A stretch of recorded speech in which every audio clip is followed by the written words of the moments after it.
Artie, would you like to say anything? No?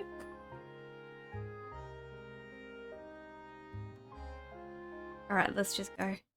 Go quick. Hello!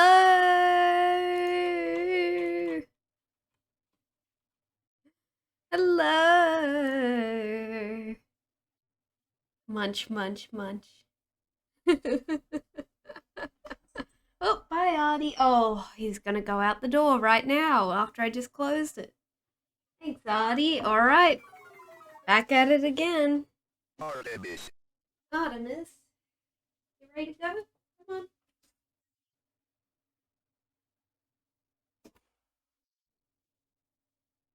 I really need to, like, cut away when I... when I walk away from the screen. Who cares? Who cares, really? Hello! Welcome in, Pluto! Oh my goodness. Okay, first of all, I'm gonna put on some music. Second of all, I need to tell you that I'm getting over a cold, and all of my symptoms are basically gone, but it really doesn't want to put my voice back to normal. We're listening to... what's this called? Vibecraft, Minecraft Chill Wave and Chill Electronica by Game Chops.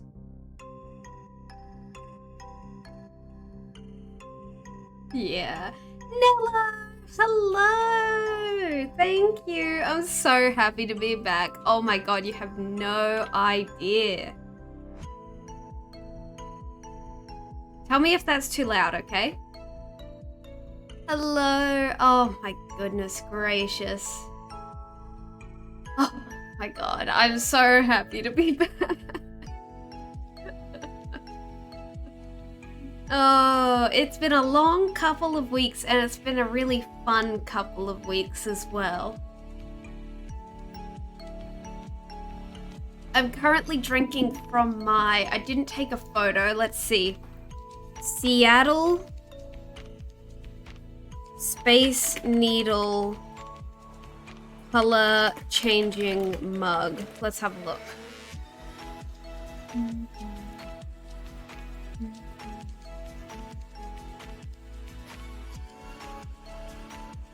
Can't find the exact one.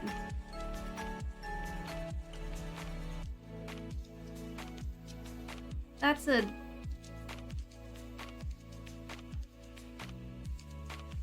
Hey, never mind, I found it. Okay, here we go. Where's my... oh god, where's my snipping tool? There it is. Okay. There it is. Okay, I'm currently drinking tea out of my officially licensed color-changing coffee mug, 12-ounce Seattle Skyline. I love it.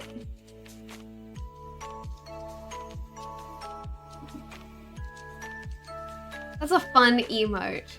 I don't know what it means. But it's a Twitch global emote, so it must mean something.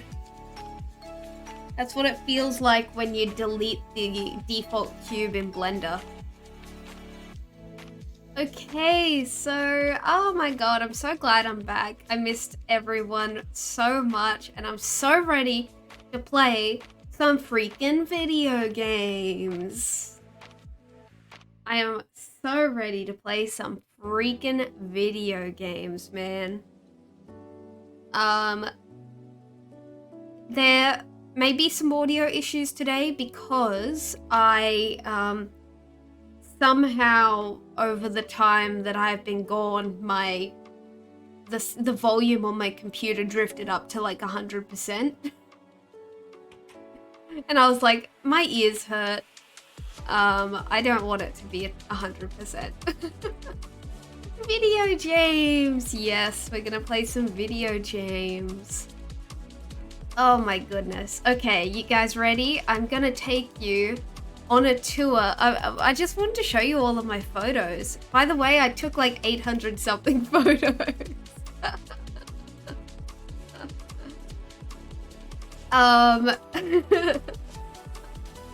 Because I had so much fun, and I don't know, it's been 13 years since I've gone on holiday, so let me have this.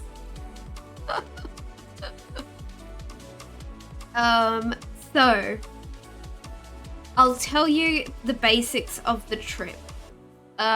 Mid to late February, we flew out to Reno in Nevada in America. And that was where we were located for, you know,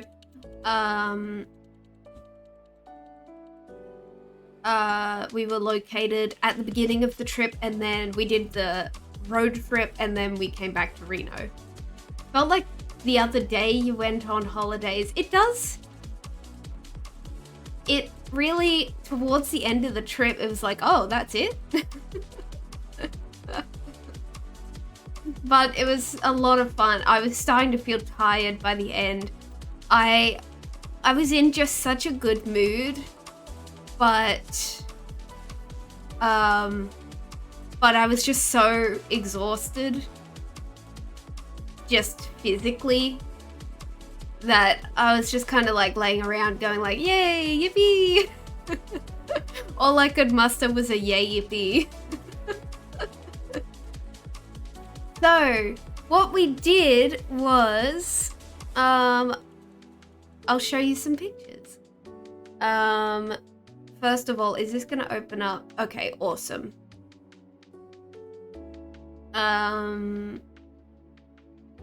Cool. I'm still so scared that I went through all of these photos to make sure that there was no shitty ones. There will be some shitty ones. I'm talking me taking photos from the car as we drove. But they're all necessary to tell a story, okay? So this was Reno Airport. I started taking photos immediately because I freaking love that America just has mountains everywhere. You can just always see forever, and at the end of forever, there's the biggest mountain you've ever seen. And they're just like, oh, that's, you know, that's a Jimmy Hill. That's where old Jimmy went and got attacked by a cougar or something like that. Okay, from an Australian standpoint, America is freaking huge. It's ridiculous. It's literally, I explained it as when you're sitting in the front seat of the cinemas and you're like looking up, you have to like look up at the screen. I had a really good photo of just the rental car we had a sunroof, and like I'm just sitting in the car, we're just driving, and the mountain reached up the window and over the sunroof. That doesn't sound weird, but next time you're just driving, just notice how far the mountains come up your window, your side window. They don't tower over the car. It's so hard to explain, but everything's just so much bigger. I actually, another one. I used a lot of Minecraft explanations.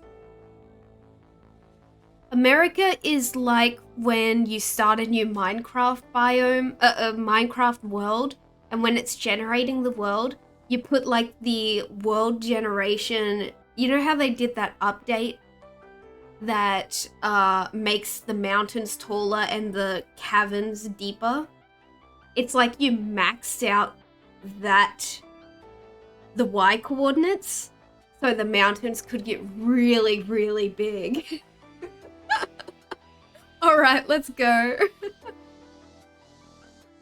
Extra large biomes amplified super flat. Honestly, even when the mountains stopped, everything was so flat you could just see forever. And It's just, and of course being in Nevada, a lot of it's desert. And it's just so... Radio bonus! Hold on. Okay, my stream elements alerts are really quiet. I'm gonna crank them up a little bit. Let's try that. Hello! Welcome, welcome! Welcome back, thank you! I literally have not started the stream yet. I've just been talking. Thank you so much. Hello! It's so good to see you. Let's see if I remember how to stream. Shout out. And then this one is shout out. There we go. Heck yes. Thank you. Welcome in everyone. Hi, I'm Folly Knight. I just came back from my... And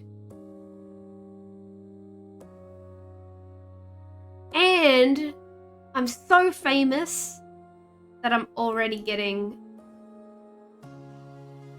How do I kill it? I don't remember. What do I do? Ban. Yeah, there we go. I forgot how to do it. See? Everyone missed me, even the bots.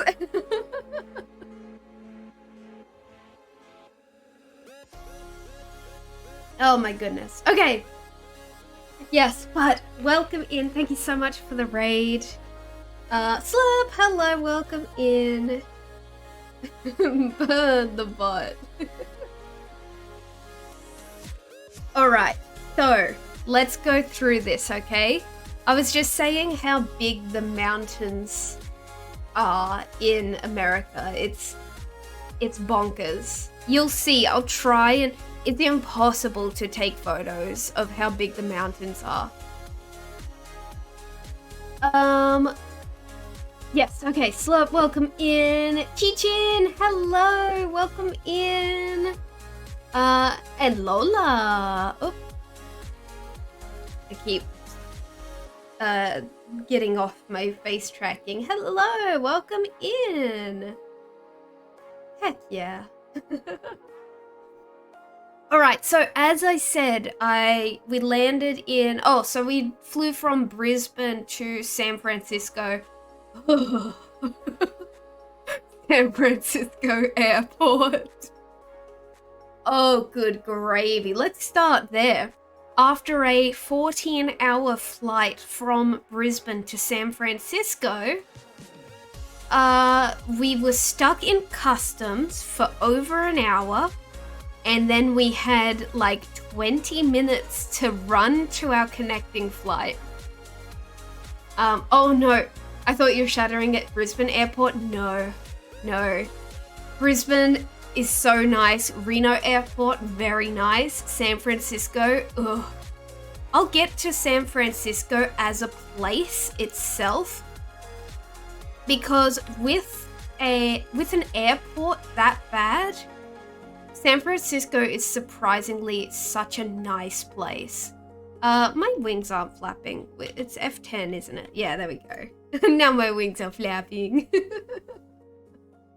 So, we've just been on a plane sitting down for 14 hours, standing in line for over an hour, and then we had to maneuver our way around San Francisco with all of our bags, and it's horrifying. And every single person we talked to who worked there gave us different directions. And then after we showed them our ticket and we're like, where do we go?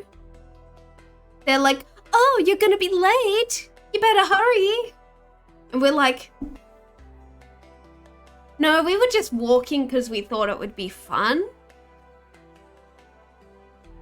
It's not like we were just caught in customs for... Like, not because we were, like, illegally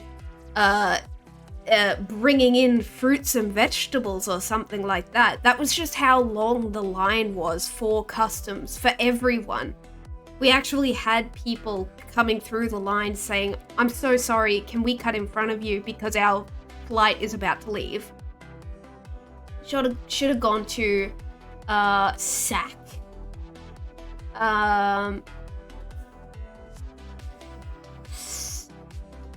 Something, California airport? Which one is Sac?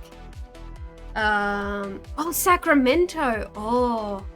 And that would have gotten us to Reno quicker as well. We'd probably to the Sac with you. Yeah, okay, next time we'll go to Sacramento. But we finally made it, and then from there we had like a half an hour flight to Reno. So like we got on the plane, they're like, all right, we're taking off, guys. I got a couple photos out the window and they're like, all right, we're landing, guys. It's a dream. Okay, I'll finally go through some photos. As you can see, I was just so obsessed with seeing snow for the first time that I was happy to take these itty bitty little photos of just mountains and snow. Because I was like, snow! So this is in Reno.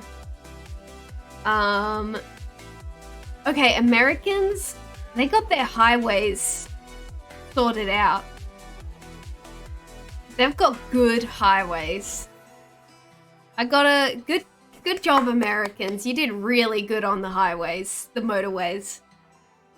They're always huge and always just, and everything's just connected to everything. And it was really good. And look, I've heard, well, I will talk about this later. Okay, quickly. This photo is really badly cropped because I didn't want to,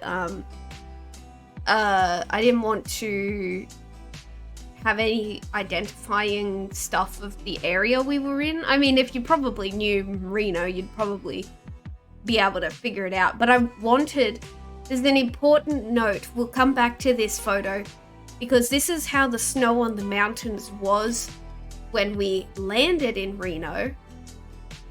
And as the story goes along, we will find out that there's going to be a huge snowstorm around Reno towards the end of the trip. So I just like to compare the snow on the mountains. There was the little, that was the little, the whatchamacallit, the little screen on the seat in the plane. Just showing you how far we had to go. Damn that Pacific Ocean. I love that Pacific Ocean, but damn, she big. She pretty big. But hell yeah, we never left the Pacific Ocean. Pacific Ocean is my best friend. Atlantic Ocean is for losers. We love the Pacific Ocean in this household. All right, let me have a quick look at the photos I'm about to show you. Oh, this was the first time this was the first time we jumped in the car and we were headed places. So, for a couple days, we toured around Reno. But just like, I'm like, oh, look at, oh, desert, oh. Oh, desert, so cool. Because I've never been to the outback either, so I've never been in desert. Oh, okay, that's a lie. So I do have to tell you that when I was in grade 10, we went to Los Angeles. And oh my god, this trip was so much. Okay. Apart from the fact that it was the whole family who went when I was in grade 10. I was 15, and we had mum's really shitty, our stepdad, ex-stepdad, divorced, making it a nightmare the whole time. It's so much nicer to travel when you're an adult and you can be like, oh cool, I want to go see this. I don't really care about seeing that. It's so much nicer to travel as an adult, my goodness. Man, adulthood, thumbs up. Anyway, so we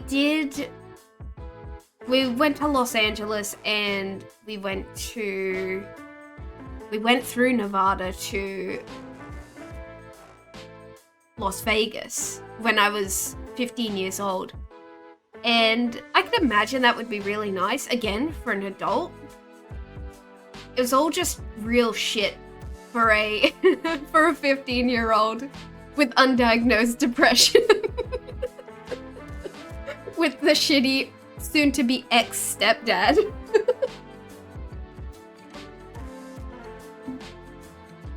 So, we're already on a good start because this trip was so much nicer than that.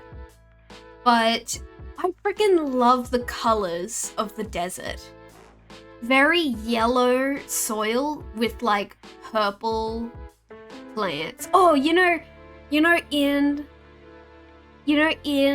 Animal Crossing when the seasons change and all of the colors of everything changes, that's real. Here, where I am, everything's always just green, which is wonderful. I could imagine getting sick of not having green all around you all the time. But things change. Yeah, the seasons, they do something. Isn't that crazy? I can't believe it. It doesn't just rain more. Yeah, exactly. Speaking of, now that we're back, oh my god, it was so dry over there. Now that I've come back and it's so humid and rainy, like, of course I came back sick with a cold. But every now and then it would feel like I had water in my lungs. And I don't think that was the sickness. I think that was the humidity. That's kind of messed up, isn't it? Oh, okay. Whoa, snow! Taking a photo of someone's random house because I was just so excited to see snow. Like, and me 3 weeks ago had no idea what was coming. It's so interesting hearing this from a vacationer since for me this is normal. Yeah, that's why I really wanted to do this stream because America was so beautiful and so just incredible, fantastic even. Gargantuan. Never before seen. Totally unique. And I wish that you guys would be able to see it with fresh eyes, because I could imagine that stuff like this just is so normal for you guys that every now and then I just want everyone to have a little bit of just like whimsy and look at the world around you and go, damn. Also, snow is so weird because it just sits there.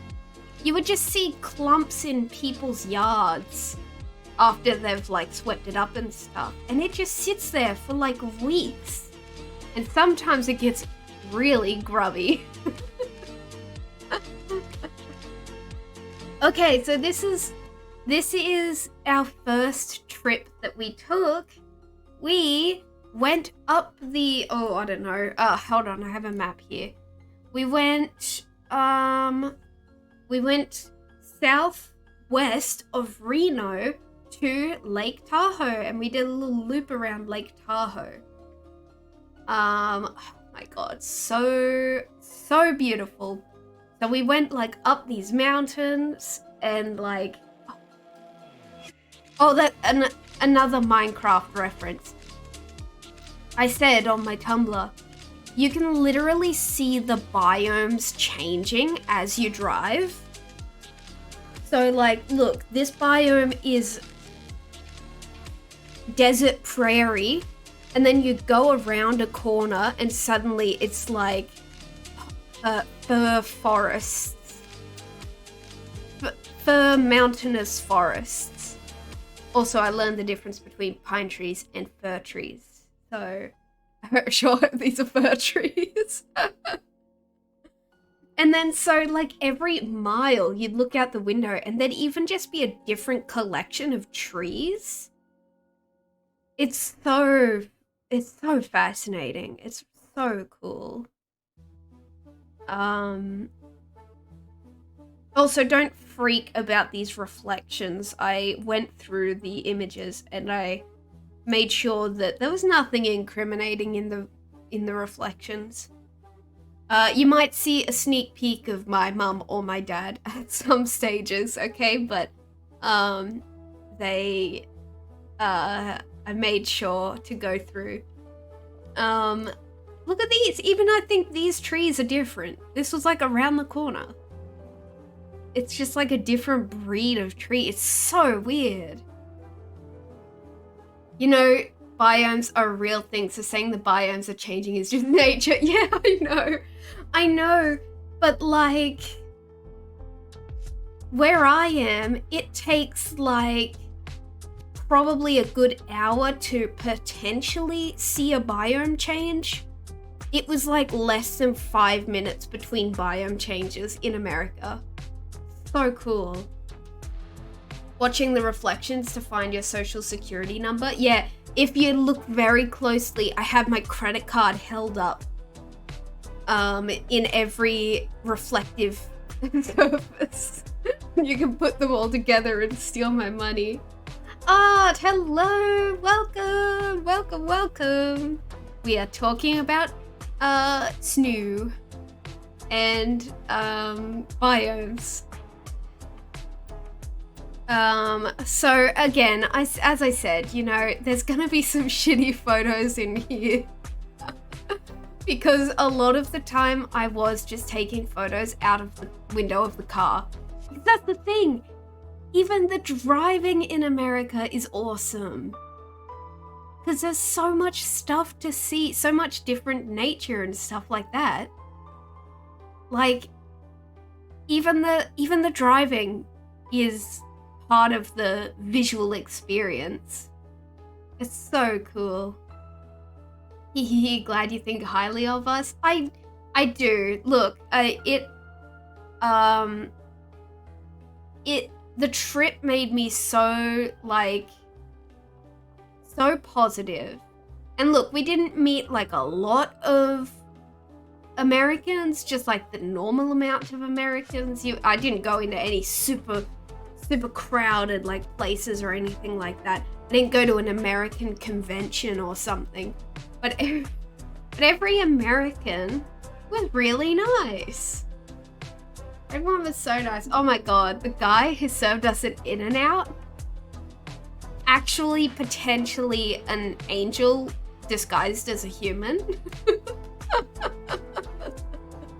I'll quickly tell you because I don't think I have a photo that leads into that. But we went to In-N-Out Burger because they do that. You can take they wrap the burger itself. You can get it wrapped in lettuce. It's called protein style. So there's no bun, so it's gluten-free. And so we went in. I was like, I see this, God, I hope this never finds it back to him. But this probably late teen, a little bit like that beautiful, like, uneven teenager look, a little bit of frizzy hair. He's got the in and out little hat on. His name was Kai. I walk in and I'm like shitting myself. I'm like, hey, so I'm allergic to gluten, and immediately he just like lights up. And he's like, yeah, okay. And I'm like, yeah, so I've heard that you can like I can just have the burger and stuff without the bun. And he's like, yeah, that's called protein style. And he's like, yeah, I can do that. And I'll write down that you're allergic so we make sure nothing else touches it. And also all of the fries are fried in their own oil, so they shouldn't be like, because they don't, that's the thing, if you guys have never heard about In-N-Out before, like I hadn't, I mean, I've heard of it, but I've never been in there. They only have like 3 things on the menu. It's like cheeseburger, hamburger, double, which is a double cheeseburger. You can get fries if you want, and then you can either get like a soft drink or like a milkshake. And that's their whole menu. And it's such a good idea, man. It makes everything so easy. And it had this cute little like vintage diner kind of feel, which was cute. And they have a guy whose job there's a guy whose job it is to smack these potatoes in the fry cutter, and you just hear this ka-chunk, ka-chunk, ka-chunk. It's so good. So yeah, oh my god, Kai, if you're hearing this from I'm sending all of my good vibes to Kai from the Reno, I think it was in Reno? Yeah. The Reno In-N-Out. Thank you, Kai. I hope you get a promotion or something. They didn't like have an option to tip or anything. I don't know how you tip when they don't give you an option. Hopefully that means that they're being paid enough. Anyway, I tried to tip 20% whenever I had access to the payment, because like we were the 3 of us, we were just sharing paying for stuff. In-N-Out pays very well. Yes. All right, In-N-Out. All right, In-N-Out's good then. Okay, let me catch up with you guys. Anyway, my guardian angel Kai from Reno In-N-Out. Thank you, my beloved. Glad that we left a great impression and we're on our best behavior for you. Yeah.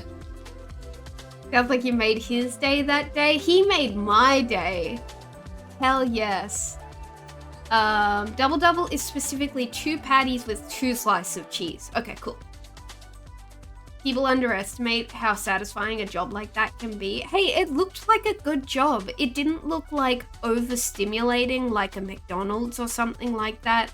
And with such a simple menu, I just feel like that would just work so well for everyone. And all of the workers were like doing a great job working together. Hell yes. Some fast food places don't allow tip. Awesome. Tipping is usually reserved for sit-down restaurants and pizza delivery. Okay.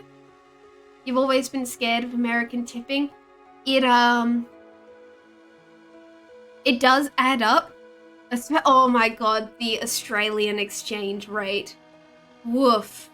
It was a bad time to go to America, I'll admit, but it's been a bad time since. It's been a bad time since probably 10 years ago, when suddenly our dollar is let's check right now. $1 US dollar to AUD. $1 US dollar is $1.53. So literally 150%.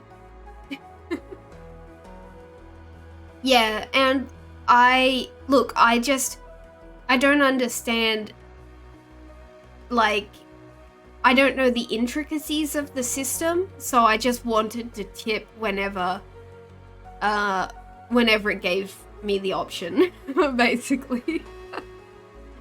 And I tried to make sure it was like a good amount every time. Yeah. Yeah, so the money was not great. This is what I'll say. I don't want to be too negative. I don't want to be too negative. But I was like, oh, I'm looking forward to seeing what the prices of everything are like in the US, because I know they have a lower minimum wage than us, because if I'm remembering from when I was 15, all of their stuff is just priced lower. And oh, I gotta say, I don't think I found anything that was priced lower than how a similar thing would be priced in Australia. Yarn. Sorry, I know. I probably should have jumped to like essentials first. But just for example, yarn. We went to Joann's, which apparently just went into liquidation as soon as we came home. Uh-oh. We went to Joann's and like the balls of yarn were like around $6, which is how much you would pay for most of the balls of yarn in Australia. Although I'm guessing they have like a card system, like Spotlight here, you have a VIP card and you get discounts on like everything. But yeah, just for example, that was the first comparison I made. Food, unfortunately, except I did get I got a tub of Ben & Jerry's for like $4. Here, that same pint would be $12. That's an importing thing, I think. And then at that point, I had just eaten so much food the entire trip, I didn't even finish it. I sure hope my dad finished it while I left it at his unit. Anyway, so yes, you guys, Americans, I love your country, and I hope you're all doing well. Are their serving sizes bigger, or is that just a myth?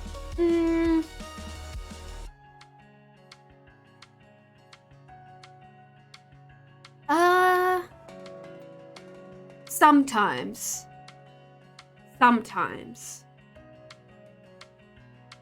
Like, yeah, I think it might vary, because sometimes we would get such well-sized meals. I think if you seek out bigger sized things, you can easily find that sort of stuff. But sometimes we had these just perfectly sized meals that were not too big that we could finish them. And we'd be like, damn, that was a good sized meal.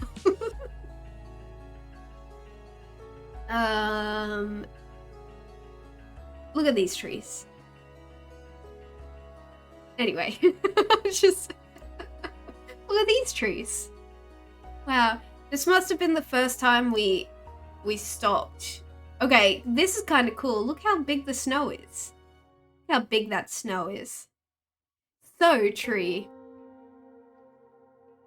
This is where we first stopped on the road to Tahoe. This was the first time we got to touch snow.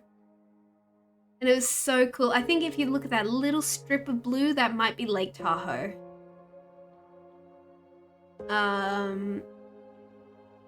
Wowie zowie. It's It's just splendiferous. Snow is a foreign concept to me in my neck of the woods. Which state are you in, Art? If you don't mind me asking. Well, that's the thing. So my dad lives in Reno, which is why we were located in that region. You'll say you live in close proximity to the Gulf of Mexico. Cool. Cool. But again, there's probably so many awesome other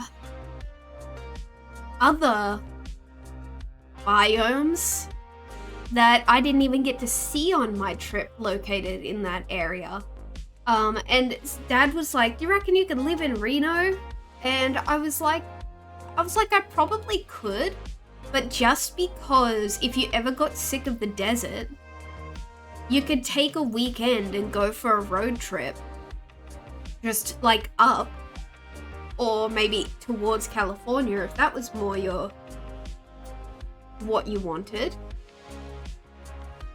And you would just see green and trees. And that's just so fascinating to me that you could just change it up, you know? So cool. Okay, for those of you who have never seen snow before, here's my observations. Very crunchy. It's like crunch, crunch, crunch when you walk on it. It literally sparkles. Like, it glitters. As you're driving past, as you're looking at it, it looks like glitter. It's bonkers. It just does that. It blinds. It does that too. It's not an impossibility here, but we do have a joke about the temperature here. The 4 seasons where you live are almost summer, still summer, and Christmas. That sounds like my house, except Christmas in brackets summer.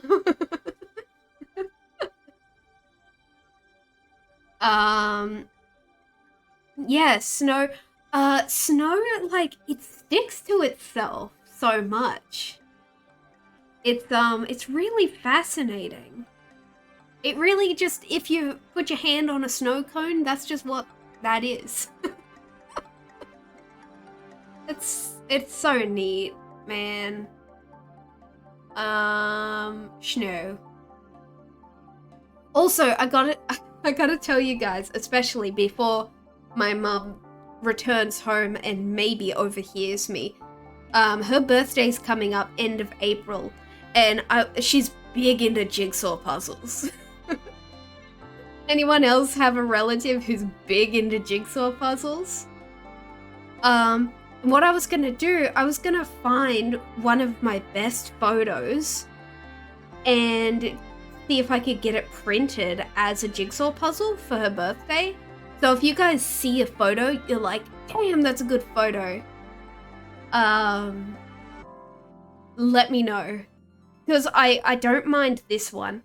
I just have to find one that's like high enough quality and also would look good broken into millions of little pieces, you know? Mum's gotten back into crocheting recently. Hell yeah. Hell yeah. I'll show you guys the yarn I bought later.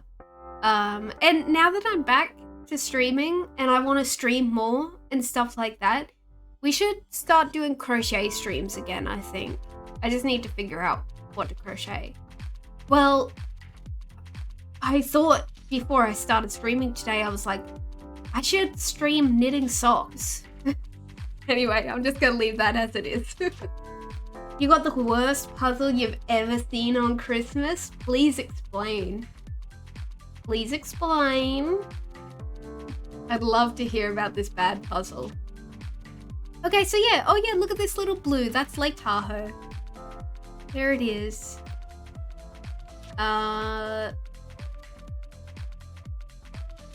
Hell yeah.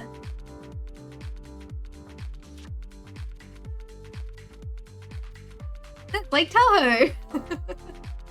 So this is the, actually one of these might be a good puzzle photo. I think. Photo, for puzzles.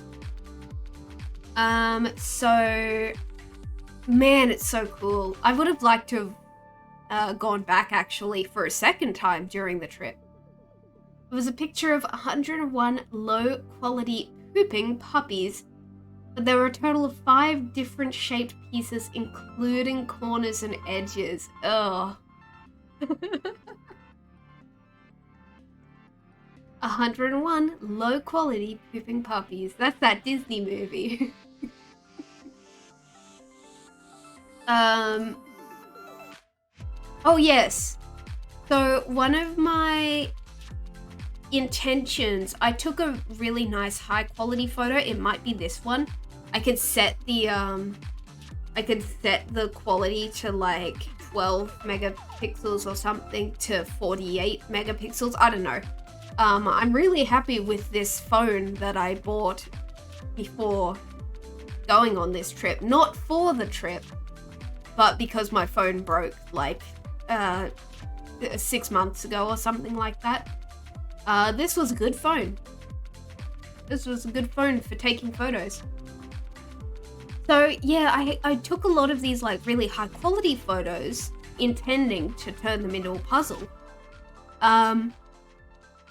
It wasn't until like halfway through the trip that I found out that the aspect ratio is like 4:3 and that I could turn it to 9:16. So you will see the aspect ratio change in a bit. So that's a little devastating. We'll make it work. Doxing these people. I just, look at that. That's just like, what a good road. That's such a good road. And they have to be good with the ice and the snow and stuff like that. Lake Tahoe, this was our first beach? Is it considered a beach if it's on a lake? I think so, right?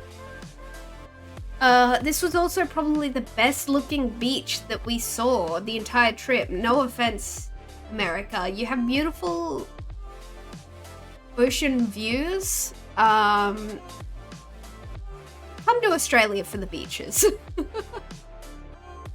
You think shore would be more appropriate, but beach can work.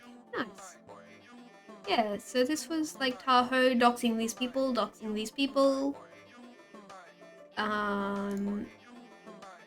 these houses. I don't know. We started taking... Okay, Mum wanted a really good photo of the snow on the roofs of like the wooden... Oh, the houses are so cute over there. You guys love this stuff, you know, what's it called? Trimming. Different colored trimming on the houses. You guys love that. You love shingles. You love vertical wooden slats in a different way to our Queenslanders. Sorry, I should explain. Queenslander house.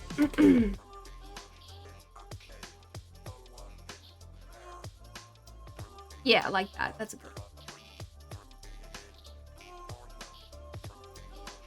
one. Quite similar to Queenslanders, but like, that's not it. There we go. See? But with more different colored trimming. You guys love your different colored trimming. Also, we usually have the color bond roof. You guys love shingles. Anyway, the houses were so cute. See? Little wooden shingles, wooden slats. Beautiful, love it. You're gonna head out. You're very glad you enjoy. You're very glad. I'm very glad you enjoyed your vacation. Have a great day. Thank you. Thank you. It was so good to see you. And yes, it was so much fun. Thank you for giving me some location input. it was really cool to hear from someone who maybe knows the area. Not the area, but the vicinity. But yes, thank you so much. Thank you. And thank you for the raid. And have the coastal region. Yeah. Yeah.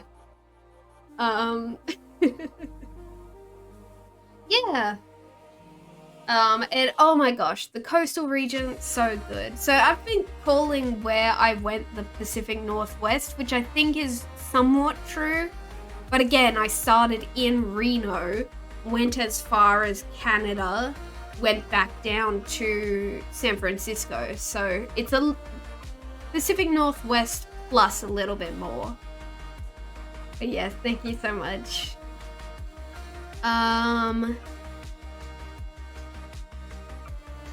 Dusted trees. Oh, the trees when they were dusted with snow. Chef's kiss. So good. Oh, my finger. Alien creature. So, from Lake Tahoe, we went to Palisades Tahoe Olympic Village. Palisades Tahoe.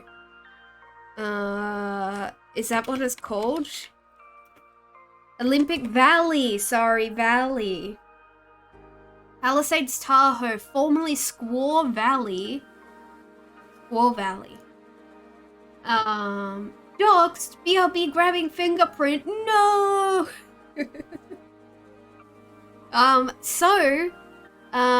Palisades Tahoe held the 1960 Winter Olympics. Gotta go through 8 billion people to find the matching finger. Yeah, it should be simple. So we went to the ski resort, the Olympic Village, where they held the 1960 Winter Olympics.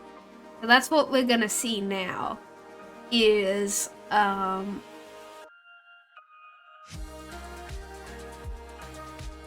so cool. I'm so sorry, Mr. Guy eating a hot dog. I'm so sorry. Don't look at him for too long, okay?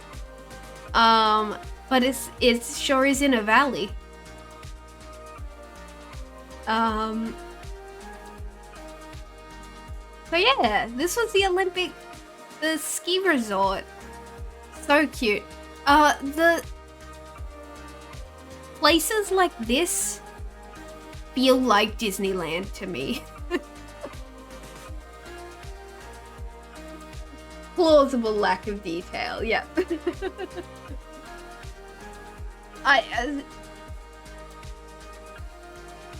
Everything feels like well, I mean, of course it would. It was literally built for the Olympics, but everything feels like just this little handcrafted vignette of a town. And, you know, that's probably what it's supposed to feel like. And it was lovely. It feels like Disneyland. This slope right here was the big one, the Olympic one. It's pretty steep. So one of the elevator operators, okay, so what I mean by elevator, it was a big gondola that took you up the mountain. The music stopped. What are we gonna listen to now?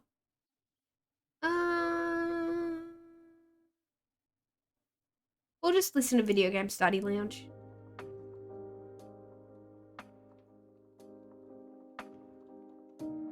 Cool. Okay. So the guy who was running the big gondola, his name was Skian. That's what his name tag said. His name was Skian. And he told us that in order to to earn the SK, he had to go down the big Olympic ski slope. And that's how he earned the SK on his name badge.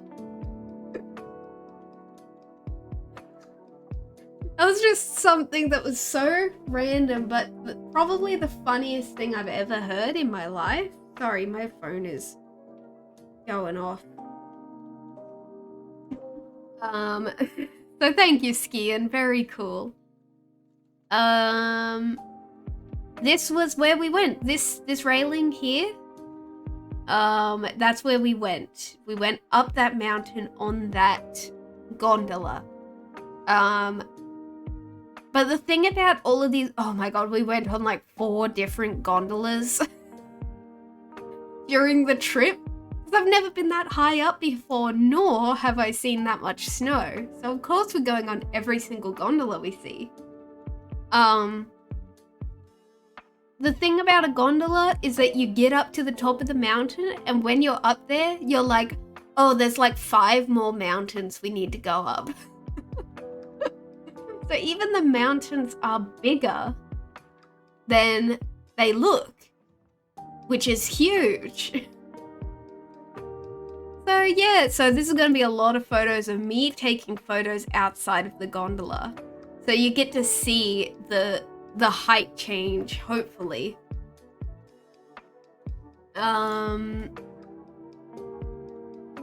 See? I'm going to take a photo of every single millisecond while I'm on this.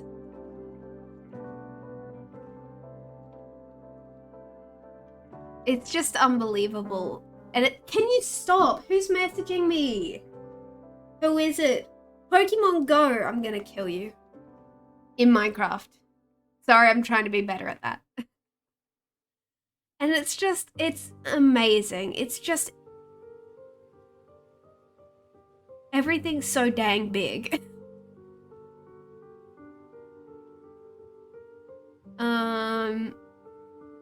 That's the side of the mountain as we went up. More mountain. Trying to capture how high up we were. And that's the top. So you can't even see where we came from.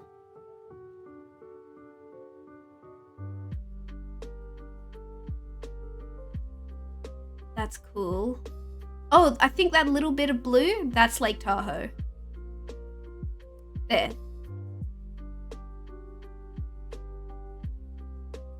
So cool. Oh, you're gonna see a lot of failed panoramas. Better at killing in Minecraft? Yeah, I'm getting better at that. I'd suggest taking your killing to TF2, but I'm not sure how the bot situation is going. That's so funny. I actually think I prefer I'm gonna kill you in Team Fortress 2. Oh, that's so funny. Anyway, sorry people I got a photo of. Yeah, so you're gonna see a lot of ugly panoramas. Oh shit. So I got some video. What did I take a video of? Oh, that's just the view. Also, why is the quality so bad? Hey, why is the quality so bad? Wow. Yeah, the photos actually look better.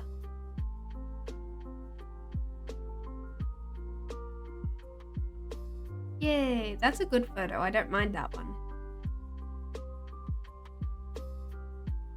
This was the opposite side of that. So when you went up the gondola, that was like the baby skiing area. Does anyone have any experience with skiing? Because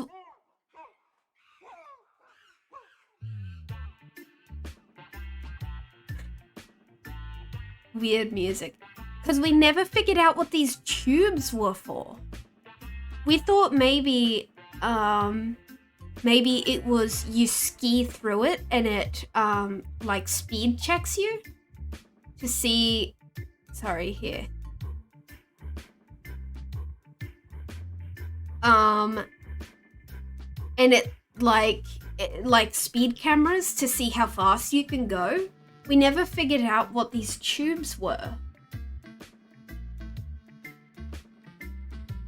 And they've got just kind of like a gentle, I don't know, shrugs, yeah. Anyway, I took a photo of this because look at this little tower that's just buried in the snow. You'll see more of that. I love taking photos of things that were just buried in the snow. Anyway, yeah, this is really cute. It doesn't feel like you're like way up in the mountains. And then we're on the way back down. Whee! Whee! I did get some good photos. Look at these cool rocks. Again, just like trees, every single biome has different rocks, and it's so cool. You'll see some more rock pictures. There we go. We'll watch these ones in full, because like I liked taking these ones. Real world's slowest roller coaster. Whee! And there is audio, but it's mostly just I'm pretty sure during this one, no, the next one, I'll show you. In the next one, we were having a discussion. Up here, you could see this river, and I was just like, what do you think that squiggly is? So we were having a big discussion about what the squiggly could be. And at the end of this one, you can hear my dad say, oh, it's the river that we passed over on the way here. Look, you can see it. Anyway, that's what the squiggly was, in case you were wondering. Whee!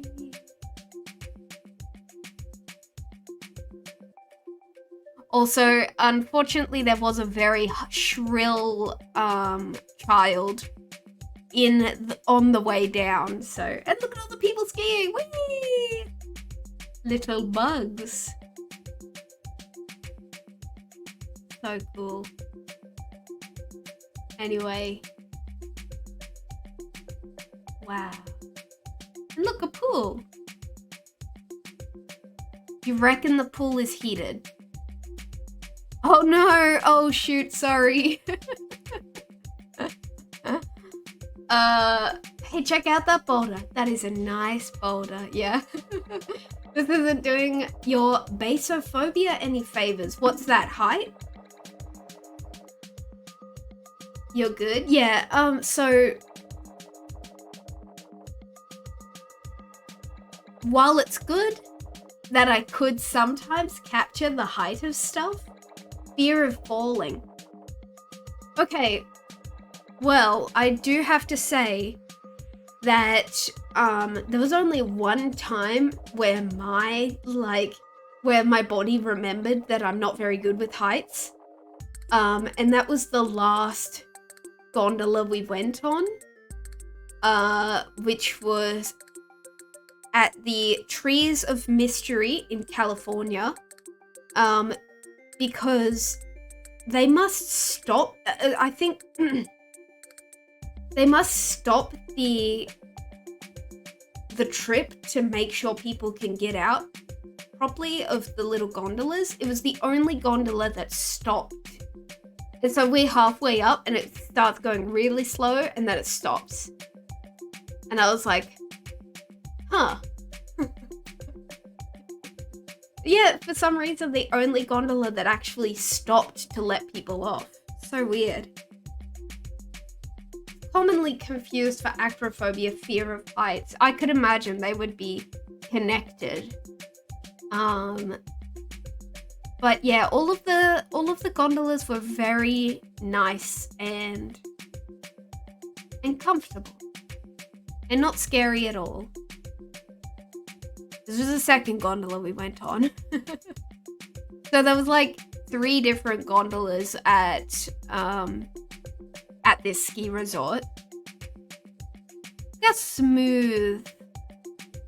smooth the snow is sometimes. And you can see the snow fall. Where like a little piece will break off and roll down. That's fun. That's a good photo. I like that one. Look how fuzzy that plant looks. Why is there a cat growling outside? Who's fighting? Artie? Who you fighting? Who you fighting? As long as they don't start fighting, then we'll be good. Mound.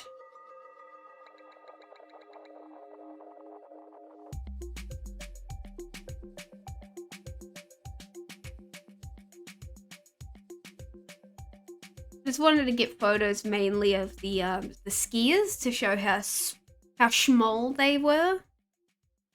And how high up we were. Man, some of those skiers, very daring. They would go down like vertical surfaces. And you can see all the ski tracks, very nice. That's just cute. Skiers. Skiers. Skiers.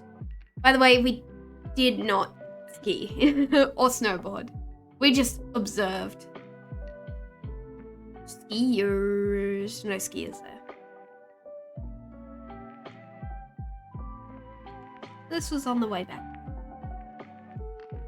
Very nice. And we're off again. This is my my new wallpaper on my phone. I'm very happy with how this picture turned out. Also, okay. The rivers you guys have are beautiful. They're either ultra still and reflective like this, or the fastest damn river you've ever seen in your life. And it's so cool. I think you guys must have shallow rivers or something, or the water just moves faster here. Because like even really big rivers, it's so interesting. Could it be a magnetic thing? Maybe? Who knows? But yeah, I like this one a lot. The only issue is we bought Mum a puzzle desk, like a big flat thing that she can do puzzles on, which is supposed to be used horizontally. So if I turned this into a puzzle, she'd have to turn it vertically. But this is a pretty good one. I might do that one. Also, I gotta say, I didn't see any fish. The amount of rivers we went past, I didn't see any fish, except for one exception, which I'll get to. You guys don't even have the really little ones that hide in the shadows over a bridge. No fish. None. Their rivers do come from large mountains, that's true. Just do the puzzle sideways, problem solved. Yeah, so this is one of my favorite photos for sure. There you go, see, I wasn't fibbing. It was the Olympic Village.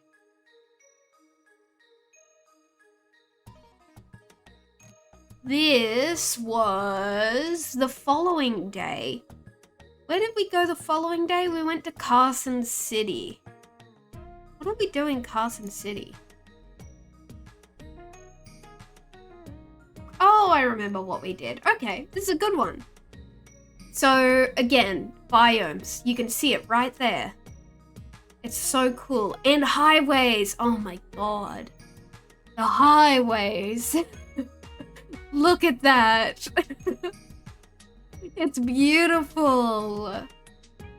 The most beautiful highway I've ever seen in my life. I don't know what that was. I just took a photo of it. But look at all the shrubs. That's so fun. I love the shrubs. Nevada didn't glitch and there was a desert next to a tiger, did it? I think it did.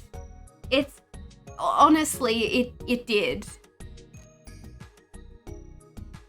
Cause like, yeah, let's go back.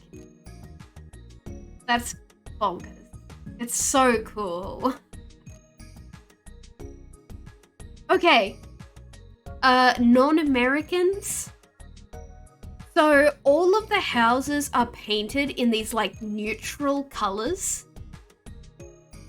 And I gotta give them credit, it does help them blend into the desert. But I think it was really only Nevada that I noticed this in the desert. Not a lot of brightly colored houses, but it's kind of cute. It depends on if they're part of an HOA or not. Cool. Anyway, big ass mountains. Again, yellow plants with like this purpley red undertone. It's so cool. You know what I didn't see? I didn't see any reptiles or amphibians the entire trip. It took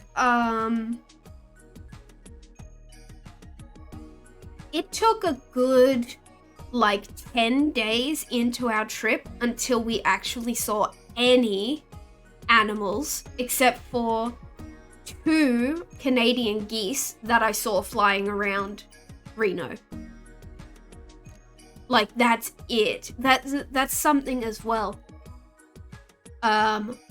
I was talking to Hydra. The houses have neutral colors to hide from predators. Some HOAs are really anal about conformity, yeah. I can imagine. Yeah, but it was just really interesting. Just these things that you notice when you go to a different place. I was talking to Hydra. Hydra has a bunch of American friends, and one day said that one of the friends said, I can't believe you guys can hear birds outside your window, because Hydra has a terrible microphone. I don't know how to tell Hydra how to fix their microphone, but it picks up a lot of typing and outdoor noises. But one of their friends once said, I can't believe you just hear birds outside your window. Like, I haven't heard birds in so long. And we're like, that's weird. But then, coming over to, we might need to take a break so I can hydrate. Coming over to America, it was so quiet, bitch. I don't know if it was because it was winter. It was probably a combination of winter, starting out in quite a big city area. Reno was very like spread out, but it was still a city.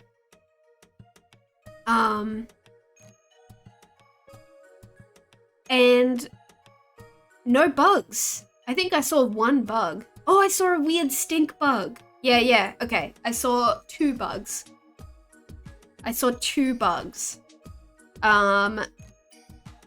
Not a whole lot of birds. Oh, but I have got some notes on your birds. And then it wasn't until we actively sought out a lot of creatures that we actually started seeing La Creatura. Why winter and never Looster? Why summer and never fall? Why fall and never rise?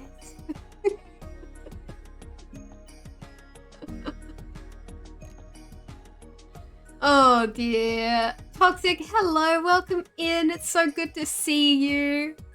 So this was our second day trip. Honestly, I need to remember what we did on this trip because we checked out Carson City. Oh, We went to the bakery. That's where we started off. This is Folly's recommendation number 1. I believe it was called the LA Bakery in Carson City. I had a really good mustard roast beef pickle toasted sandwich. Lots of gluten-free options, very cool. I'm gonna leave nice reviews for all of the places we went to. I just haven't done it yet. Because some of the places I went to, oh boy, life-changing. Just like in and out, like I said. Why spring and never cardboard? True.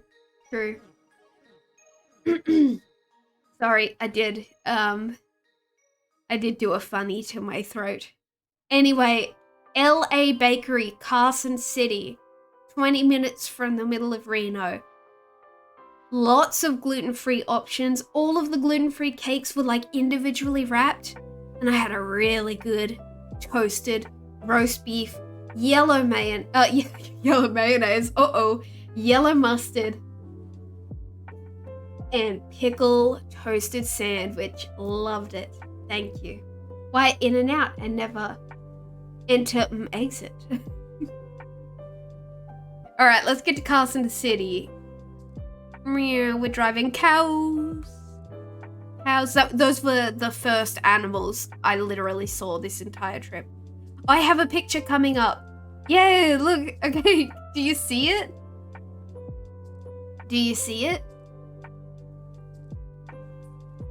That's the frickin' dragon tier for the Master Sword. That's the frickin' geoglyph. That's what the Master Sword is. I completely forgot to show that one to my siblings. I'll have to show them later. Guys, don't eat the yellow mayo when it's winter. Guys, I saw some yellow snow. I get it now. Holly missed a memory, no! I gotta go back. Yeah, Link, come get your blade. Yeah, exactly. Also, it took us the whole trip to figure out how to Google that they just kept writing letters in the mountains. This seems to be a Reno thing. The D, I don't know what the D was for. But basically it was areas. Like Reno had an R, Sparks had an S, stuff like that. I don't remember what the D was, sorry. More mountains and snow. Different mountains with snow. Also, the hills and the mountains, sometimes they got really bald. Sometimes they got so bald. I think that's what made them so cool to look at. Was that usually our mountains, you know, they're covered in trees, so it's kind of hard to see the actual shape of them. These guys are bald as hell. And you, sir, are extremely bald. Look at that. Again, very yellow. Love that for them. I'm so used to seeing desert and dirt associated with red, which is like our, like, that's what a stranger to Australia would immediately notice about our deserts. They're like, holy shit, they're red. So I guess this is what they're usually like. Very yellow toned. Very, ochre. So cool. This was, I don't know what this was. Basically, we were heading towards, let me have a quick look. Google Maps. We were heading south. That's right. Where's Mono Lake? Spoilers, that's where we're going, Mono Lake. We must have gone that way.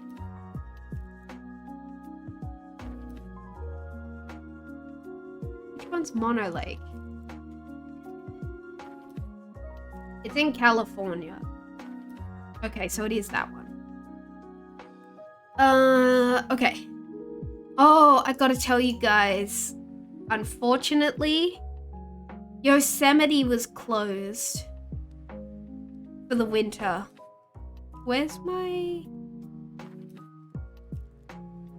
Oh, here it is. Okay. Look, by the way, I have this. So what I will do is I will show you that. So Reno's here. Woo! Let's make it red. Woo. Reno's here. Today's trip was we were heading south to this lake, Mono Lake. And so this was a real driving day. So there's like less photos. Gotta be careful of the bears, yeah. I don't remember what this lake was called, but it looks cool, doesn't it? So today was just a lot of driving to get to Mono Lake, which is pretty neat. Bold ass hills, I tell you. Bold ass hills. Why didn't I delete some of these? Okay, well, what I should be pointing out again, there was so little wind. I think this was the first time we saw ripples on a lake. It was crazy how reflective the lakes were. Because it was just so still. Hill. Hills. Hills. Hills. Hills. Actually, now that you look at it, that is a pretty damn big mountain. I feel like I captured that pretty well. Like, this is the road. Yep.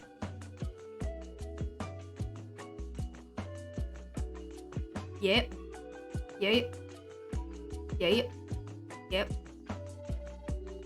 Yep.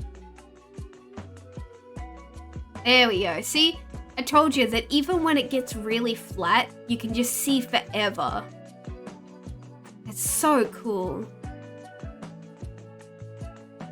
I love it. Okay, so this is where we got up to. Unfortunately, I have a really good video of Mum throwing a snowball at me, but I obviously can't show you because it's got Mum in it. So we got up to this lookout on the way. Also, like, look at this. We're driving along here. It's like basically desert. You turn the corner, it's all snow. It's something else. This was at the top of a lookout. We were going to drive down here and go along that highway to Mono Lake. This is in California, by the way. I don't remember where it crosses over, but like I don't have photos of every time we cross like the state borders, but it's so cool. So cool. Again, so reflective. Redonkulous. Someone left this was our first snowman we witnessed. This guy they really gave up on him, but if you can see, just behind him, his tiny son, there he is! He was so small, look at him.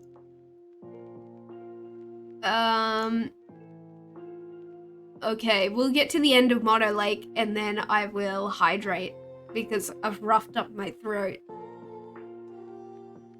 Oh, so cool. And then we're driving. Oh, I took a photo of this because look at this flat black. This is all like volcanic rock. Bad photo, but that's the thing. There's a lot of like volcanic activity. like, you could see where there has been volcanic activity. It's so cool. This, okay, we were walking the path to the lake. We saw some wild horses, we think. We think. This is also where we witnessed our first actual little animal guy. Do I have the picture here? No, I don't.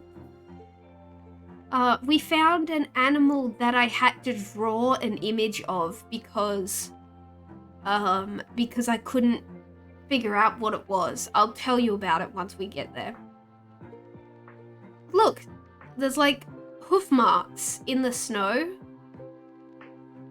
Lots of strange little marks that, like, so cool. And because the snow sticks around for so long, like, those footprints could have happened like an hour ago or like 2 days ago. So cool. Anyway, so the reason we went to Mono Lake is because it's famous for these things called tufas. Tufa. And what they are, actually, let's find out exactly what they are. Mono Lake tufa.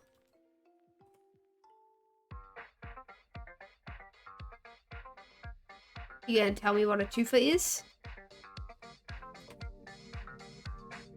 It is a variety of limestone formed when carbonate minerals precipitate out of water in unheated rivers or lakes. So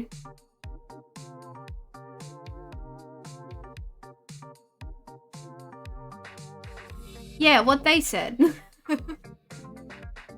I'm not gonna pretend I know what that means, but they're like these big porous rocks. And I'll show you, they come right out of the lake. How cool is that? Again, look at this damn crystal clear lake. Like, there was literally no breeze, no ripples.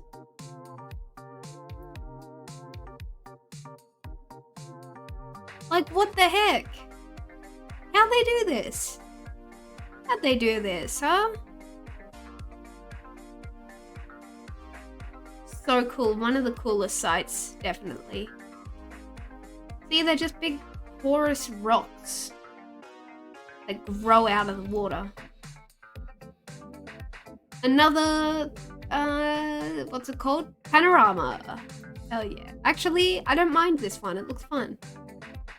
Someone had written in the sand, Reno 2024, I think. So someone was making photo album fodder, I think.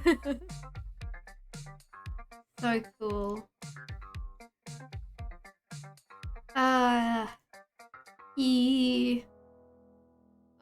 What is that? I don't know. I think I was taking a photo of how dark the sand was. So cool. But yeah, this is where along this path we were walking, this is where we've witnessed our first animal of the trip. It was mouse-sized and it ran across the path twice. But the thing is, it didn't have a mouse tail. It had a thick, like, furred, like a squirrel, but not that big. It almost looked like you know, when kittens have the tail that sticks upwards? A little triangle tail? It kind of looked like that. Theories were chipmunk, ground squirrel. I think that was it, really. But we still didn't really figure out what it was. But there we go. And then I was taking photos of the mountains because Mum was doing a really shitty job of taking photos, and she liked how the snow falls down and it looks like a tree. Ain't that something? That's really cool. Actually quite a nice photo. Okay, so this is a story that has an ending. So when we were in Reno, they have this casino called, it's called Circus, I think. And they have this big clown, but they had taken his face off. So this is an important plot point. Remember this, okay? The clown with no face. All right. Food time. But for now, I'm gonna go and get a beverage because I really need to hydrate, okay? You guys ready for hydration station? Let's do it.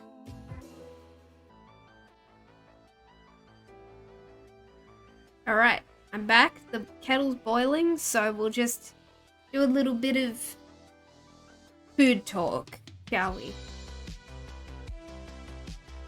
I'm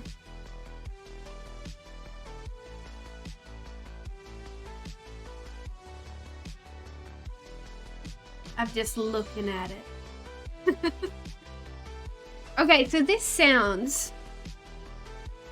I can imagine people would hear this and go, oh, not too sure about that. Hear me out. We went to a Hawaiian-themed restaurant. It was semi-Hawaiian themed.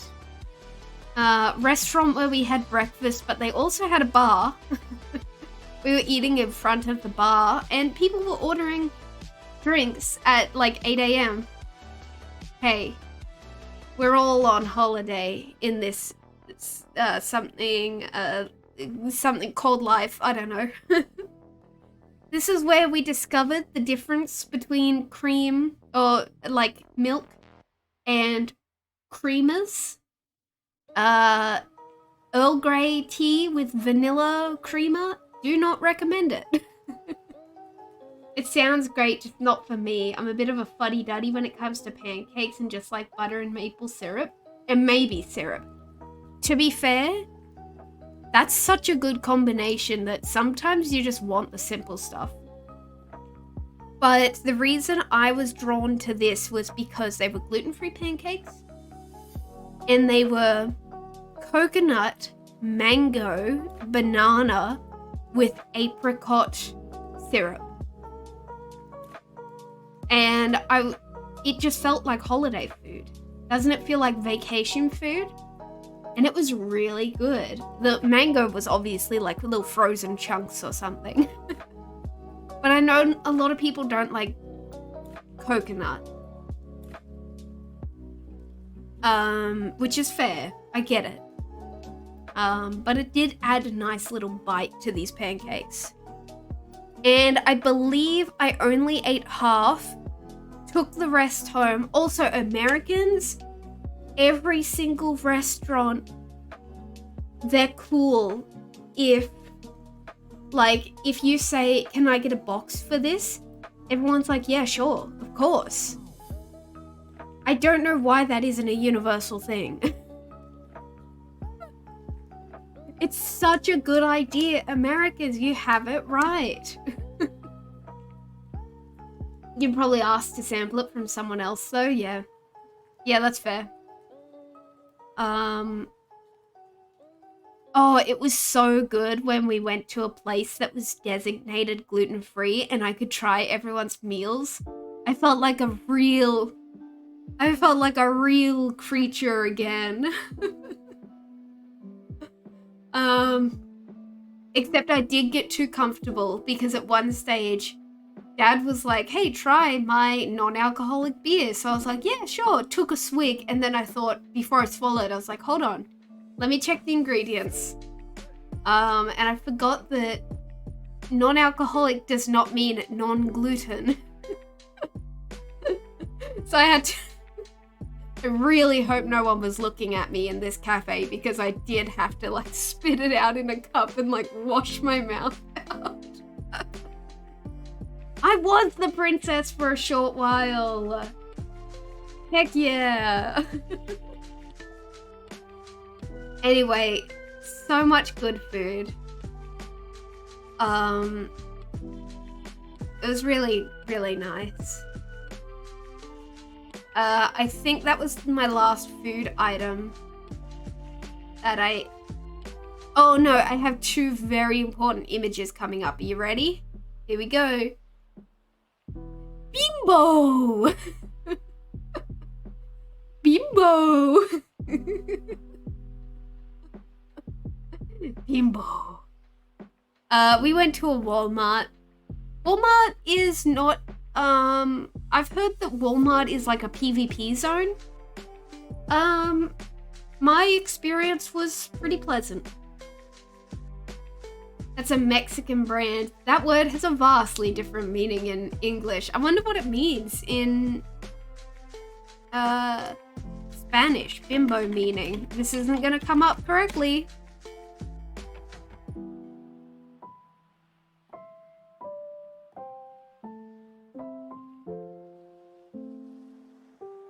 Bimbo meaning bread. Little boy. Oh, the name derives from bambino. Oh, bimbo. Osito bimbo bear. Wow, bimbo. I love bimbo. Walmart isn't so much a PvP zone, but there are people that don't observe the rules of traffic. Yeah, okay.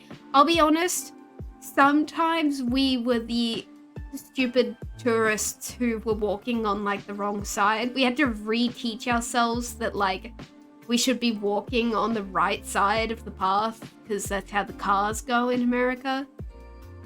Let me go pour my drink. You guys look at Bimbo. Bimbo.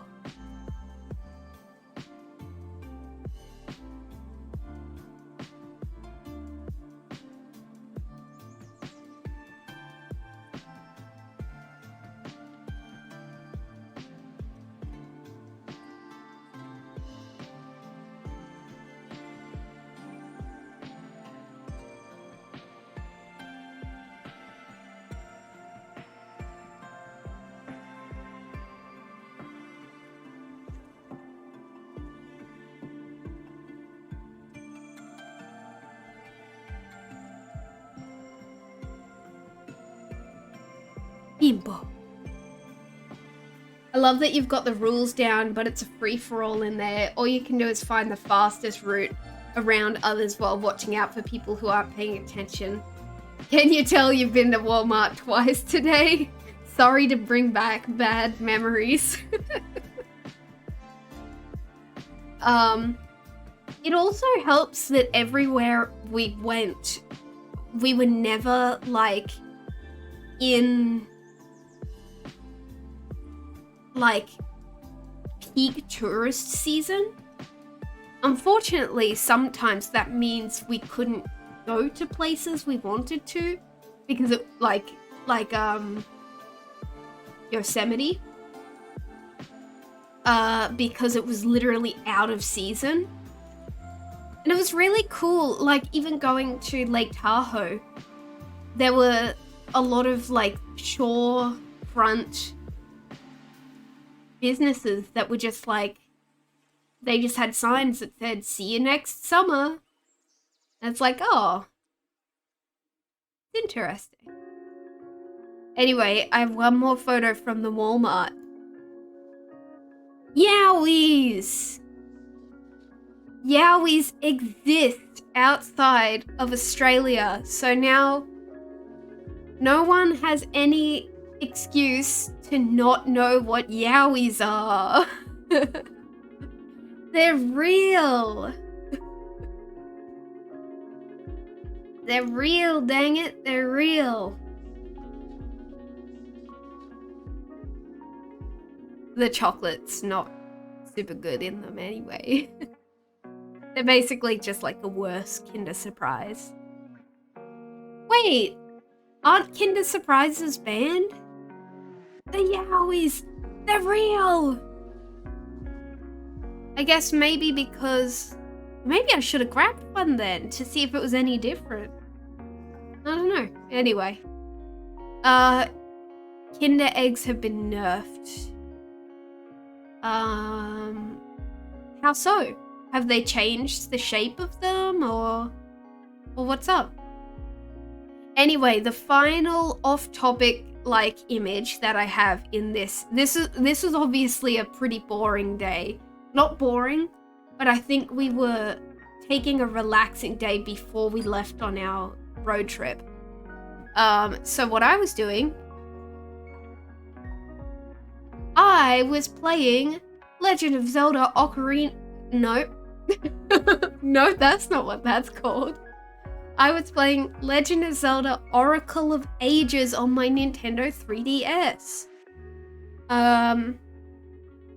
So I'm gonna finish Oracle of Ages. I heard that it's better to play Ages first and then Seasons. So eventually I might finish Ages off stream, and then, I don't know, we might play Seasons on stream. I've never played a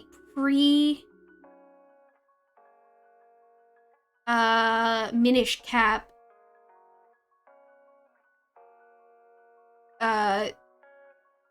Game Boy Zelda. I don't know, you know.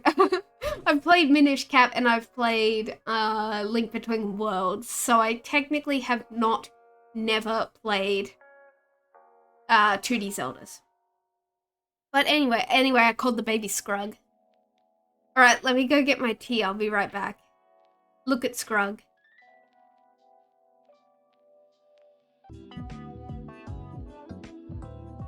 I sleep. Okay, that's a concerning thing that I noticed when when I was on my trip. Okay, so this holiday made me really want to do some more traveling in my life, since I haven't traveled. I had one weekend away like last year, and since then I haven't traveled in 15 years. But the thing is that Dad drove everywhere. But I was really prone to having micro sleeps in the car, and I thought, oh boy, if I was driving, this would not be good. And I couldn't control it. I'd be sitting there and like I'd just doze off for like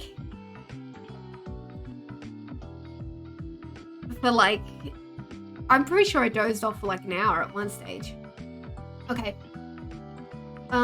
Instead of a candy toy surprise in an egg, you have an egg-shaped package with chocolate in one compartment and the candy in the other? Ew. That sounds like a nerd snack. They have different Kinder Surprises. We can find the American type in some of our supermarkets. Okay, I'll keep an eye out. There's another candy that used to be the same, but instead of an egg, it was called the Wonder Ball. Okay. Alright, we have officially started the journey. So, this was our first day trip. This was... I'll bring you back to the map. I'll show you what this day was. Okay, you ready? So we went from Reno down here, and we traveled up this way to probably around here. Yeah, actually it was probably right here. Okay, so we went, it's hard to see, hold on. We started at Reno, we came up here, woo-wee, up to Klamath Falls, which is where I had, oh my god, I had a toasted sandwich, okay? Shout out to Klamath Falls, Oregon. Also notice that we cross over state lines twice. See, Reno, Nevada, California. We traveled up California into Oregon to Klamath Falls. Klamath Falls. If anyone's in Klamath Falls, check out Sandwich Shop, A Leap of Taste. It's a little bit of a silly name, but it works. I had their... Shit, what was it called? What's the thing called with the hearts? Artichoke. It was called... You've got to be artichoking me. Oh, no, maybe it was just... Because that sounds a bit bad, actually, now that I say it. Maybe it was, it's no artichoke? Maybe? It sounds like Bob's Burgers. Yeah, honestly. So it was like, I believe it was roast beef, turkey. I didn't even know there was turkey in it until I actually like had it, and I was like, oh, I think that's turkey. Some cheese. You guys have so many cheeses. My goodness. And you guys love your orange cheeses. I think we should also put food coloring in our cheeses and make them orange. I actually don't know if that's what you guys do, or if you just have different cows or something that make orange milk.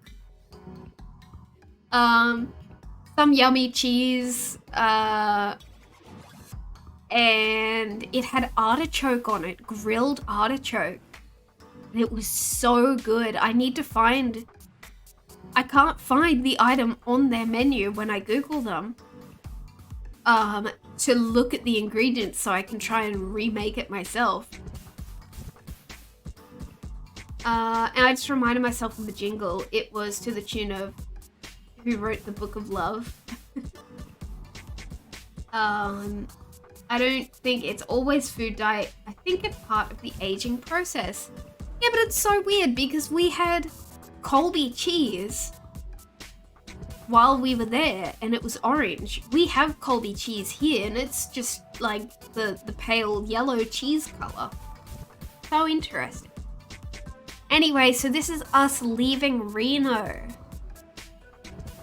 Tumbleweed. Actually, spoilers, but we did see a tumbleweed. Look at these rolling hills and the snow starting to creep in. This was called like Eagle Lake or something. It just looked cool. Again, no wind. Just beautiful. If I leave cheese out, it becomes orange. This, okay. I have a couple of photos of this, but I believe this is Mount Shasta, which is maybe one of the biggest, I don't know, mountains in California, Mount Shasta. I do know that people believe that there is a magical society living underneath Mount Shasta. Mount Shasta, I don't know how to Google that, man. But unfortunately, was the sandwich called No Joke Artichoke? It was. Damn, you're good. What were the ingredients? Show me. And grilled artichoke hearts, bacon. Oh, it did have little bacony bits. Red onion, turkey breast, Havarti cheese, lemon garlic aioli, grilled on garlic sourdough, except I had it on gluten-free bread. That's it. We should do a cook-along stream. We're gonna make some sandwiches. I'm writing that down, thank you so much.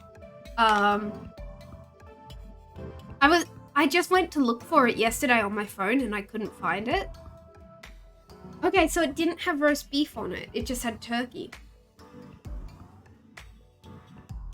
Hell yes. You are a creature when it comes to looking things up. Well, I also know that you're a bit of a foodie like me, so highly recommend trying out that sandwich sometime, like remaking it yourself. Unless you head to Klamath Falls, Oregon, and get one yourself. Hell yes, I'm gonna, okay, next time I go to the shops, I'm gonna get those ingredients. Yeah. Okay, so Mount Shasta. Look at this pointy son of a gun. It was so cool. Apparently there's like folklore around Mount Shasta that, you know, I'm no expert on, obviously. But as we were driving through Oregon, well, maybe this was before we hit Oregon. This might have been while we were still in California.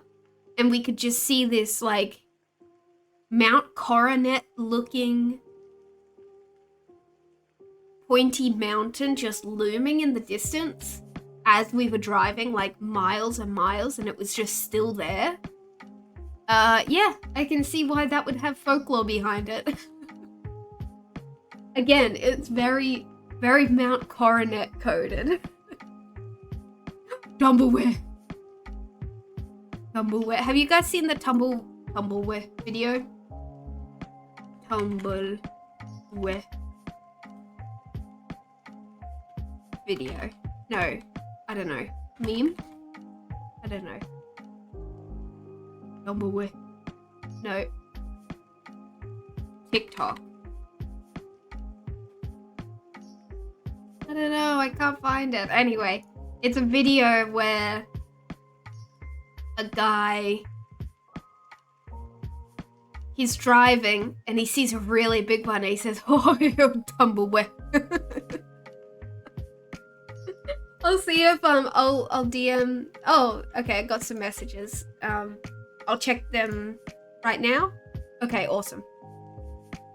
Do you have the Tumbleware video? There we go. We'll see what happens. We saw a Tumbleware.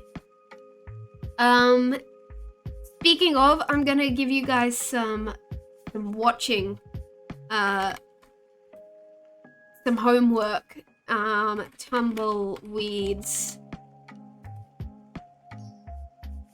The Trouble with Tumbleweed. This one. It's a really good video.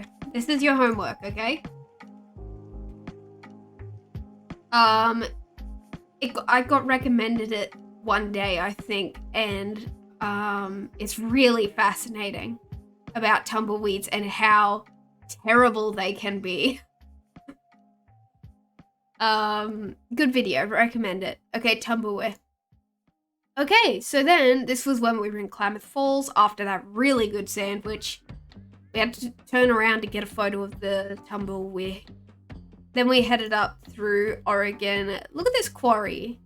And just look at the colors of the rocks. How cool is that? That's why I took a photo of that.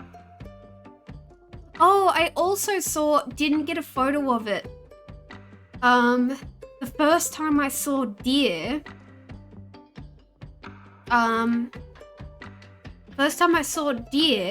I was looking at one of these huge mountains and I thought, that was right next to the road, by the way. Sometimes these huge mountains are directly next to the road. It's so bonkers. I thought I saw rocks tumbling down and I thought, oh cool, we're about to be crushed by rocks. But then I had a look, it was actually deer, a group of deer, jumping down the mountain. It was like a freaking vertical ass mountain.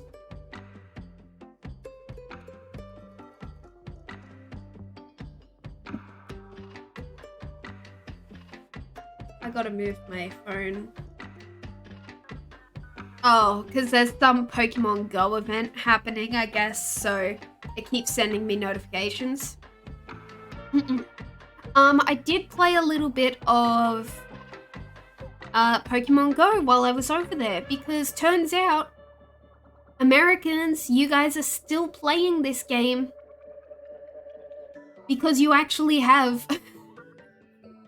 so much so many Pokestops and so many Pokemon. I was taking screenshots and I was putting it on my Twitter. Meanwhile, I got home and there's one Pokestop like a 10-minute walk away.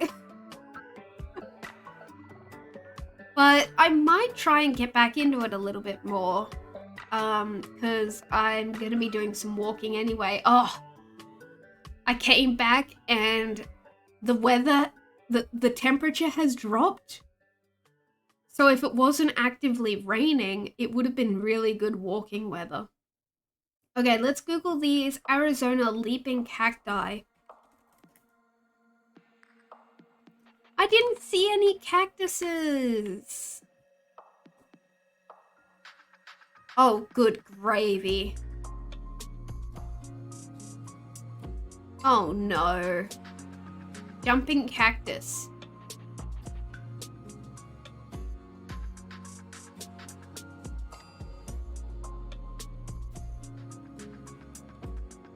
It's also just giving me advice about how to take care of your cactus houseplant. Jumping cholla cactus.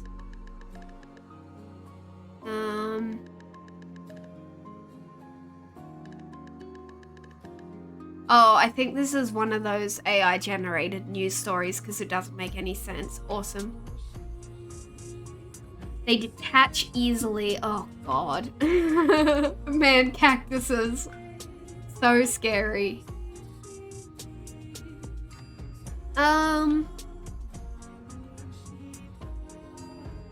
don't think this is Mount Shasta, but it looks cool, don't it? Why did I take a photo of that? Just because it looked cool, I think. But as you can see, look, as we enter Oregon, again, another biome change.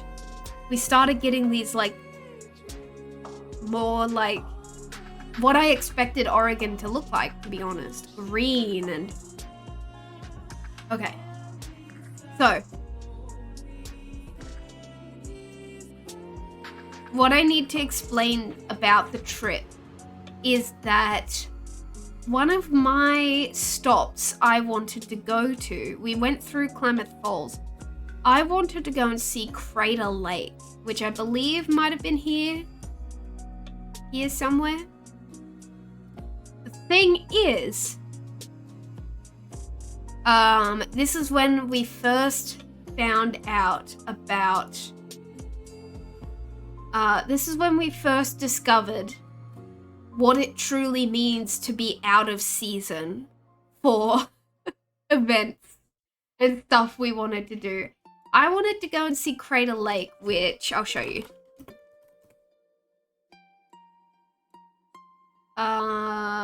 Ooh, that's cool. Can you just show me a picture, please? Please just show me a picture. You don't have to load this whole webpage. I just want to show a photo. I just want to show a photo. Okay, here we go. So, wouldn't you know it? It's a big old lake with a big crater. Like, it's a crater-shaped lake. And it has a little like island in the middle. I think it's called Wizard Island or something. Now, if that doesn't sound like the coolest thing in the world, I don't know what does. But yeah, I wanted to go see Crater Lake. So, as mentioned here, basically you just come off the main road. You just have to go along one road. And there you go. That's how you get to Crater Lake, and it's in here somewhere. It might have even been this road. Sorry, I lied. Very cool. Okay, so let's do it. Around this time as we're driving, we get a message from... Also, again, this is the sweetest thing I've ever heard in my life. We get a message from the person who owns the hotel that we are staying in for the night. At a town near Crater Lake called Chemult, I'm not sure. we get a message from them that, and it's like, hey, please let me know when you think you'll be in to check in. And we're like, okay, that's just a formality. We're like, okay, we'll be there 6 p.m. And he sends back a message saying, okay, see you then. Just letting you know that we have a severe weather warning in the area, so please drive safely and stuff like that. And then we realized that he was actually like making sure that we got there when we intended to get there instead of being snowed in. Like, I don't care how much of a formality that is, that's just so sweet. That was just so nice. So we're like, alright, cool. Us goofy ass tourists, we're like, we'll just drop by Crater Lake and go and see what that looks like, and then we'll be on our way. Anyway, it starts getting, I believe it may have been raining or something. It was kind of a, no, actually, I think the weather was quite nice. So, we drive. I'm like, the path to Crater Lake is 15 minutes. I don't think the weather can change that much in 15 minutes. I was wrong. So they do this, so it was pretty bad. Anyway, we got to Crater Lake, the Crater Lake turnoff. As you can see, pretty shitty photo. That's just how high the snow was on the side of the road. I know it's a bit hard to figure out how high that is, but don't worry, you'll be able to figure it out in just a second. So it turns out that the road to Crater Lake,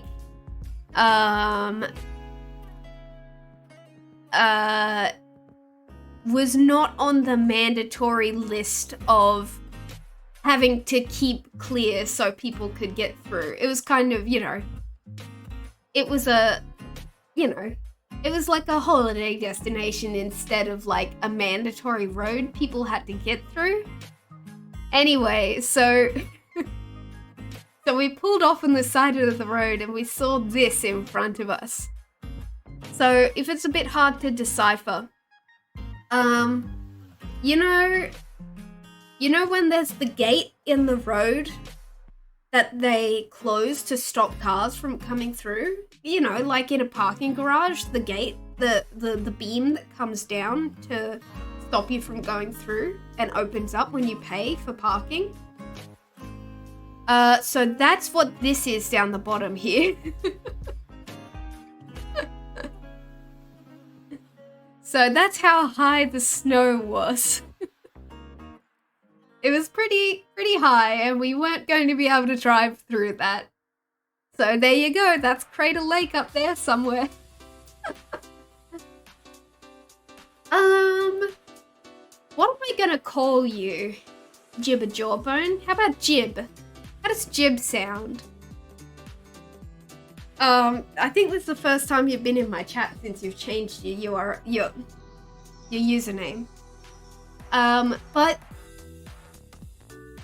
the first day back is great. We're only like, I'm only through like, oh god, let's have a look.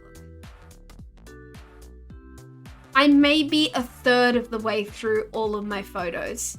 You like Jib? Very good. I like the cut of your jib.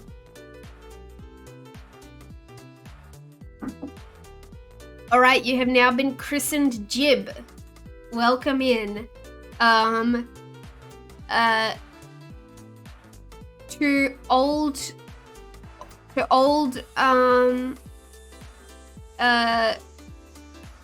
stream historians, Jib is my sibling.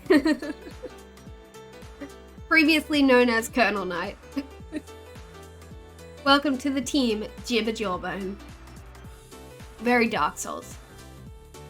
You got Mum's postcard today in the mail. Okay, So while we were in Canada, we sent some postcards. It's been interesting to see how long it's taken some of the postcards to get here when they're all roughly heading to the same place. Well, I hope you enjoyed the postcard. Alright, so Crater Lake was a bust. But that's okay. Alright. There you go. You can see how it had to have been like a good meter. A foot of snow. And then so we went to a little bit of a bummer evening, but we went to bed in this cute little cabin, like little motel looking place. We woke up and it was snowing. It was snowing. So this was our first snow. I gotta say, this whole trip, Mum was very full of the whimsy. Mum was very whimsified, which is good. She deserved a nice whimsy-filled holiday, I think.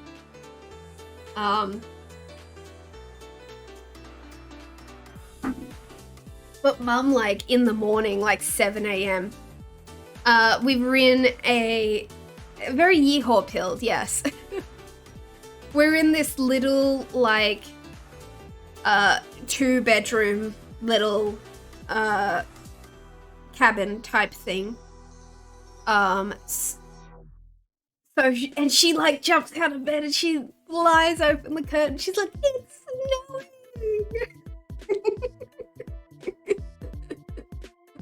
That was very sweet. She was big on the snow. She just kept saying, it looks like Christmas. And I'm like, yes, Mum, because they always base Christmas stuff off of like this American viewpoint. So we might need to go, I said to her we should start doing Christmas in July in Australia. We have maybe, you know what, I'll Google it. Where to see snow in Australia. The mountainous regions of New South Wales, Victoria, ACT and Tasmania, especially the Australian Alps. We've got ski resorts like Thredbo. The Blue Mountains.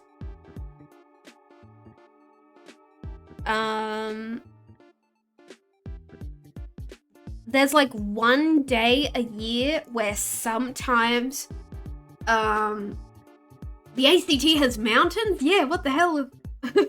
I wasn't aware of that.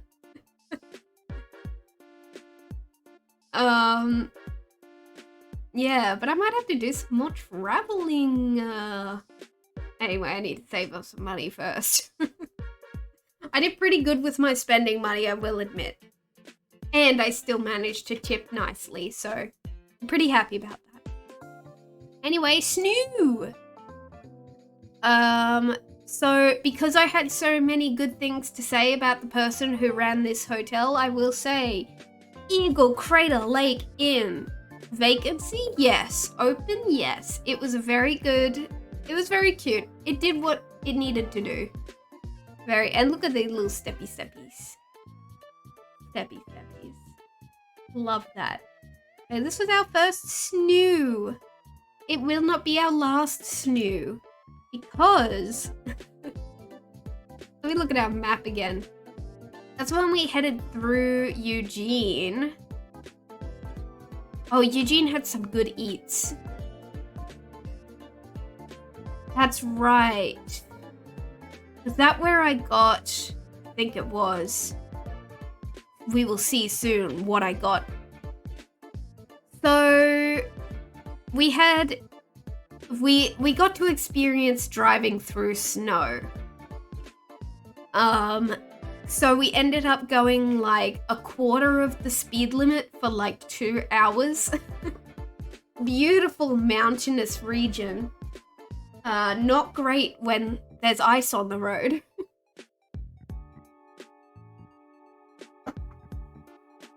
But Dad did a great job driving through it, so thanks Dad for not crashing us.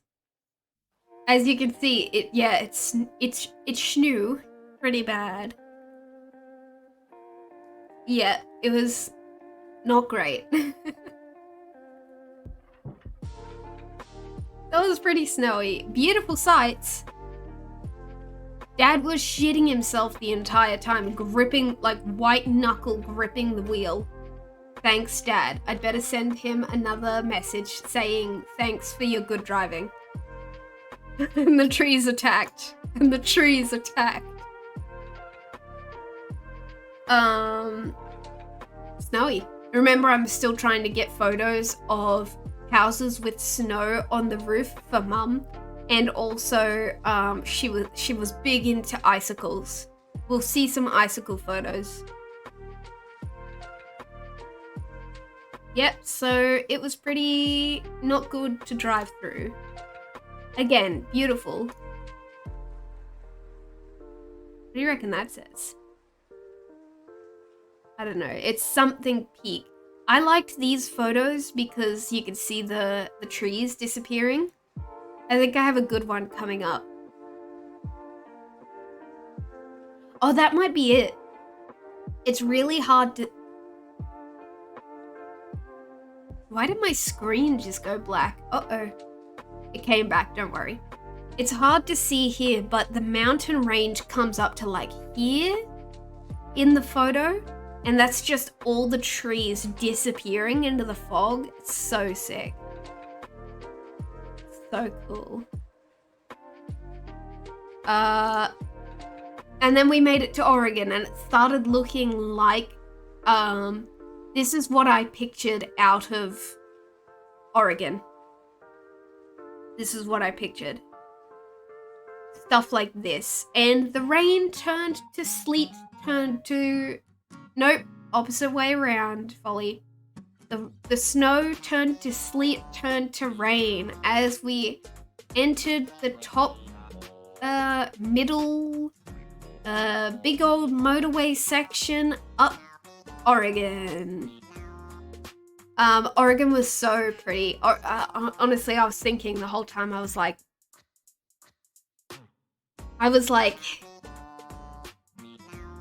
this region is kind of like what my soul feels like. You know when you find a place that you're just like, you just love the vibe? Like, I'm definitely more comfortable here when it's cooler, when it's rainier, stuff like that. And I've always liked driving more foresty areas, stuff like that. So I was spiritually connected to Oregon. And honestly, before we got to Canada, a part in Canada that I will explain in a bit, I was like, this is the most beautiful place I will see on this trip. Just this drive into Oregon. Again, the rivers. They just run so fast. And they have these massive rivers just like right next to the road. These like raging rapids. Rayman raving rapids. Anyway, jump scare. Oh no, I thought I could tell when an image was coming up. Oh, I'm 2 photos off, okay? But yeah, isn't this just... And the rain cleared, and this was as we were entering Eugene, I believe. The name is Nix. The name is Snix. Hello, welcome in. Thank you so much for the follow. Welcome, welcome. Welcome. Welcome to my stream. No, I'm not gonna pretend that there's a song I sing whenever I get a follower. Welcome in. Thank you so much for the follow. Yeah, so this was heading into Eugene, where we got chicken and waffles. I got chicken and waffles. Okay, this is my next shout out. Eugene. Eugene, the Jazzy Ladies Club, I think it was called. Jazzy Ladies. Jazzy Ladies Cafe, Eugene. It's an entirely, you wouldn't guess it, it's an entirely gluten-free cafe. And it was like, oh, thank you for the hydrate as well. Yes, I will. I hope you guys are hydrating as well, because yeah, I definitely need it since I'm getting over this cold. Hopefully my voice will go back to normal, especially seeing as though tomorrow we will be doing a collab stream, and I'll see how my voice is. I might be joining in with Q's Ace Attorney stream that the group have been doing for the last couple weeks, because they need more feminine voices. Poor Max has pulled the weight of every female character. Don't tell Chibi. I can't remember if I meant to post this in the group chat. I don't know if I did. I may have mentioned that I had chicken and waffles. But yeah, basically, Jazzy Ladies Cafe, Eugene, Oregon. They had so many good-looking things on the menu, but I knew that it would probably be the only time I could try chicken and waffles, because it was a fully gluten-free cafe. So I knew it was going to be gluten-free. I thought it would be harder to find chicken and waffles elsewhere. And it was... I get it now. I get it now. I don't know if this is standard, but the coating on the chicken had quite a lot of pepper, like peppercorns. That pepper, black pepper. So you got this kind of peppery kick alongside the bacon flavor, the waffle flavor, and then the maple syrup. I get it. I get it now. I understand. I'm sorry I ever doubted chicken and waffles. But I think it was the pepper that pulled it through. Also, solid gluten-free waffle, solid gluten-free coating on the chicken. Thank you, Jazzy Ladies Cafe, Oregon. Eugene, Oregon, for my life. This is the only issue. The waitress was so nice that we handed the tip directly to her, because we're like, you need to get this money. And then as we were heading out, we noticed that she kind of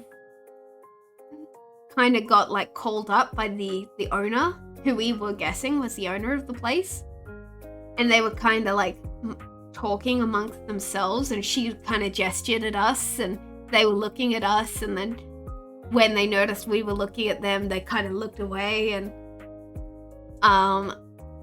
so like, I don't think we did anything wrong by tipping, but there may have been a, like, you have to put it in the tip jar rule. Or maybe the people have to claim every tip to make sure, I don't know. Anyway, that was a weird moment. We hope she got the tip, because she was delightful. I think chicken and waffles came from someone in a jazz band ordering it once. I'll look up the history. Thank you. Anyway, shout out chicken and waffles. I get it now. Also, Americans, you do bacon surprisingly well. I was a bit scared because I always pictured American bacon as being the really thin, really fatty, super greasy bits, but it has a real good smoky flavor. And by gum, they are crispy. So you're done good, America. You're done good. You're gonna have so many Discord messages from me by the time this stream is over. That's fine. That's fine. If there's anything you want me to check during the stream, let me know. Yeah. All right. Yeah, so also we're only driving through Eugene. But I really liked the vibe. It felt very, it felt like the university section of a big city. Like where the universities are and kind of like that. It felt like an old, knowledgeable city. You know?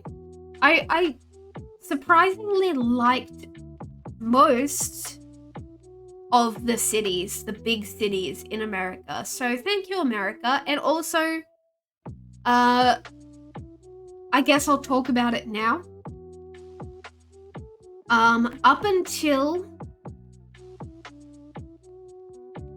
we crossed over into Washington State. Oh, sorry, I hope no one from Washington State is here. Up until we crossed over the line to Washington State, there was so little litter. Everything was really nice and clean. And I know because a lot of the time I was looking at my feet, making sure I wasn't tripping over snow and stuff like that. The places that were really nice and clean, thank you. Thank you, Americans. When I would see litter in national parks or anything like that, I was filled with a violent rage. And remembering what we said earlier, I think all litterers should be punished in Team Fortress 2. I think all people who litter in national parks should be set on fire by the Pyro in TF2. Classic TF2 character, the Pyro, should set anyone who litters on fire in the game Team Fortress 2. Okay? Anyway, that's what I think.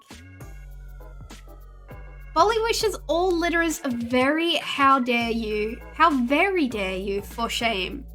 It was especially when we were in like national parks, when I was filled with the joy and whimsy of the raw power of nature, and then I see like a can of White Claw. I just think that person should have a little chat with the Pyro TF2. You know? Anyway, chicken and waffles.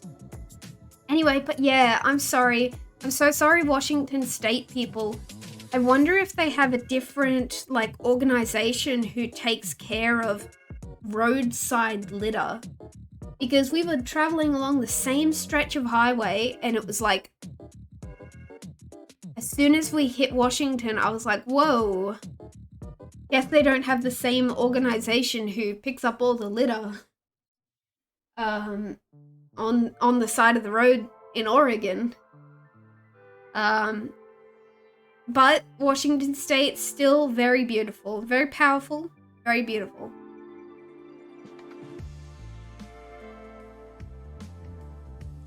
I think some correctional facilities utilize inmates to clear litter as part of their community service.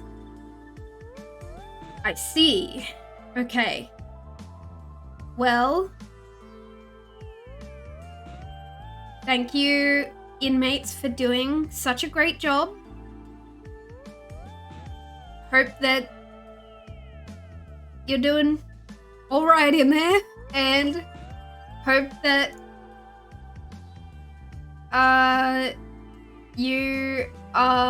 thank you for servicing your community. I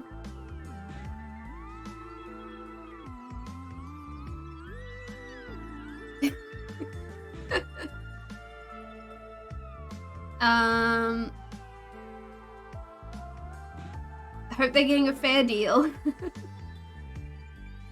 Hope they're being correctional. Oh, look at this. Okay, so all right, we should go back. Excuse me. Oh my gosh, sorry. My snoot is getting a bit snuffed up. They're also volunteers and government workers. Yeah, I assumed so. That's why I thought that maybe there was a different organization organizing all of that stuff for the different states, because I felt like there was a very abrupt change as we passed state lines, which is very sad. But again, that was just like the motorway section, and there's a lot more to see in Washington state. So like, I'm talking, this was okay, so here we go. So Eugene was where we had the chicken and Winnegitch. I got to admit, remember how I said I was falling asleep in the car? I don't remember driving through Salem. I do not remember driving through Salem. I remember leaving Eugene. I remember seeing signs for Portland. So, Portland. We actually, we knew we were coming through Portland on the way back. So, we actually, I don't know if we really did anything in Portland, except for, of course,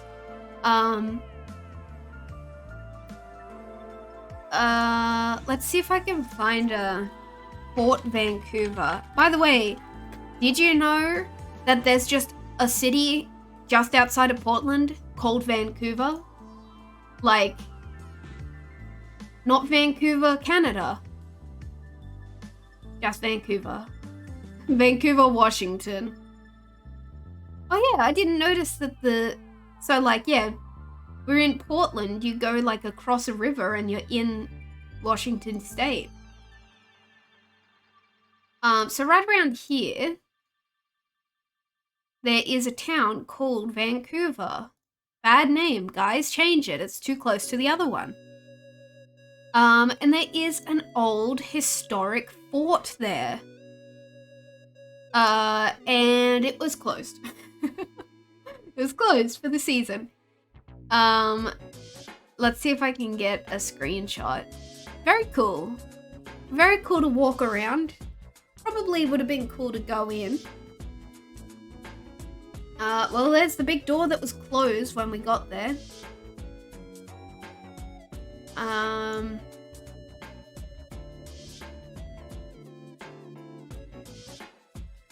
Hey, Hydra. Whoa, Jesus. My God. I probably shouldn't have done that. Hi, Hydra. Thank you so much for the resub. You're working really hard. No, I get that. That's fine. Do you still need that video? If you can find it. If not, don't worry. I explained the context of the video. Don't worry.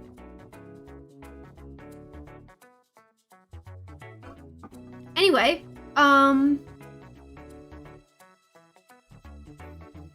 Fort Vancouver. Oh yeah, here. No, there. It's just a big old, like, 1800s fort. Pretty cool.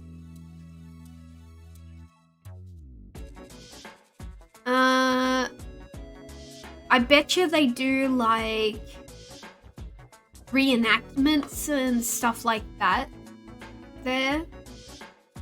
Yeah, just an intact old-timey fort. This was me taking a photo between these giant wooden logs. I took a photo of just a nice old building. That was all I could really see. You've got it. Thank you. Sorry, those dogs are barking. Hold on. Pause this.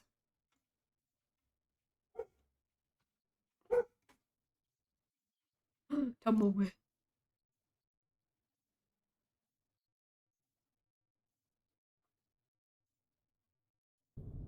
Oh, that's a big tumbleweed. That's it. Oh, that's a big tumbleweed. Tumbleweed. Why is that dog barking? Why he bark? I don't know if you can hear him anyway, but oh, that's a big tumbleweed. Okay. Brad, hello! Your work here is done. You go back to work. Good luck, Hydra. Thank you so much for popping in. You gotta make that a redeem? Yeah, okay. Sounds good. Tumbleweed. Speaking of, now that I'm back and I don't have any like looming time before that shows up, I need to see how loud it is. Come on, where is it? Where is it? Oh no, where is it? Maybe it's broken. I'll have to check that. Okay, bastard. I could find the video that that's from. Bastard. Here, just for you, because... oh, what's his name? It's from Fallout. Bastard.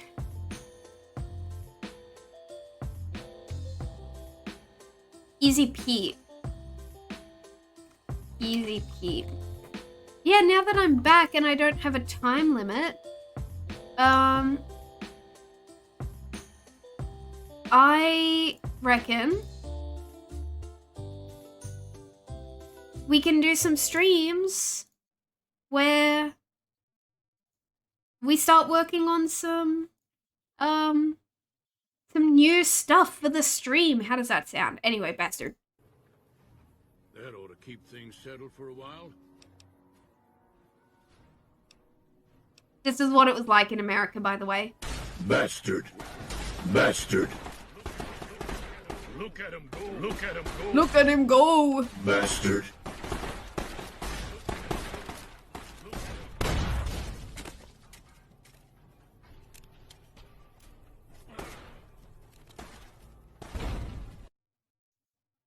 Yeah, that was good. Also, Fallout New Vegas is definitely on the list of games to play. Oh, now that I'm back, we can play so many games. Yeah, bastard. Yeah, so I'm looking forward to upgrading the stream a little bit, doing some stream upgrade streams. Heck yes. Oh man, I feel so revitalized. Bastard. Alright, where were we? We were in Fort Vancouver. We went for a nice walk around here. Couldn't get in. Looked cool. Okay.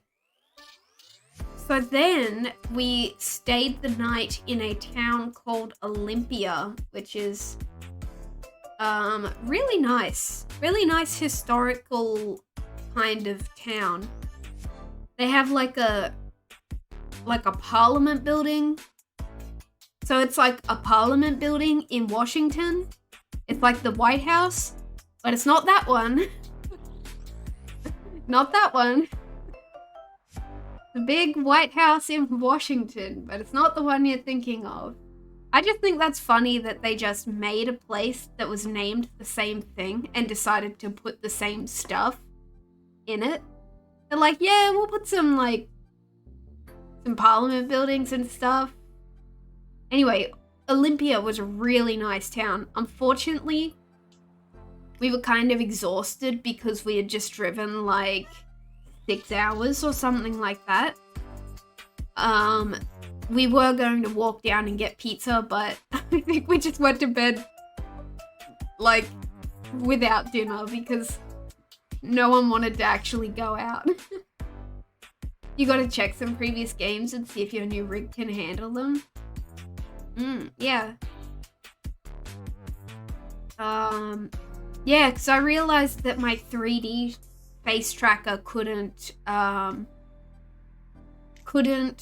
deal with Steam games where I use my controller. For some reason, closing the face tracker made it so I could play Steam games with a controller. But before I forget, one day when we were just driving on the trip, I suddenly had a vision of a new 2D model for me when my computer can't handle a heavy game and the face tracking. What I'm thinking is actually sculpting a model, but then like just rendering out images of the model and using that as the parts of the PNG model. What I'm thinking is this will be a project that we work on stream. I want to try and make like a claymation looking model, like only have it run at like 12 frames per second, stuff like that. I just don't know if I want to make it like look like Wallace and Gromit or just look like a model with like a clay material on it. Isaac, hello! Oh, guys, my voice is starting to give out. Isaac, hello! Yeah, Kirby Rainbow Curse. Yeah, exactly.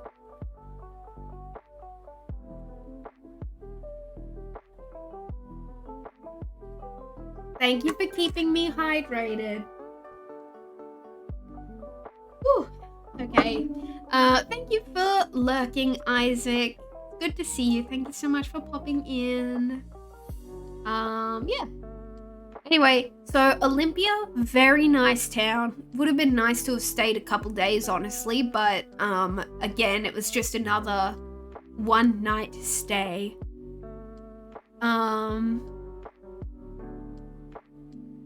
Yeah, very nice. Very, again, felt like a university town, you know? There's that very, like, you know, stonework. I liked it. Garden looked cool. Okay, so then oh, that's right, because what happened was we had a plan to, our plan for the day was to go from Olympia. That's why we stayed at Olympia, because it was only like, we wanted to go to Northwest Wildlife Trek. It's like a, what I'll call a safari style. So, you know, you're in your car and driving along a path looking at animals, of American animals. Very nice. Very, I was really excited for it. So, turns out we're sitting, this is probably why we didn't have the pizza that night, because we were a bit bummed. The plan was to go to Olympia, go over, do the wildlife trek, go through Seattle, and then hit Vancouver, our last spot. But we found out that night that the Northwest Trek was closed. So we ended up going to Seattle. We ended up on a whim. We were like, well, we got hours to kill. Why don't we go up the Space Needle? Seattle, very bad footpaths. Not great footpaths, guys. Didn't like it. I kept like kicking my toes and stuff like that. Because sometimes you'd have a crosswalk that just didn't have the little, you know, the bit that smooths that you can walk gently, you know, probably for wheelchairs and stuff. We crossed a road where they had the smooth bit to go from the footpath to the road, like that goes across the gutter. And then on the other side, it was just a gutter. So really lucky that we didn't have any mobility aids. Seattle, maybe look into that a little bit. But we went to the Space Needle. Sea Needle. What's it called? Space Needle. Space Needle. So that's the Space Needle. And this is from the top of the Space Needle. Yeah.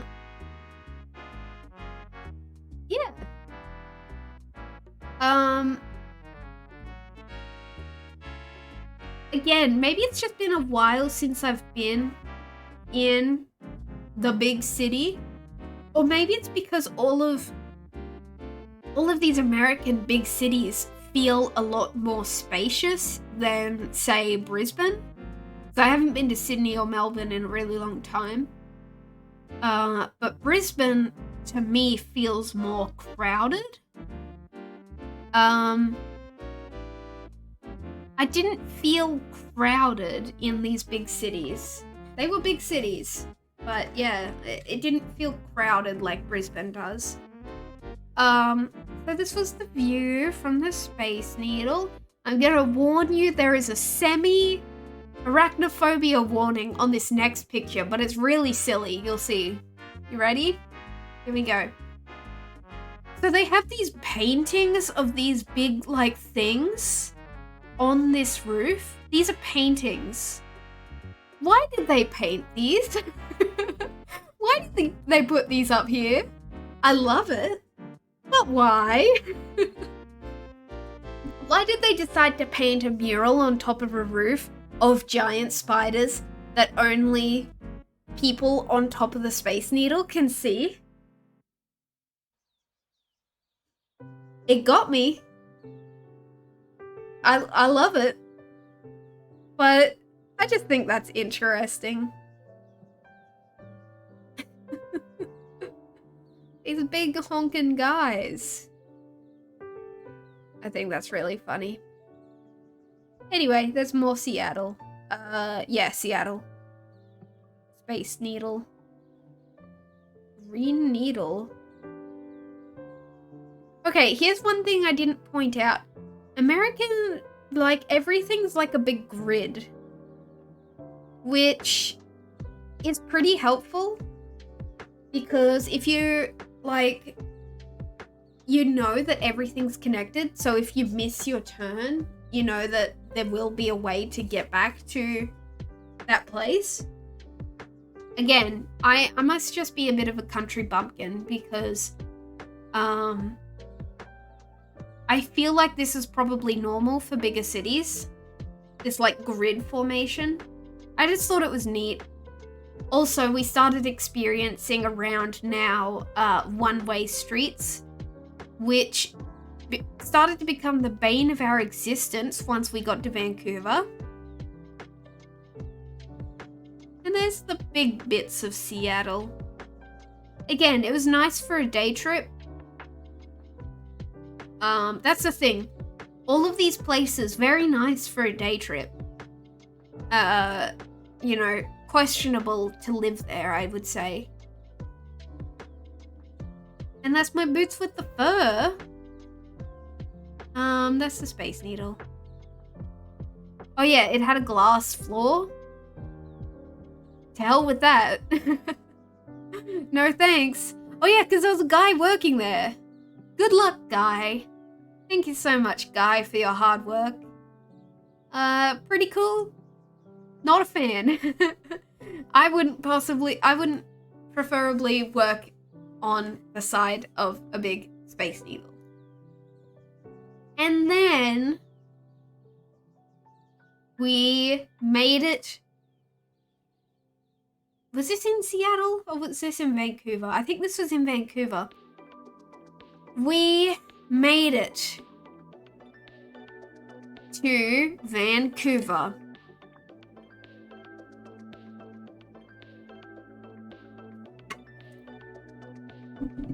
We made it to Canada, baby.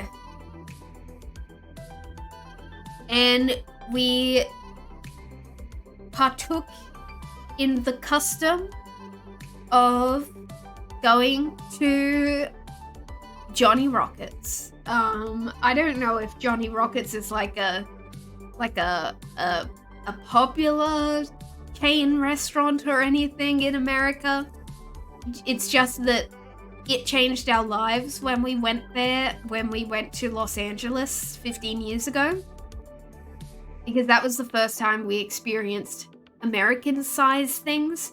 Because when you get a milkshake, also the milkshake was $11. So you'd better hope that it was big. When they give you a when you buy a milkshake, also I don't remember it being $11 15 years ago. So,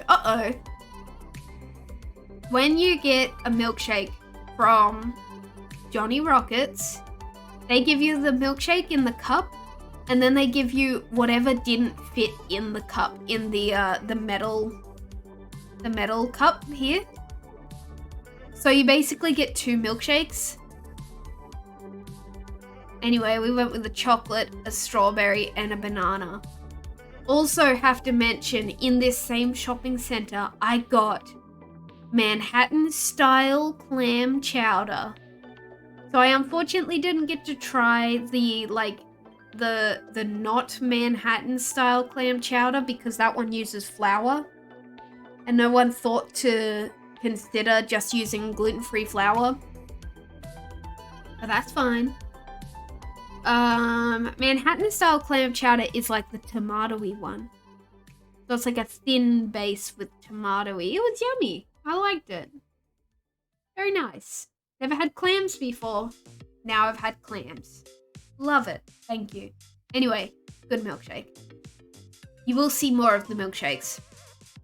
And that's it. We were entering Vancouver. You can see the weather was kind of giving us a taste of what it would be like to be in Vancouver. Because Canada, beautiful. Anything within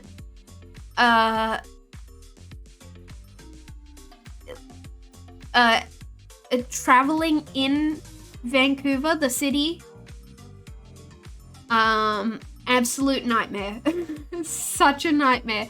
We got stuck in traffic for like a good hour because there was a crash like 20 minutes out of town, and there were 2 lanes. The road is designed so that there's 2 lanes going either way. They closed the center lanes for both ways.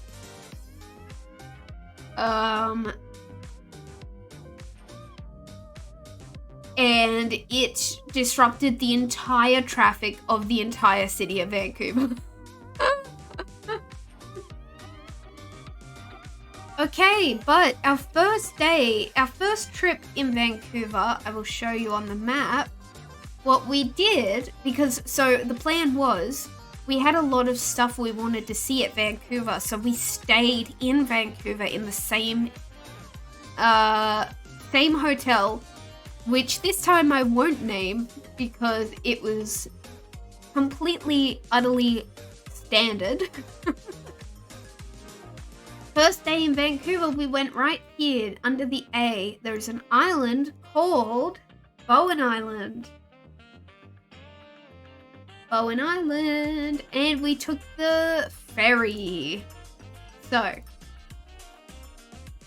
we took the ferry.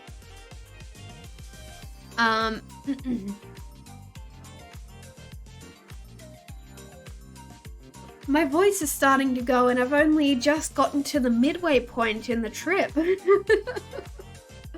Oh no. That's okay. I'll walk you through.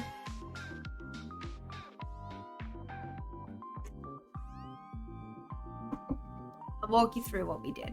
Let's see how much we have left to do. Oh no, we have so much left to do. That's okay.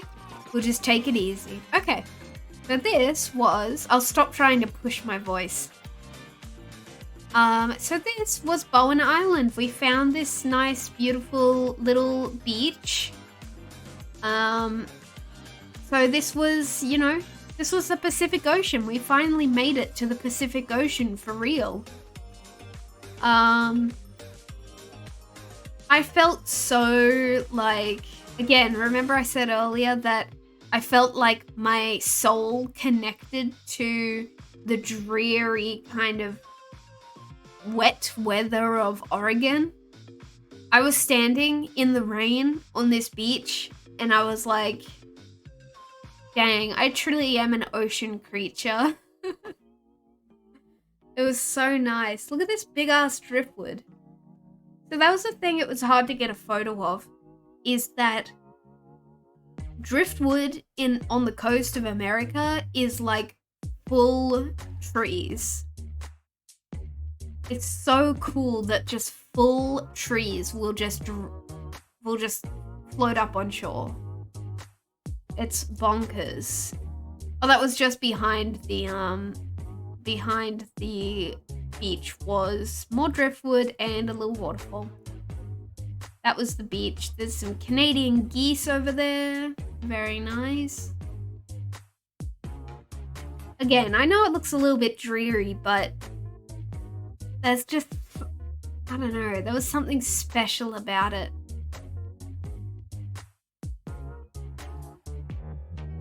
I just think it's neat. I think I'm just an ocean baby. Kind of like the soul of an ancient lighthouse keeper or something trapped in my body. You know, I just vibe so hard with the ocean and stuff like this. Anyway, so I really liked it. There's that big old piece of driftwood that just drifted up. It's the whole bottom of a tree. And yeah, because it's not just trees that just wash up on shore, it's like the Californian redwoods, which we will get to in a bit. Anyway, I just really liked this place. It was so nice. That's just the... So I think that's Canada. Like, that's Vancouver. Because, you know, we're on an island just off the shore. We took a ferry to get here. Look at this. I just thought this plant looked cool as hell. Spiky. I never looked it up to see what it was, but it looks like holly or something, doesn't it? Very Christmas core. Love it. This was just a lake that was called Trout Lake or something. Again, aesthetic. The fog rolling in over the mountain covered, the foresty covered mountain, the fir trees, the lake. Probably trouts in there. Again, didn't see any, unfortunately. A little bit of snow. It's just like I don't know. I just this is my soul. And this was that on the other side. They had a little bridge with like a little dam to monitor the water flow. So cool. Very cool. I tell you what, man.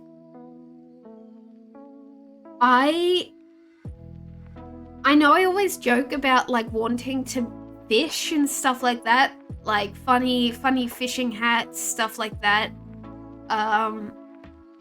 This trip made me want to get into fishing, like seriously. I still just need to get over the idea of hurting the fish. But this dreary, cold, but not too cold, foggy ocean vibe just really makes me want to get into fishing. Also, and actually at one stage, Mum was like, "Why are you so into fish all of a sudden?" And I was like, "Have you not noticed the vibe?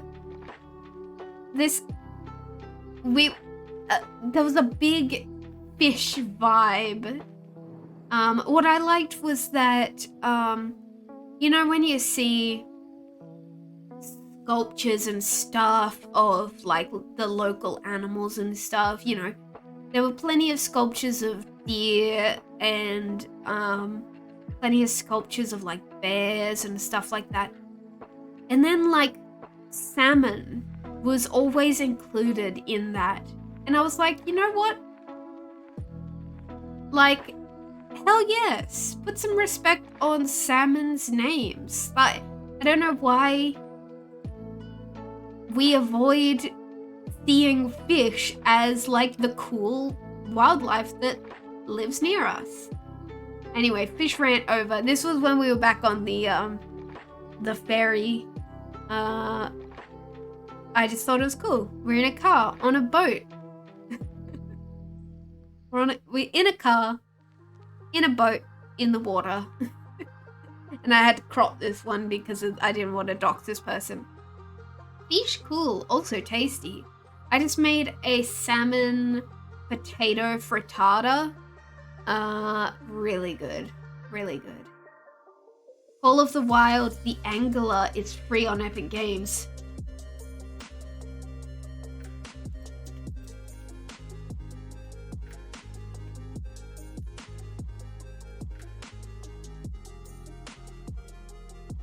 Oh, sheesh, here we go. Thank you, Brad. I am going to, we need to do like a, once winter hits here and it gets a little bit colder, we'll sit and we'll do some fishing streams. Realistic fishing streams. Up to 12 people can play together. Oh my god. Everyone, please play fishing with me. Please play fishing with me.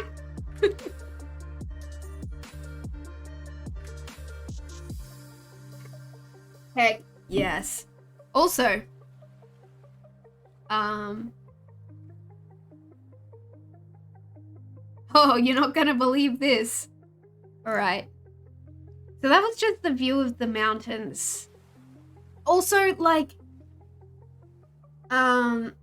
now you gotta download Epic Games Launcher on this PC. Yeah, I don't know if I have it either. You will play with me? Yes! Everyone fish with me!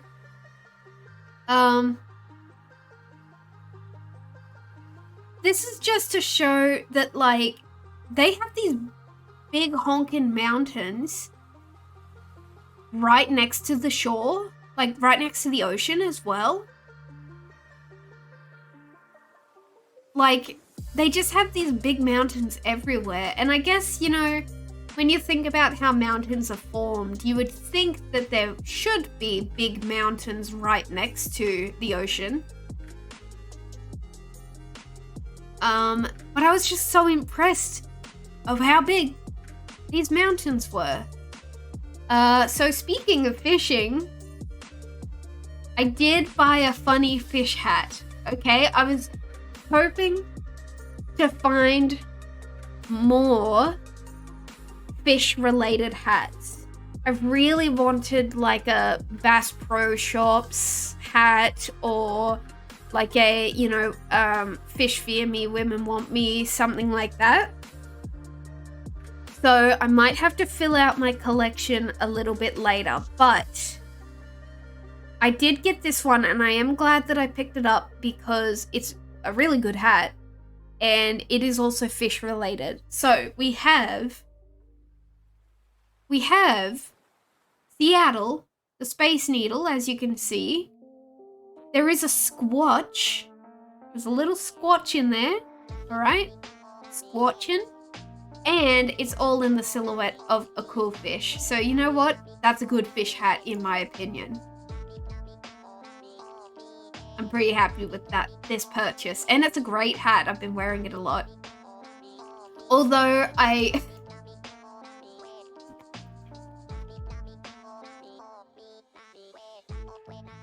oh, not that one.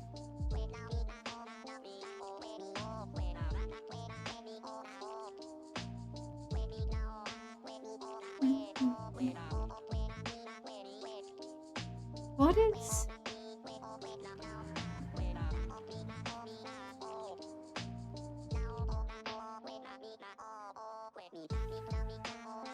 What is this song, by the way? Drake and Chill, but it's KK Slider. Very nice. You don't like IRL fishing because I used to hate baiting hooks, and last time my family went fishing, I was the only one who caught anything. And you caught it in the gills, so that was lost. Ah, okay, I see. Yeah, I don't know. I still need to,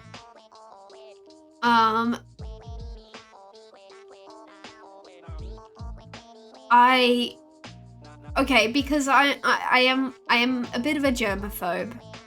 I'm scared of germa.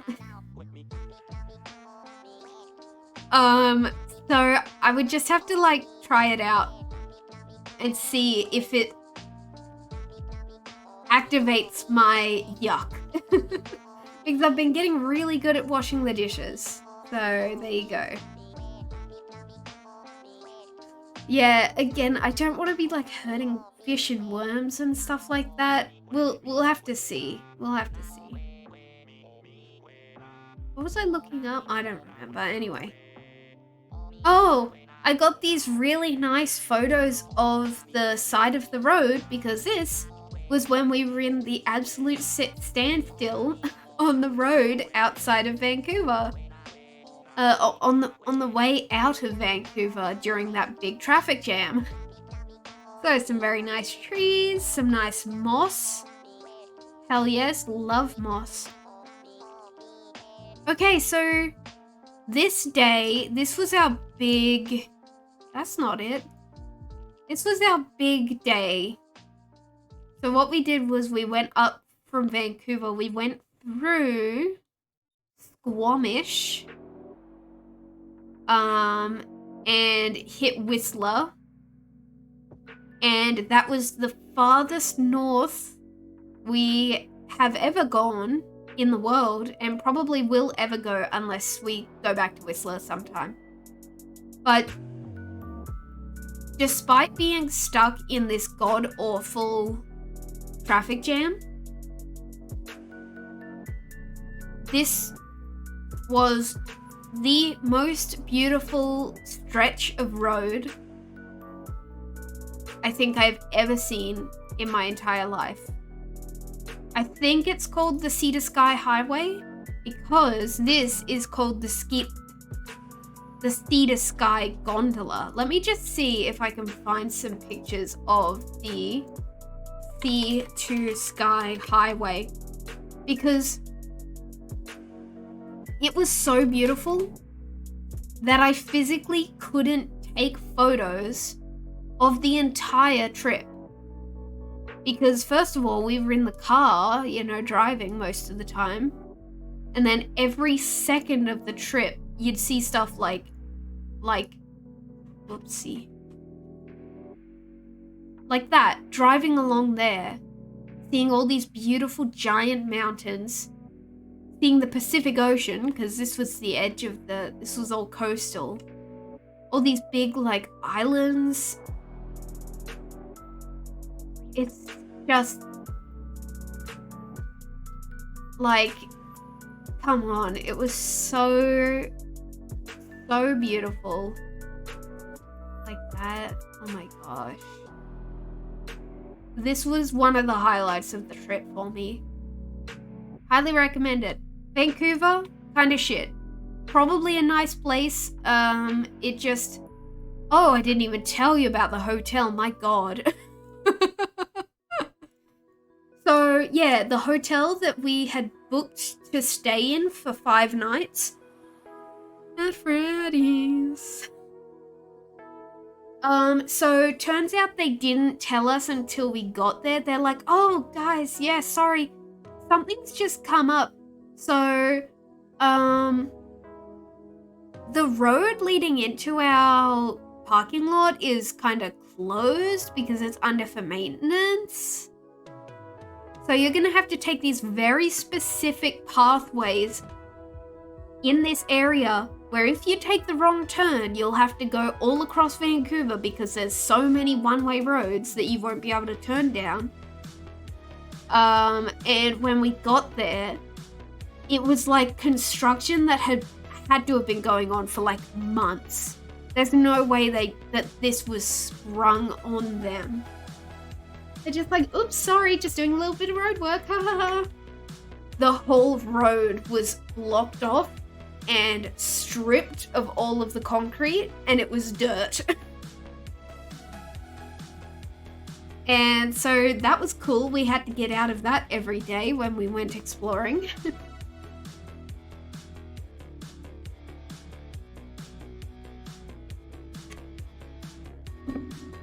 So Vancouver, the city, was really not treating us nicely.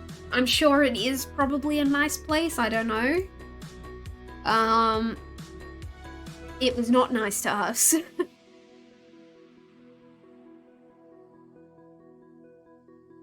So anyway, we went on another gondola. This is called the Sea to Sky gondola. Let's go. We're going up the gondola. This is really cool because, like, look at, again, how the biome changes. You can literally... I've got a really good photo I'll show you. Powdered donut trees. This one. 2 different biomes. Just, like, right next to each other. They spawned in the Alpine Mountain right next to the Rocky Hills. So cool. Again, this is one of my favorite photos as well. And this was taken out of the window of gondola. This was a good photo. Oh, that's an even better one. There you go. Like, it's got to be an altitude thing, right? It hits a certain altitude where snow just spawns? No, where the snow doesn't melt off the trees, maybe? I don't know. It's just sick. It's sick as hell. Maybe there's like a pocket of cold air or something. Anyway, so cool. Going up into the... Also, we somehow timed it so perfectly because you'll see that the, like, clouds roll in once we're done. And...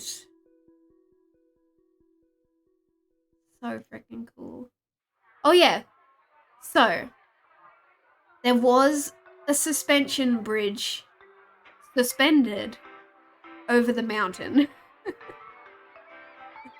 So we did walk across that.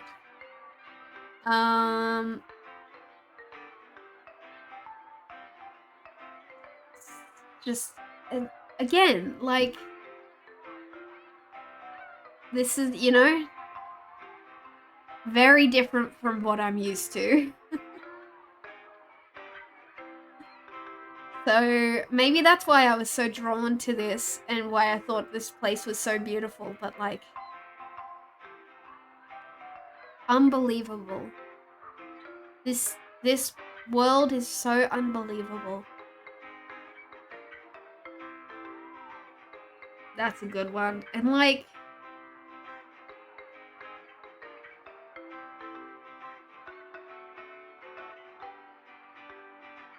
Gosh, I wish it was easier to capture depth in photos. Because, like, that's a teeny little... That might have been like a cruise ship. That little white dot.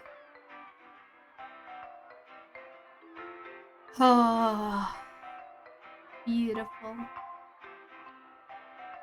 But yeah, you can see it was pretty cloudy, pretty foggy. That's a pretty crappy panorama, but it captures the view, you know? It gets the message across. Yeah, so this was a suspension bridge over the, you know, cavernous drop. Of course we had some freaking pumpernickel in front of us, jumping to scare his friends, not thinking about the fact that it shook the whole bridge, and we were also on the bridge. Absolute buffoon. And his friends weren't even like, haha, stop or anything. They were just like, bro, stop. Oh, here's the crazy thing. I think it was at this moment.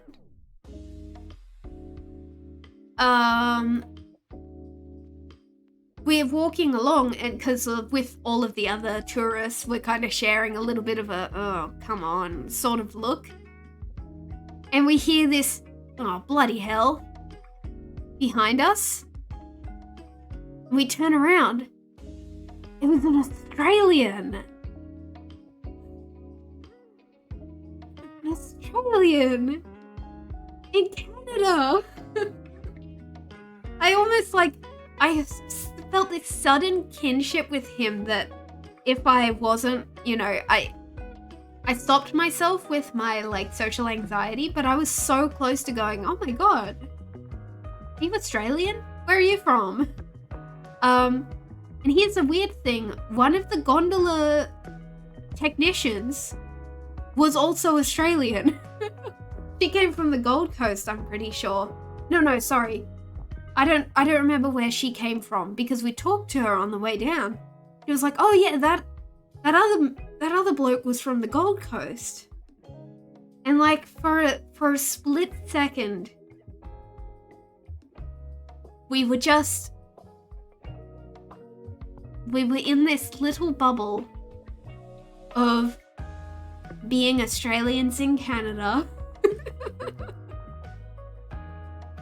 When I heard that man say bloody hell, I was like, huh? It was like our souls were connected. It's so funny. It's so... The weird thing about Canada was that, okay, so I don't think we saw any Australians at all in America. Soon as we cross over to Canada, we probably saw 3 or 4 Australians in all different places. What is up with Canada that draws the Australians? So weird. I actually had a childhood friend who just, like, moved away to Canada to work for the ski season. What is up with Canada? I mean, I love it. It's a beautiful place. It's just really funny. Anyway, this might be a good, as I mentioned before, you know, converting this into a something photo. I feel like that would be a good one.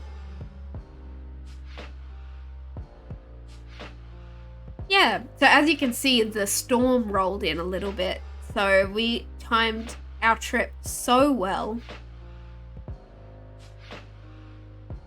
Freeze.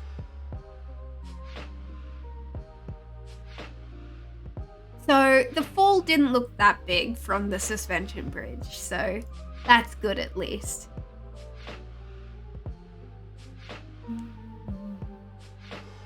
That's a nice one. I kind of like this one because you can see the observation deck. Feels kind of cinematic. Very cool. If only the fog hadn't rolled in so much. Oh, that's a better one.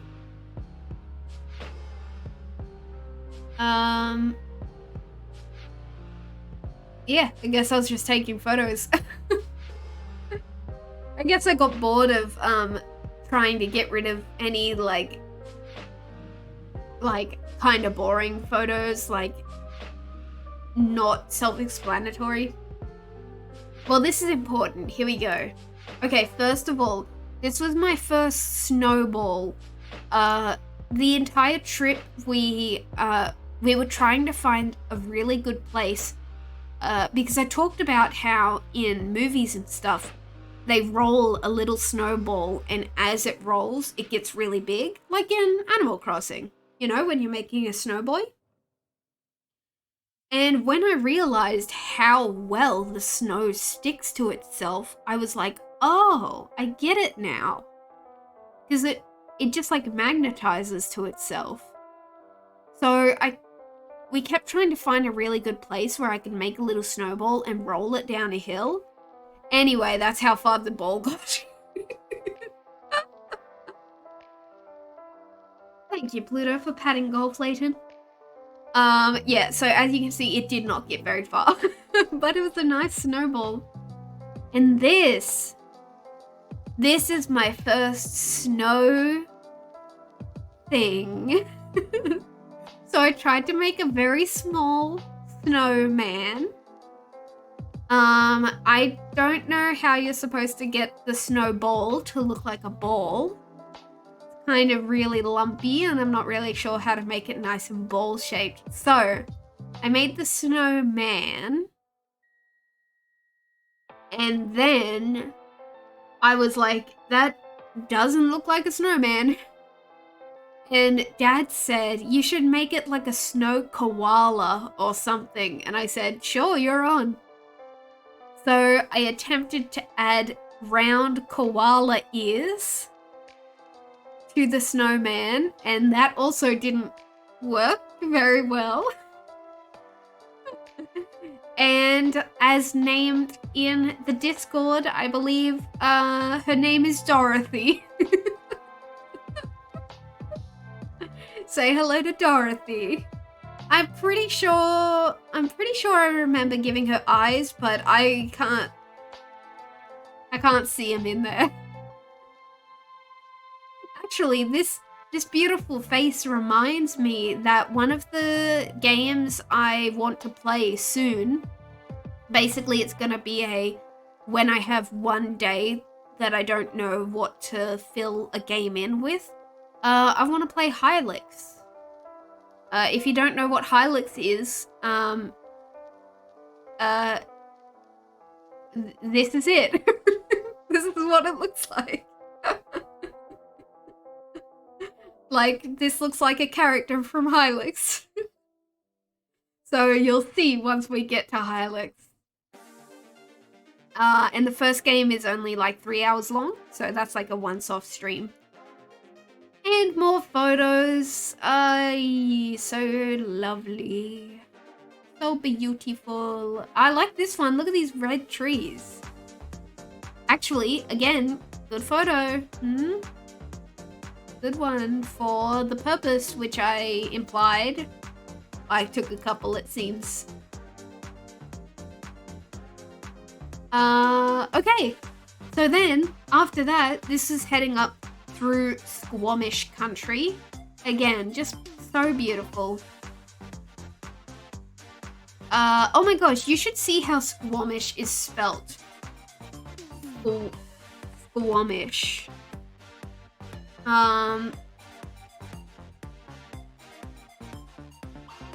The original spelling of Squamish. Yeah, it's very cool. I still haven't listened to a no, not that. Hold on. This is how it's spelt in the Squamish dialect.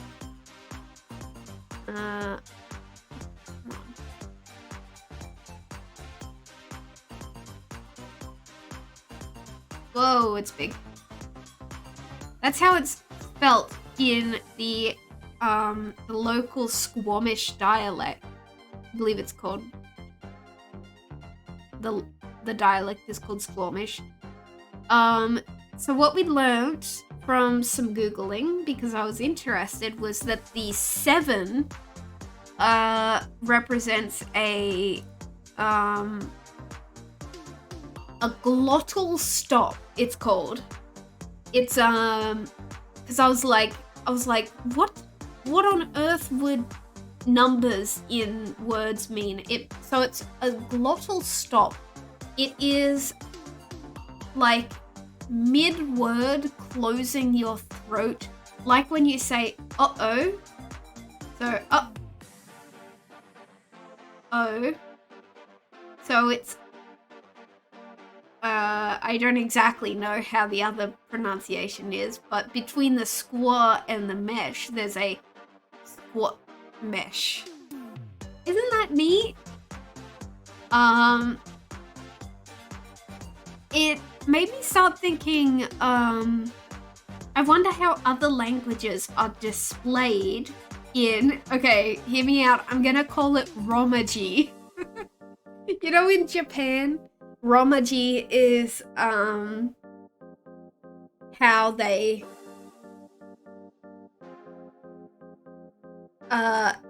typing Japanese words in English characters. It made me start wondering, why we don't use Romaji for like other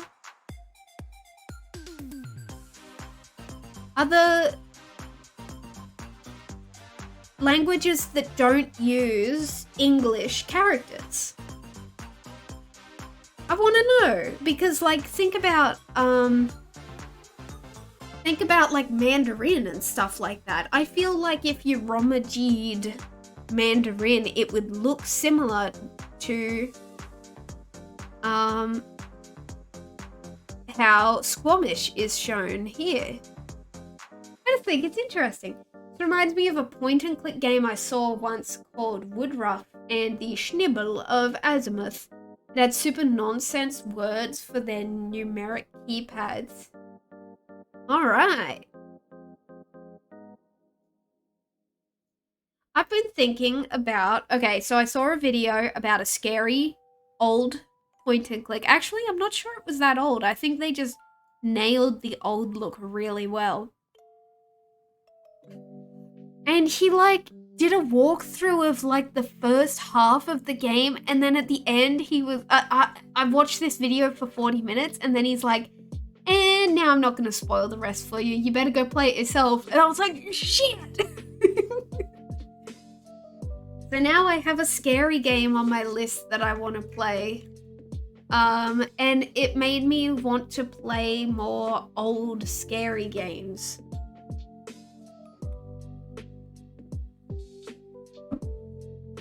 Not super old, not super scary. But I'm pretty sure I bought a Nancy Drew game. I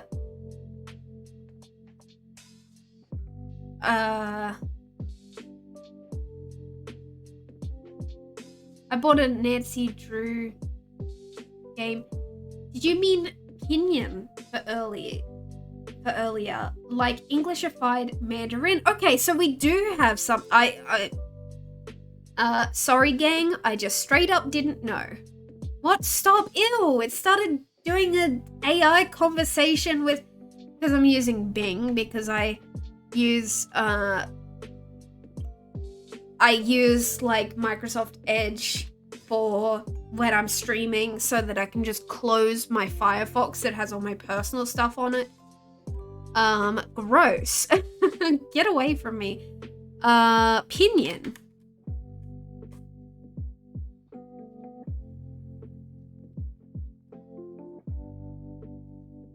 It's the most common romanization system for standard Chinese.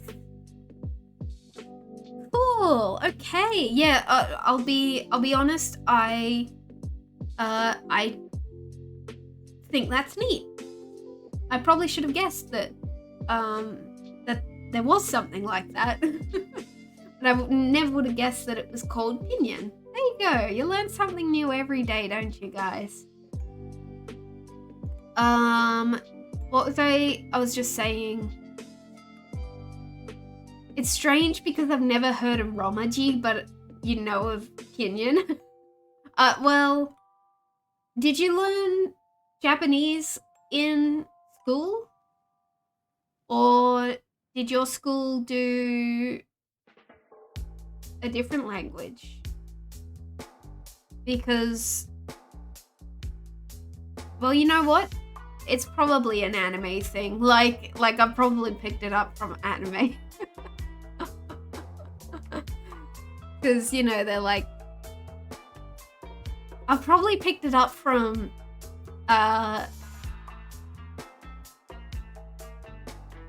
videos of Vocaloid songs with subtitles, because they'd have the English subtitles, they'd have the Japanese subtitles, they'd have the Romaji subtitles. There you go. Anyway, that's really interesting.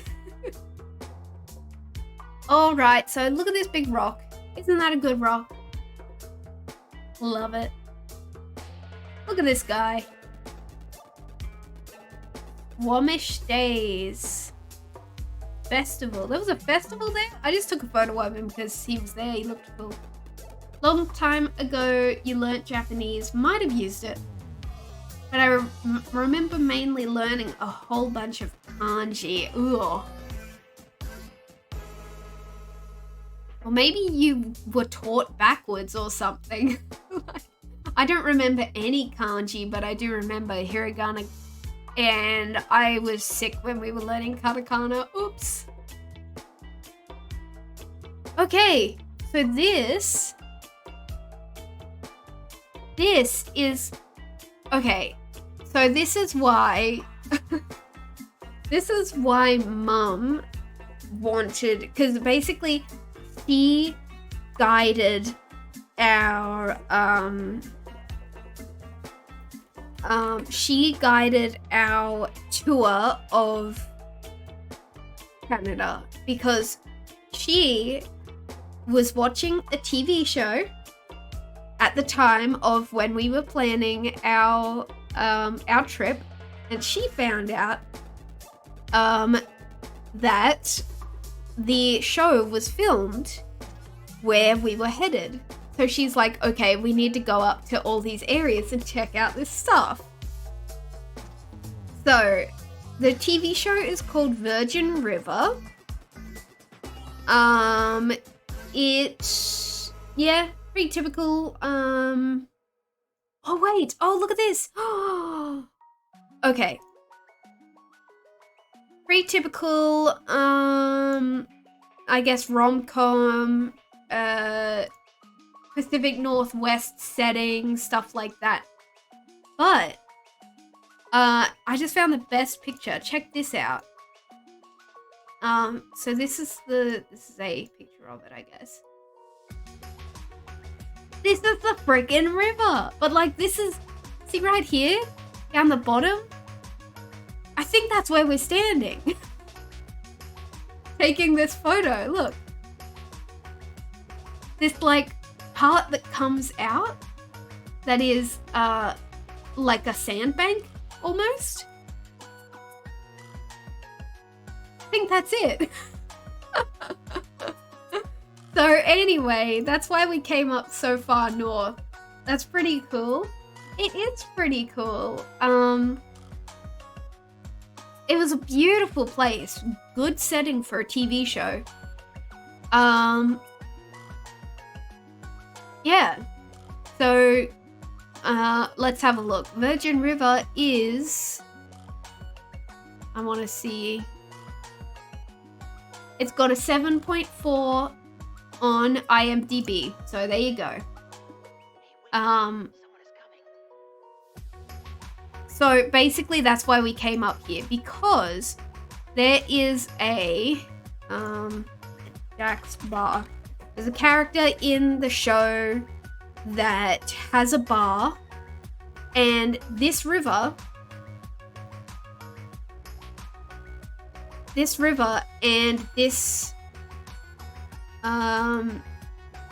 bar that we went to is the filming place for this bar in the show. Except they use a different interior for the thing. So that's why Mum wanted to go. Luckily, they also did gluten-free food. And it was pretty yummy. What did I have? I had something a little bit out of the ordinary. So the actual place is called the Watershed Grill in Brackendale. Is the suburb. Let's look at the menu of the Watershed Grill in Brackendale. Yeah, they had a good couple of that's right. They had a good couple of gluten-free options. I had a coconut curry bowl. Definitely the furthest away from home that I have had a Thai style green curry. $14. It was a big curry. I couldn't eat it all. $14, so that was a big serving. Very yummy. Very nice. Very nice area. So this river is actually, or Brackendale itself, the suburb, is the highest population of bald eagles in the world. And this cafe in particular, during like the season for the eagles, they say they see like 12 a day. Unfortunately, once again, we were out of season. But isn't that neat? The highest population of bald eagles in the world. There you go. It's in Canada. Isn't that funny? Americans. Anyway, beautiful, really cool, beautiful river. I think I took a couple photos, yeah. Oh, and we met a big chocolate Labrador called Maisie, tied up outside the restaurant. Oh, she was a chonka doggo. She was really sweet. Beautiful chocolate lab. Made me a little homesick for Mr. Rigby, who is Mum's chocolate lab. By the way, the dogs are doing well. I didn't mention any of this really before I left, because it was kind of like, it was kind of scary and a bit stressful. Abby, the golden retriever of Mum's, she's been having, basically her hips are going. She's only 8 years old, I think, but her hips are already going. Which is an issue with Labradors and retrievers. So we were really worried about her, like, getting her medicine and everything like that, while we were gone, but Hydra did a good job. And we came back, and it's like, she hadn't deteriorated at all. She still acts like a really annoying puppy sometimes.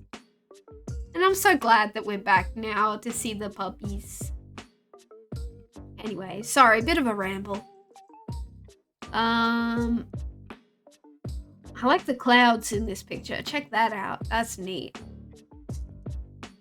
Oh, I haven't talked about the birds yet. Yeah, I have some notes about your birds, America. First of all, I now know the difference between ravens and crows. I thought it was less obvious, the difference between them, but like the biggest difference, I think, is that ravens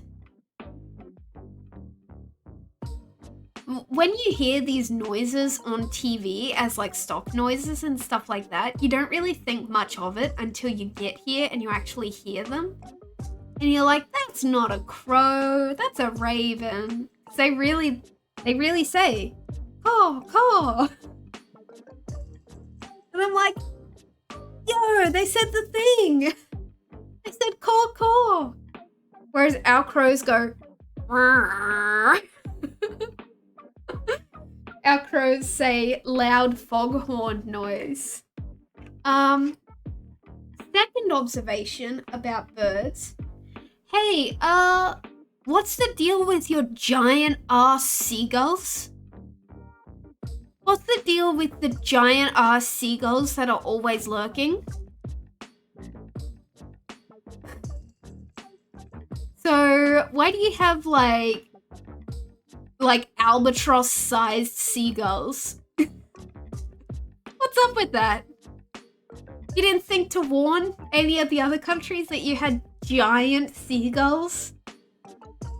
Because like what I noticed was that your ravens are the size of our seagulls. Your seagulls are the size of our crows. It's so messed up. They're huge. We fed them too much. Oh my god. Oh, aminals.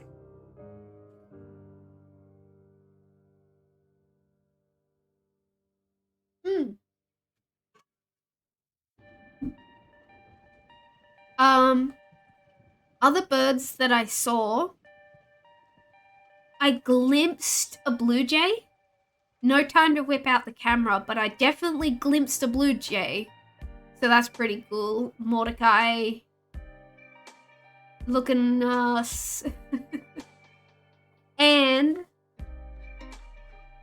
we glimpsed a woodpecker during the wildlife trek. But he wasn't pecking, he was just hanging out. He was just wood. Alright, let's move on. Okay. So, remember how I said there's no way that the weather can change that much in 15 minutes from driving? So, there was a bit of a snowstorm happening in Whistler. Remember I said we were heading up to Whistler was the end goal. Basically, the weather started getting pretty bad. So we decided we were basically just going to drive as far as we could until the roads got crappy. And we ended up making it to Whistler, I think. But here's some of the photos. First of all, Frozen Lake. Frozen Lake. We took so many photos trying to get a photo of these frozen lakes. The lake is frozen. What the heck? That's just like in the TV shows. And Mum said when we were showing these photos to my siblings, and she's like, oh, I just wanted to be able to walk on it. And we were like, no. Obviously, she never saw Balto.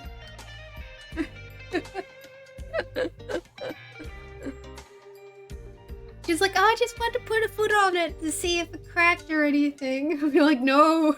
Good thing we never saw one up close. We never got out of the car. Anyway, I'm glad I got one photo of a frozen lake. Very nice. I got 2 photos of a frozen lake, I guess.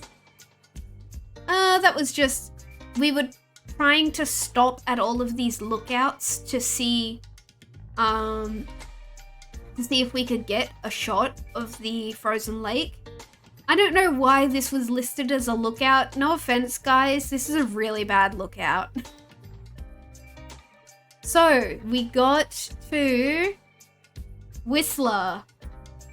And by gum, it was snowing. So, oh look, this is a motion image. I took some motion images so you can see the snow. Are you ready? Let's have a look. Whoa.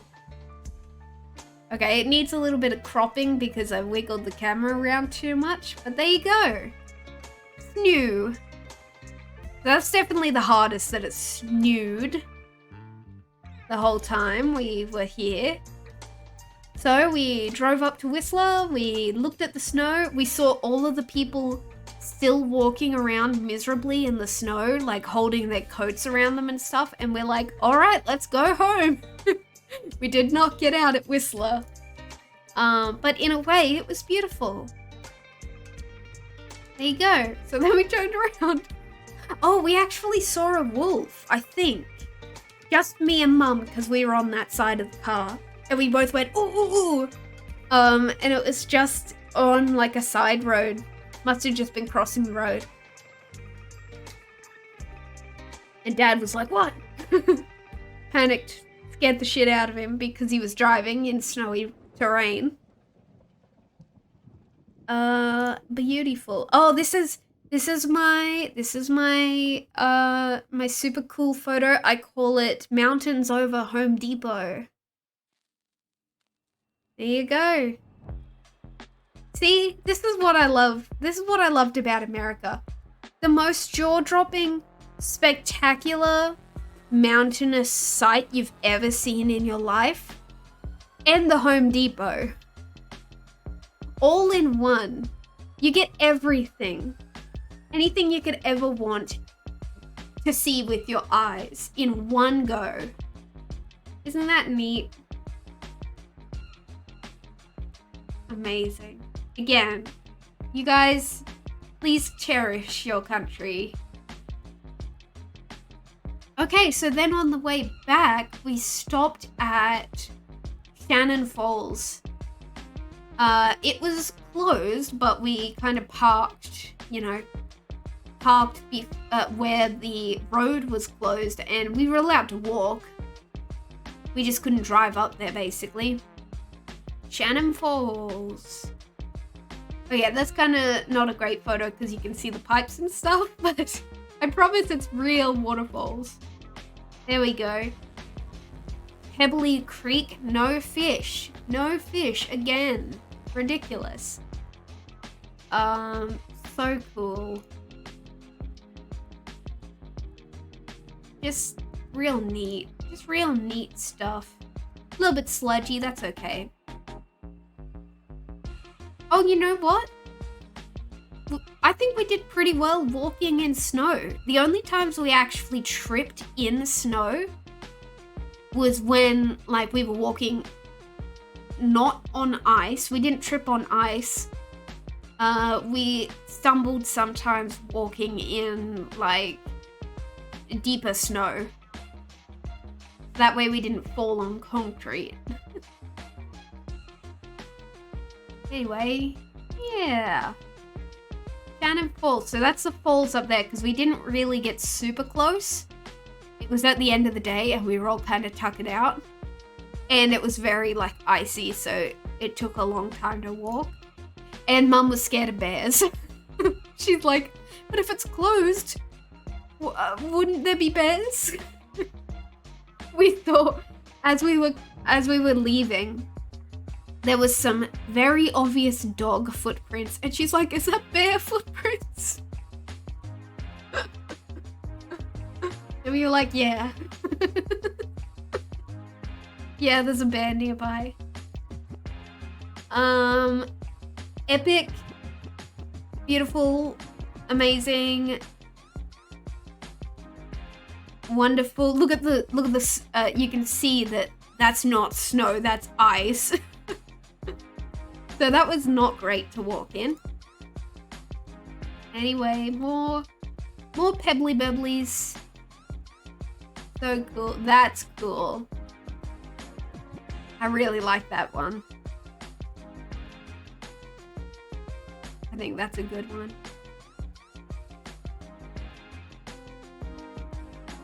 I like it. It was a shame we couldn't get closer to the falls. But like, it was technically closed. Cool. Rocks. So cool. I feel like that water would be very drinkable, but that's probably how you get rain-eating amoeba. Doesn't it look refreshing though? Wow. I just took this because it was really funny to me. Shannon Falls welcomes you closed.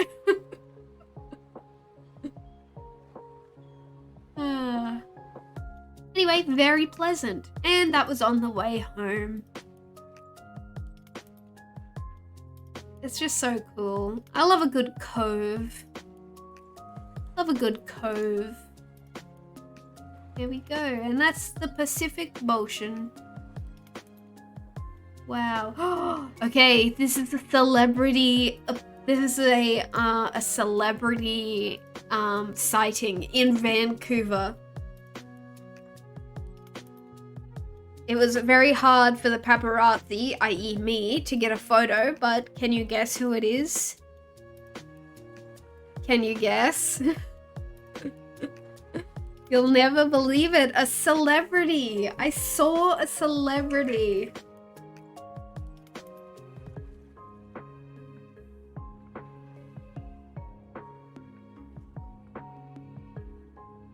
Celebrity reel in action.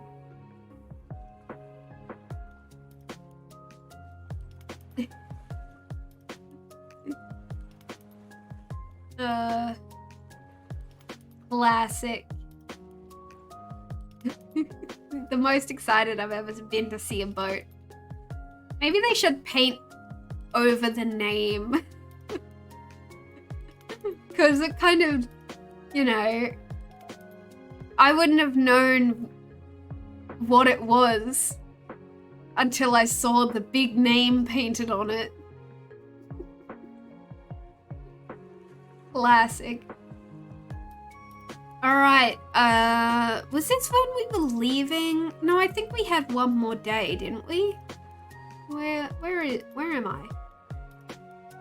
Oh, this was when we went to Lynn Canyon. Okay, we had one more day. This was our last day in Vancouver. And we're like, oh yeah, we'll go, because I was listing off all of the places Mum wanted to go that was in the TV show. And we kind of got everything done. And we were like, oh, we got one more day left. I guess we'll check out this Lynn Canyon place. Because it was the last place. Mum's like, I don't really mind if we don't catch it. And I'm like, okay. And then it turned out to be like, again, one of the most beautiful places I've ever seen in my life. So Lynn Canyon has falls.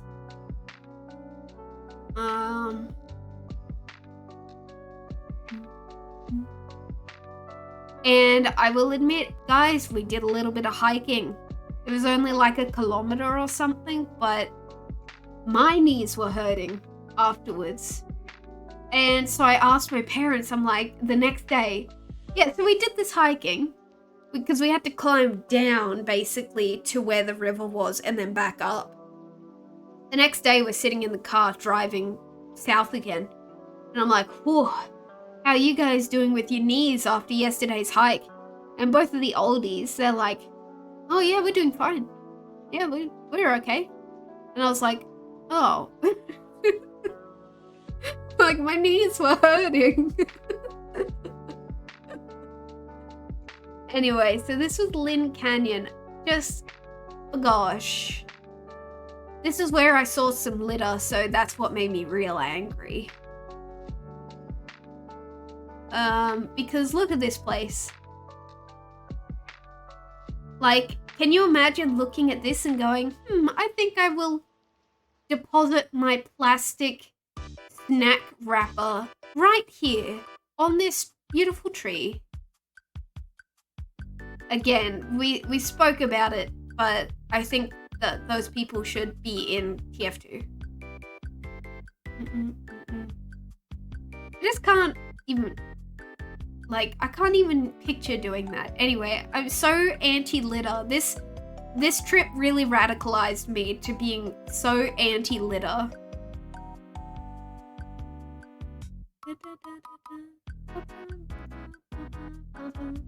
Nice little rocks. Lots of moss. Beautiful trees, beautiful trees. Look at all this moss. I liked how only some trees, some types of trees seem to pick up moss differently than other trees. These little skinny guys, they love moss.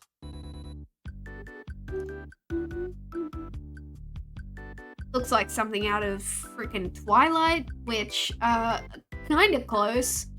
Oh, I considered if we could take the trip to Forks, but it was too out of the way, unfortunately. So I didn't get to go to the Twilight place, but we drove past a random town called, oh, what was it called? The fact that I don't remember its name speaks massively, but as we drove past, there was a big sign that said, as seen in Twilight. And I was like, I don't remember that town name in Twilight. So I did some Googling. I was like, it started with a K, I'm pretty sure. I was like, K name, Twilight. I couldn't find anything. But they're determined that their town was in Twilight. It was in Washington, so it was in the right state. And I thought, geez, Edward and Bella must have come a long way, because we were like a good 2 or 3 hours from Forks. Maybe that was when he was doing his running. Better hold on tight, Spider Monkey. You know, he ran so far. I don't know. Anyway. More river. Beautiful, beautiful, beautiful, delicious. Again, very drinkable. That was just a big ass rock. Just one huge rock. We couldn't get a good photo of it. I don't know what this is a photo of. Sorry guys.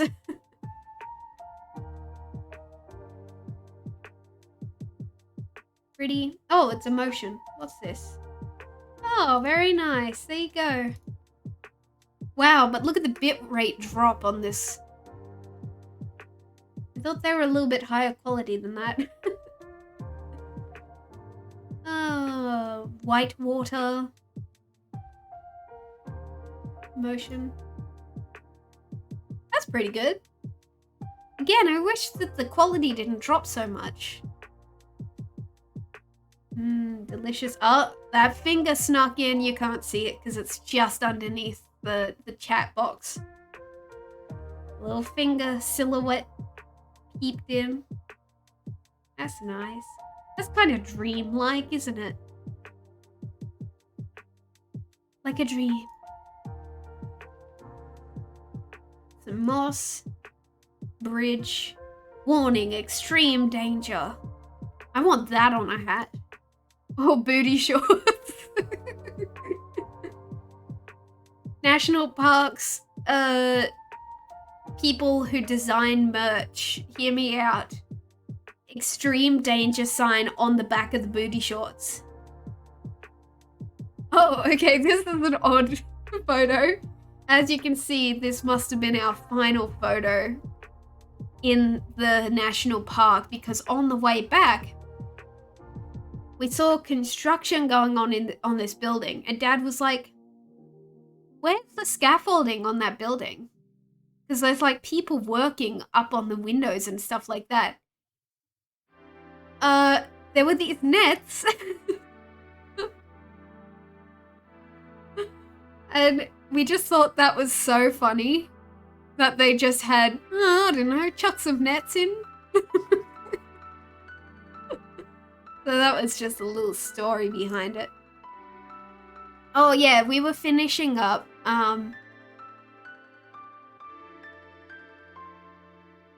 These are a few of my favorite things. Okay. This is a remix of favorite things, I guess. Don't knock it till you try it. Anyway, we were finishing up in Vancouver, so we were just doing some like local sightseeing. They have a bit of a park there, which is quite nice, I could imagine. If you live in the city, to have a nice park nearby. It was quite big. Big old hollow tree. I believe it was called the Hollow Tree. And this is a certified mug moment. So I had a mug. This was a weird day. I don't know, this was when we were heading back. I don't know, but my anxiety was really high. Oops, my thingy's running out of battery. Root my anxiety was really bad. I had managed to not feel like I had chronic anxiety the entire trip, and for some reason today it was really bad. I don't remember anything really about that day except Ruby. So I guess it was a good trip. Mug, pretty good. I don't mind it. Pretty good. Is it worthy of a whole mug moment? That's pretty good. You know, I'll enjoy a good mug every now and then. Ruby. Certified mug moment. Oh, we also grabbed some pizza. Honestly, I was feeling guilty because we were leaving Canada, heading back into, let me check out my map.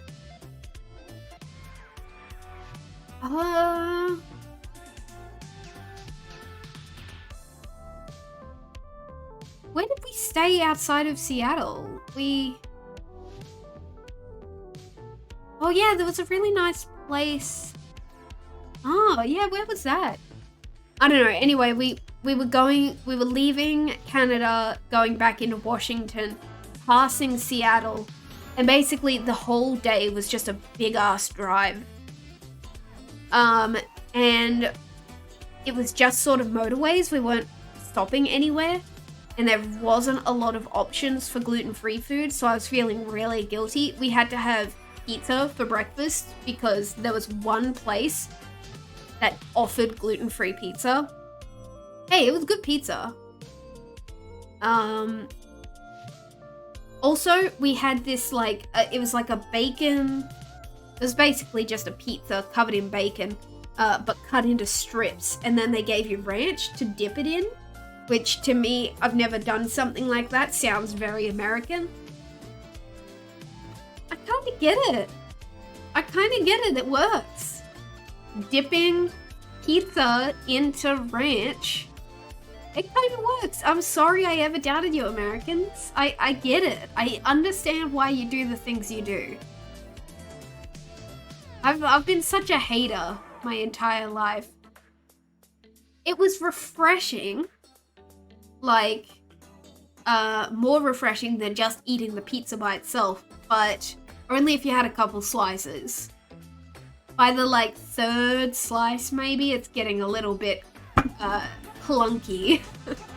You prefer garlic sauce? Ooh, that'd be good too. Now what the hell is this? Oh, I know what this is. So yeah, basically we just drove for hours and hours. We barely stopped. I don't think we stopped anywhere. And then we turned off at this, suburb because the following day the plan was to,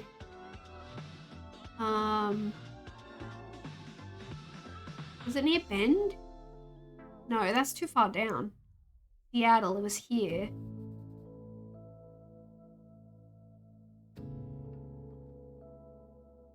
Where were we? Greenwater?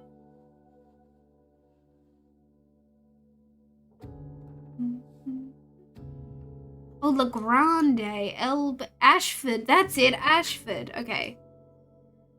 So, where is Ashford on my little PNG?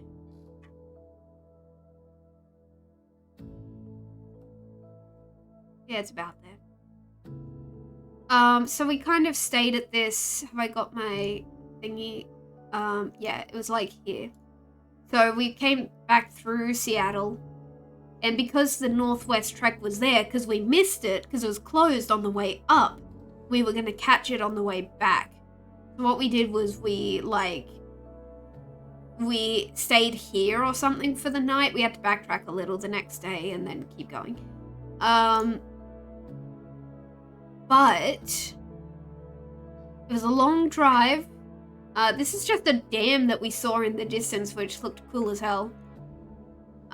We got to our accommodation. We thought it was a hotel. Turned out it was a B&B. And we're like looking at each other. We're like, oh, I've never done a B&B before. None of us had ever done a B&B. Oh my god. I never even met the people who owned this place. And I love them. Like, it was like going to stay at your grandma's house, but she's out, so she's left you all these notes, every accommodation you would ever need. So this was the B&B. First off, this was their backyard. They just had a creek and the woods in their backyard. This beautiful, like, foresty, snow-covered area. Literal creek running through it.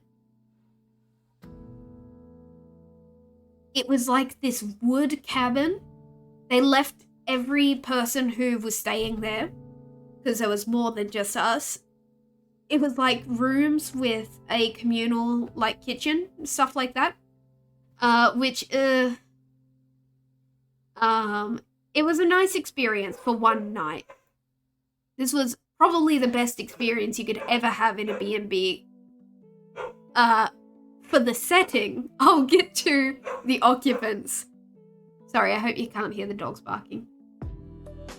So, beautiful, cozy, wood cabin style, like a lodge. With like this stone kitchen. Yeah, that's Miss Abigail. See, I told you. She doesn't even sound like she has hip problems. She's like, I want dinner right now. She's a freak. Now that she does have hip problems, what she's learned she could do is she doesn't even have to get up and bark to get anyone's attention. She can simply lay wherever she's laying and bark, and people will come to her. So she'll lay in the backyard. She'll be looking for her brother, Rigby. So she'll just start barking, top of her voice, destroying the serenity. And she's barking at Rigby, who's like a meter away, just looking at her like, what? Anyway, so this beautiful lodge. We walk in, go to the kitchen. The owners have laid out all of the cutlery, all of the crockery we need for our stay in a little pile, a little handwritten note saying this is for you guys. Technically they had breakfast, but they said in a note, guests in the past have said they prefer when breakfast is just, we leave stuff in the fridge for them, all labeled, and they can make breakfast as they please. Instead of, I guess in the past, they were coming in cooking people a hot breakfast? Like, come on! Beautiful, oh my god, remember I said I was feeling guilty about needing to eat gluten-free? I felt angry because we walked in and they had a burner with individually separated out graham crackers, marshmallows, and chocolate to make s'mores for the guests. And of course I couldn't have any because they had individually portioned them out into the perfect meal size for the guests. So it had no ingredients on it. I couldn't even check if the marshmallows were gluten-free. And I was so pissed at myself, at my body, for being this way. Because all I wanted was to enjoy those s'mores that they had left for us. And I was like, this is the end of my life. Anyway, beautiful. So as you can see here, as the sun fell, it began to snow. So, oh, this is a motion thing. Here you go. Oh, wow. You can't really see it, but it started to snow. So we sat out on the porch. We had hot beverages. Because of course, alongside a basket full of different tea bags and coffee and stuff like that, of course they left a couple of hot cocoa packets and hot apple cider. Sometimes it's worth dying, yeah. Folly to her gluten intolerance. Why have you forsaken me, honestly? Oh, God. Yeah, I should have taken one for the team and just died immediately after eating. They're, like, I should have left a note saying the s'mores were yummy right next to my corpse.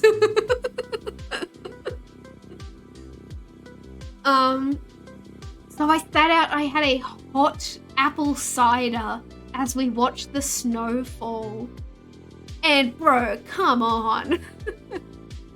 Like, are you kidding me? Oh, okay, so as you can see, that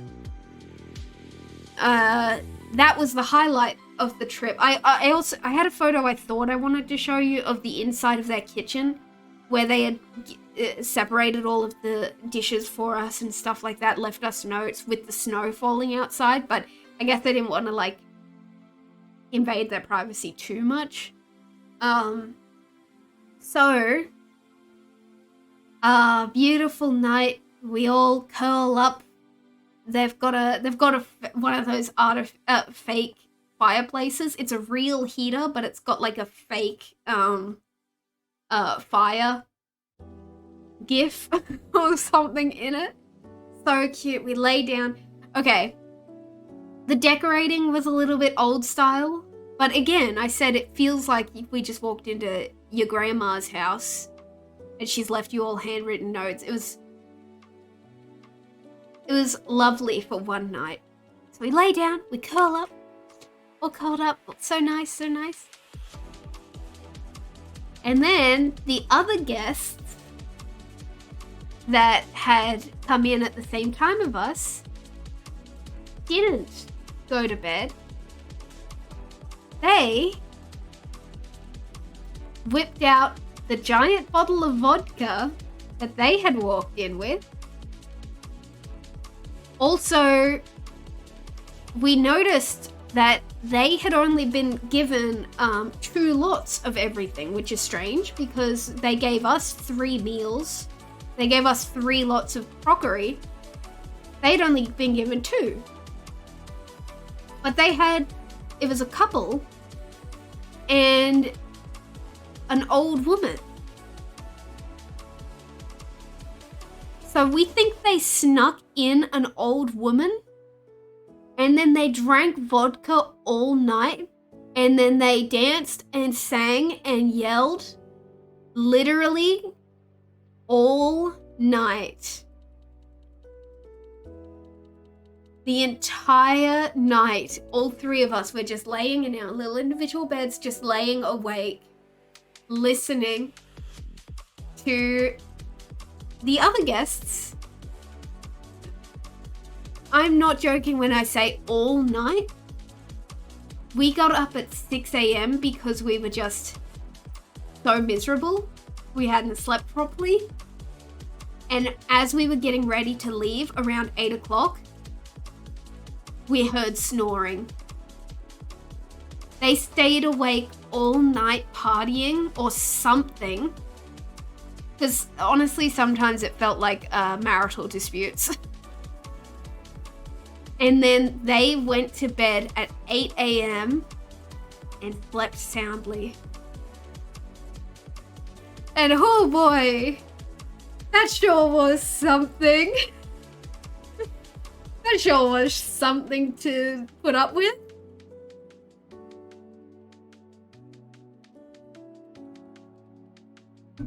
So, lovely little place. Such a nice little place. Unfortunately, you can't pick your tenants. But they snuck in an old woman. Why? Why did they sneak in an old woman? That's the most baffling thing, I think. Anyway, at least the next day we finally made it to the wildlife trek. You guys want to see some aminals? Let's do it. Alright, here's some aminals. You see these? These are mountain goats. Let's do it. Okay. Mountain goats. Mountain goat. Do I have a better picture? Okay, mountain goats are freaking fluffy as hell. I didn't think they would be that... I get it. But they're so triangular shaped. Incredible. Beautiful. So anyway, sorry, I should explain. So this was Northwest Wildlife Trek. Kind of like a wildlife center, but they also had a safari style where you drive around in a car. What's it called? Brigade? I don't know. You know, a string of cars. Very good. They seemed very like... I was happy with how good it was for all the animals. You know, like, it didn't seem cruel or anything. Like, they seemed pretty solid. Seemed like a pretty solid wildlife park. You know? Mountain goat. Mountain goat. Mountain goats. Mountain goats. These were the ladies. Aren't they cute? Deer!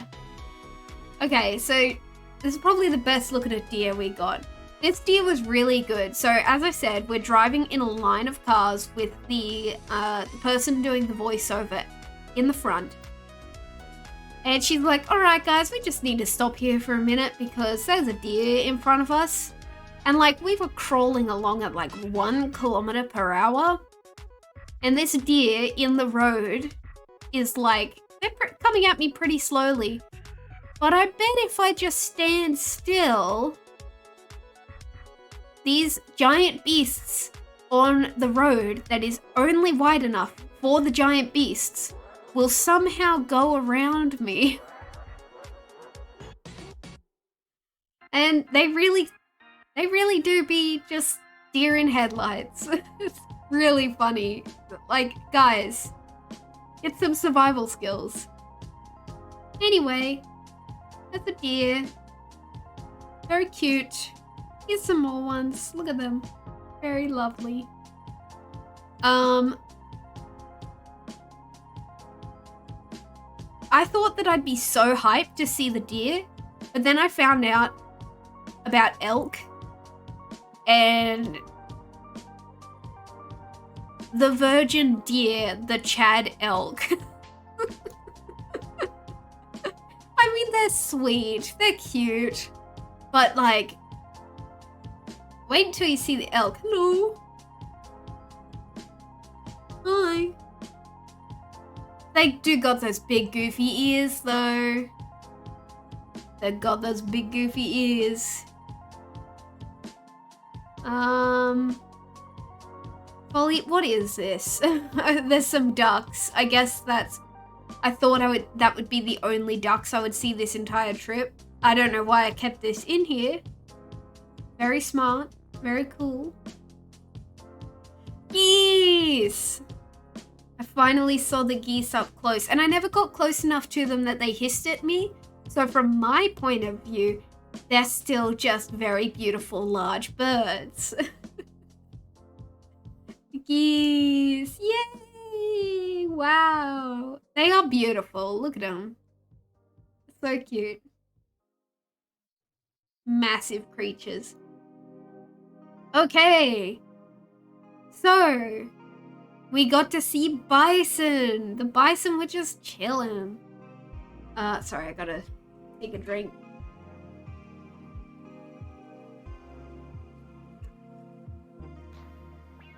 Wow, I've been going for 4 hours.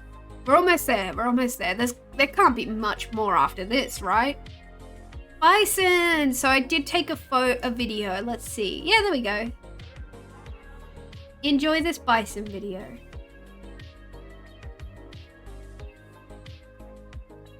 Also, my webcam's gonna run out soon, so... Wow.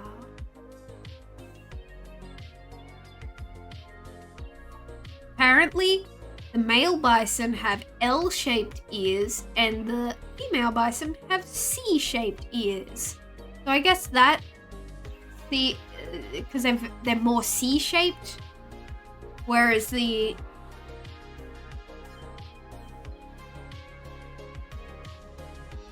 Maybe that's a boy because they stick out more, you know? Do you get what I mean? Anyway, look at them. They are so cute. I know they could destroy a car, destroy a person. Wow. Bison. I did, there were more than that, but, I had to crop the video a little bit. Aren't they neat? I just think they're neat. They have such a, like, big skull, big flat head skull. They're so cool. This is a sneak peek for what's to come. Some elks. There they are again. There they are. That's them. Now, I actually got rid of some crappier photos of these guys because, spoiler, we will see elks later. And this is just, there was a random bison just hanging out by himself. Very cool. And then we went to so they had like a zoo portion as well. So all of the herbivores were in the like trek, the car area. The what were they called? Hoof stock they called them, which is like, you know, all the herbivores. All of the carnivores were like in more of a zoo situation. So we come out of the car, we walk past a bin, we hear this noise. I'm like, what in the goddamn? Suddenly, he appears. And these photos tell a story, so listen up. He spots us. He spots us and he's mad. He's running. He's escaping. He's sitting. He's like, huh?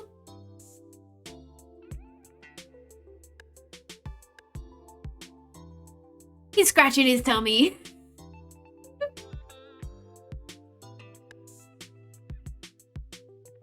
And he's getting away, I'm pretty sure. Oh no, he's like, bro, go away. Like, dude, leave me alone. Alright. So, okay, we were, oh, I've gone to sleep now. Alright. My iPad's running out of battery, so that's okay. So yeah, as I said, this was a wildlife trek thing. We were really hoping to see a real moose. Unfortunately, we did not see a live moose the entire time. I will tell you that we went to... I'll talk about the sports center later. We did see a taxidermied moose, so we got to at least see the size of them. We did not see a live moose though, which is unfortunate. I really wanted to see one. That's okay though. The elk were really cool. Okay, so I have here the best series of photos I think I've ever taken of an animal. So this is, okay, it looks like a white wolf. I think that grey wolves just go really pale during winter. I think that's because I feel like they would call these white wolves if that's what they were, but I think they're grey wolves with a winter coat. I don't know. Anyway, we saw a wolf. All right, you ready? This is the best series of photos I've ever taken of an animal. The majestic beast, the wolf. He has caught the scent of something. He's sniffing.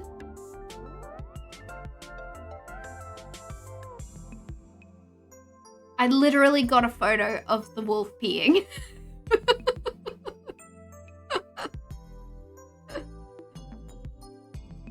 Isn't nature beautiful? Wow, they're just like dogs. I'm sorry, I shouldn't say that, wildlife people. They're not like dogs. They're not like dogs. I just think that's really funny. Like, that was the moment I caught. Awesome. And he's running. This skunk. This was so cute. The I guess skunk master was there giving a lecture about skunks. I didn't know that they could make their smell. I thought it was like a fog or like a spray. Apparently they can like precision shoot their stink gas. Did you know that? Like they can aim for your eyes. Okay, thanks guys. And they're so small. I didn't know they were so small. Look at him. He's so cute. He seems like he'd be my friend. I'm very fascinated about the stink jet. Very cool. Yeah, okay. Okay, did anyone know that badgers had ears on the side of their head, like monkeys?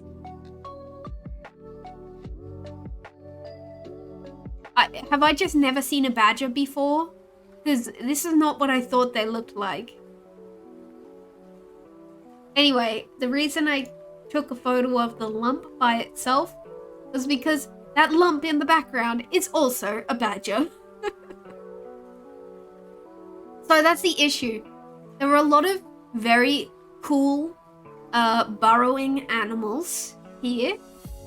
The issue is that, again, it was out of season for a lot of them.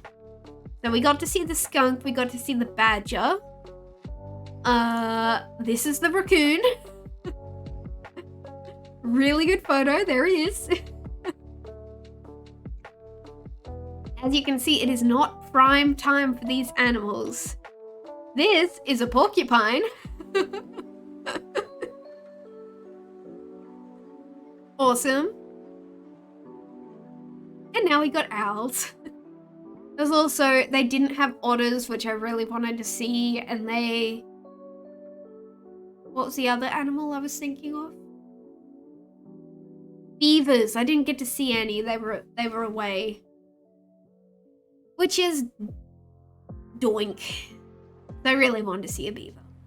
Anyway, they got snowy owls. They got eagles. The eagles were really cute. Really lovely guys. They had just been fed.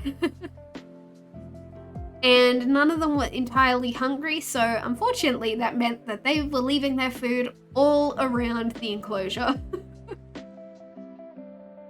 But the eagles, oh, this one was like nesting. I don't know if it was like just like resting or if it was actually like nesting on eggs.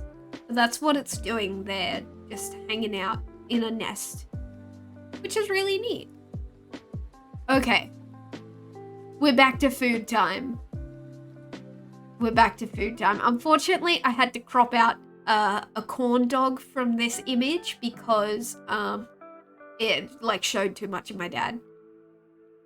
We're back to food time, and this is my next shout out. Okay, this is in Portland. So the food is from a little place. It's a food truck actually. It's a food truck called Your Dad the Corn Dog. That's a new family comedy. My dad's a corn dog. Welcome in, Lake. Good to see you. Hello. Sorry, my webcam has run out of battery. My iPad has run out of battery, so I'm so shy looking at these delicious snacks, so I have to look away. Okay, so this is from a food truck in Portland. Family always sticks together. That's awesome. I love that. This is from a food truck in Portland called Honey Butter Country Fair. It's an entirely gluten-free country fair food truck. All gluten-free. They do corn dogs, they do funnel cakes, they do funnel cakes with chicken on them. That looks incredibly delicious. Yeah. So I got a funnel cake with peanut butter and chocolate. I feel like I can still feel that flavor when I think about it. We got, I guess these are just like potato fries on a stick. I don't know. They were yummy. They're just fried potato. Mum got just plain cinnamon funnel cake with cream. Dad got a corn dog. And oh, so good. So Honey Butter Country Fair. We got there and it was like it was drizzly, it was cold, probably the coldest it had been the entire trip just because it was like rainy. And so we were being rained on, it was a little bit miserable. So they have this food truck and they park it right next to this. Hold on, let me pull it up. Mutantis brewery. Portland. It's called Mutantis. It is, okay, I'll just show you, like freaking hell. Window capture. There it is. Mutantis Cult Brewery. Dedicated gluten-free and vegan beer. Queer and trans owned. In Portland. So the food truck parks next to this and they're just like, yeah, you can just go hang out in Mutantis if you want because it was so rainy. They just have a deal with the food truck and Mutantis. They just have a deal where people are just allowed to go and eat their food truck food in this place. And of course I had to. Alright, I thought I wasn't very good at alcohol. Honey Butter Country Fair. Told you. Oh, they actually tell you what's in it. Okay, interesting. What did I have? I had the...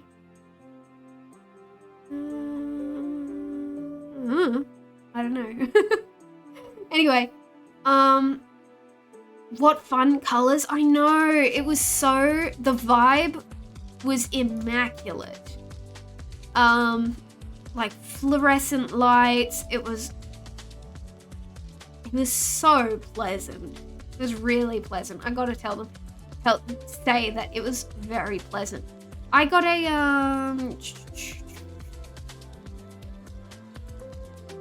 nah, I don't know. I can't get around this website. Sorry. I had a berry cider, something like that. Oh, that's what that pink thing is, by the way, the berry cider. Oh my god. They had like... And you could pick what size glass you wanted. I got a tulip, which is that thing. It was $4. And like, that was enough for me. And like, you love cheap stuff. Cheap customizable stuff. I love it. They went in, it was beautiful. So nice. We ate our food. I had an alcoholic beverage. I was a bit worried because I knew we were just driving to the motel. So I was like, all right, well, I'm going to have an alcoholic beverage because I have never been able to do that because of the gluten thing. I'm like, you guys just better take care of me.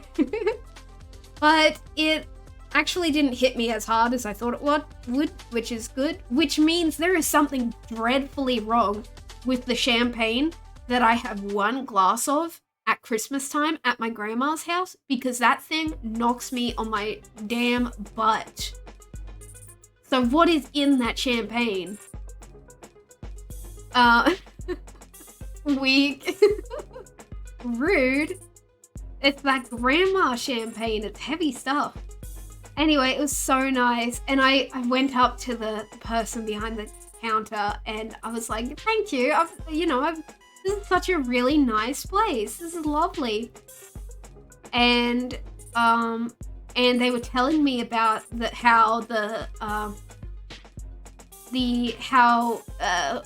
the local berry cider comes from and what days they manufacture it on, so you can go and get some.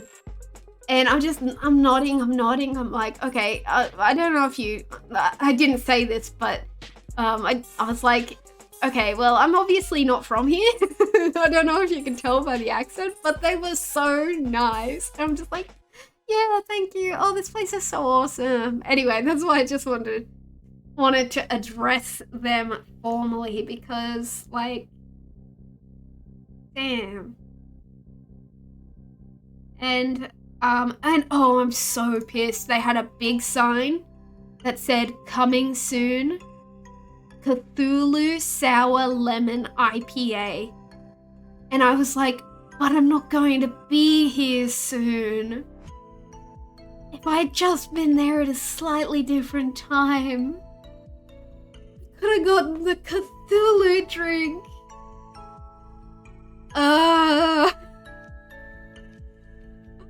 You just need to make it yourself? Yeah, I guess. But yeah, I'll admit I do not understand how alcohol is made, so I don't know what makes it gluten-free, but thanks for your hard work. Mutantis Cult Brewery and Honey Butter Country Fair. So good, it was a lovely afternoon. Oh my god, spoilers for the next day. So, we stayed that night in a town called Beaverton. Because, why not? Beaverton. That's just such a good name. A lack of gluten, probably. Yeah, maybe. Oh, so, we, where are we on the map? Let me have a look. So we're outside of Portland now, heading... Oh, that's right. We started heading across to actually hit the is this paint? Yeah. So we're up in Portland. We started we're in Beaverton we started heading diagonally over because then we were gonna hit the beach, hit the coast. And we ended up in Coos Bay at night. So it was like a 4-6 hour drive. But we got to see the coast, so that's what we are doing now. Of course, except before that, we had a bit of a day trip. And what we did, we went to this place called Multnomah Falls. If you slept in Beaverton, were you thawing logs?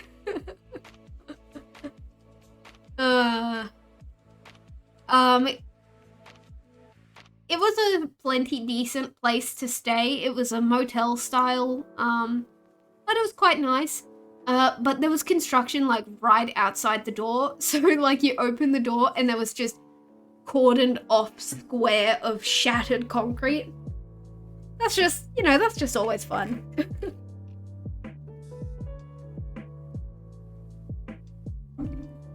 So Multnomah Falls.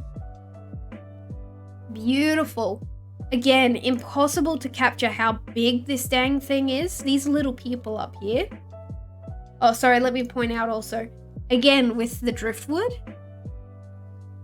These are like whole massive trees that just float around in the water. It's just amazing. Multnomah Falls. Beautiful, beautiful.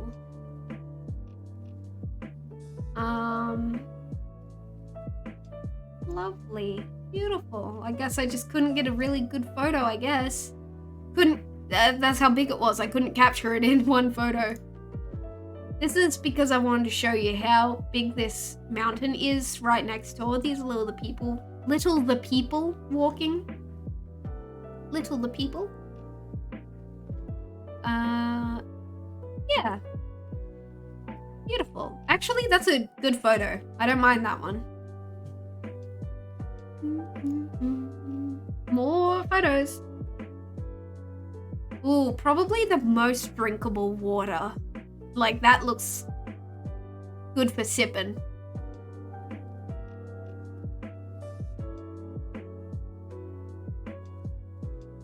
Only you. I ended up getting a smoky badge for my bag that looked like this. It just said only you. Because, like, come on.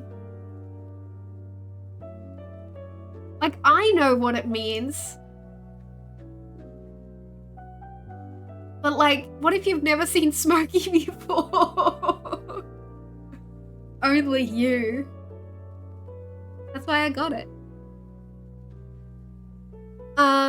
As we were traveling, me and Mum were just looking at this mountain and we thought it looked cool. Doesn't it look like kind of birthday cakey?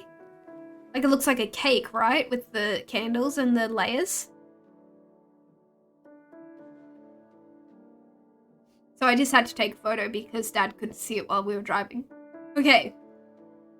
So we went to a fish hatchery. I was like, damn it, I am going to see some fish this trip. We went to a fish hatchery and it was closed. There was a big section where you were supposed to be able to see sturgeon, like massive sturgeon. Closed, couldn't get through. There's this big construction going on in front there. You see those pipes? That's because what they were doing was they were... excuse me, sir. So sorry, sir. Let's move on. Did I... Oh, spoilers. I didn't take the photo of the fish. God dang it. Anyway, that's because in these pipes, you see these little black dots? Come on, get away. Sorry. These little black dots. That's them pumping the baby fish from this, like, hatchery to a different hatchery. So there were literally no fish because they were pumping them all away. The salmon subway. Well, I'll show you also. Excuse me, sir. This is the salmon stairs. So during, oh my god, I have to Google this. Salmon counting. Oh, I can't really find a good picture, but okay, I'll explain it to you. So these are salmon stairs, fish stairs, if you will. And what they are is they literally drive the salmon during, you know, salmon season. They drive them up here. They come into this, ew, that doesn't work either. They come into this pond and they get kind of a pescalator. Oh my god. So the salmon climb up the stairs. They get into this pond where they're like kind of guided past these big windows underground. So see here, we're on like the top floor. So there's like a big section underneath here. Underground, they have these big windows where people sit and they count the fish. And guess what? We went down there. There was not a single damn salmon. I couldn't see a salmon the entire trip. I get that they're seasonal, but I just wanted to count one. But anyway, I actually found recently that there's a website.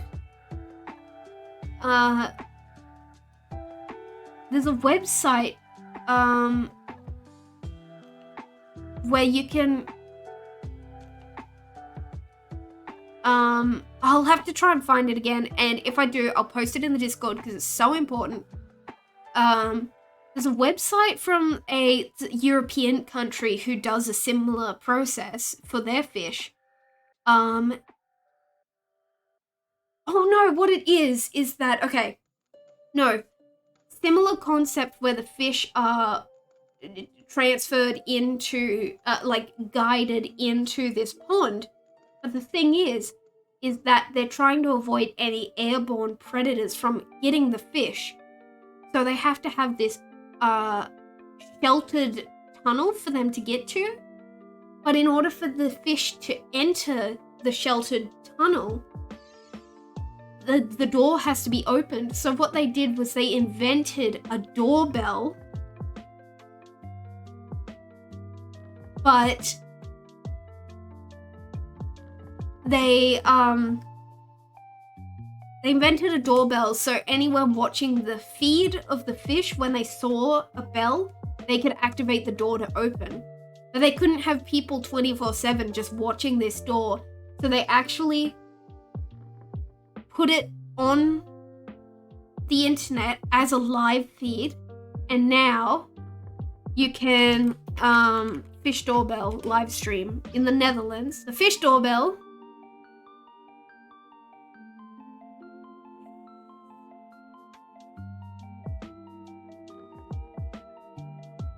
okay, hold on. The fish doorbell. Welcome to the fish doorbell. Will you help the fish pass the city boat lock? Every spring, fish migrate upstream in search of places to spawn. They swim through the center of the city of Utrecht. Unfortunately, the boat lock is closed during spring. You can help the fish. There are currently 999 viewers. There you go. So when a fish shows up, where's the doorbell?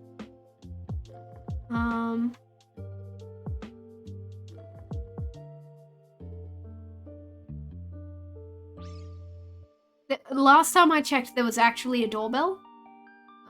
Maybe it's like nighttime or something for the fish.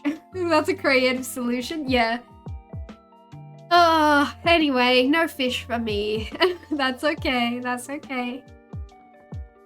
I'll tell you what. I had proper sushi for the first time. Slightly unrelated. I had real good proper sushi. And I get it now. Like, because I've never had the raw fish.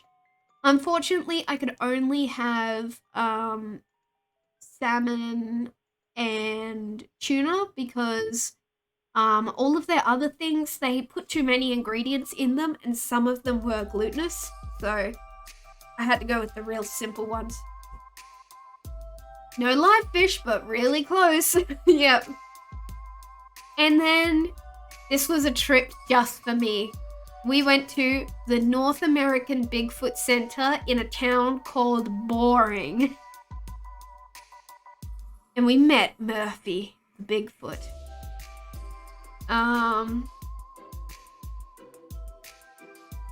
Awesome. Murphy. Pretty good museum. I liked it a lot. It was very well researched. I loved it.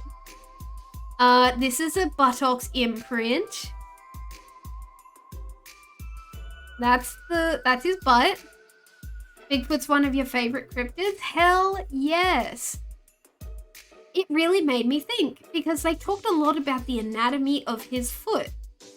And the thing is, he has very little defined arch to his foot, which is why the footprints look like that. It's so interesting. And of course they had all the different oh, I gotta tell you, there was a Dunkleosteus, oh sorry, not a Dunkleosteus, a coelacanth little figurine in the gift shop. But I was like, no, I shan't. Because they talked about animals that were thought to be cryptids before they were actually found. And they were like, so what else will be found next? And I was like, you got me there. I got my brother a Mothman figurine. I'd like to go to West Virginia. Is that where Mothman is? I'd like to go there someday, do a cryptid tour. That would be cool.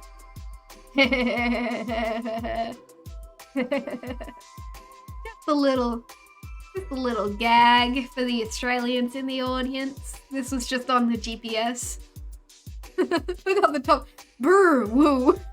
That's when it's really cold. Just a little giggle. This was when we hit the coast. This is me trying to get a photo of. They have like a lagoon and then a tiny little thin stretch of land, and then past there is the ocean. Oh yeah, so the day started off quite cloudy, but slowly became stormy as we proceeded down the coast. Anyway, so rustic. That's a word I haven't used yet. It's so rustic. That's what I think I like about it. We were stopping every time there was a stop to get photos of like really cool rock formations and stuff like that. Look at that. It was raining out at sea. That's sick as hell.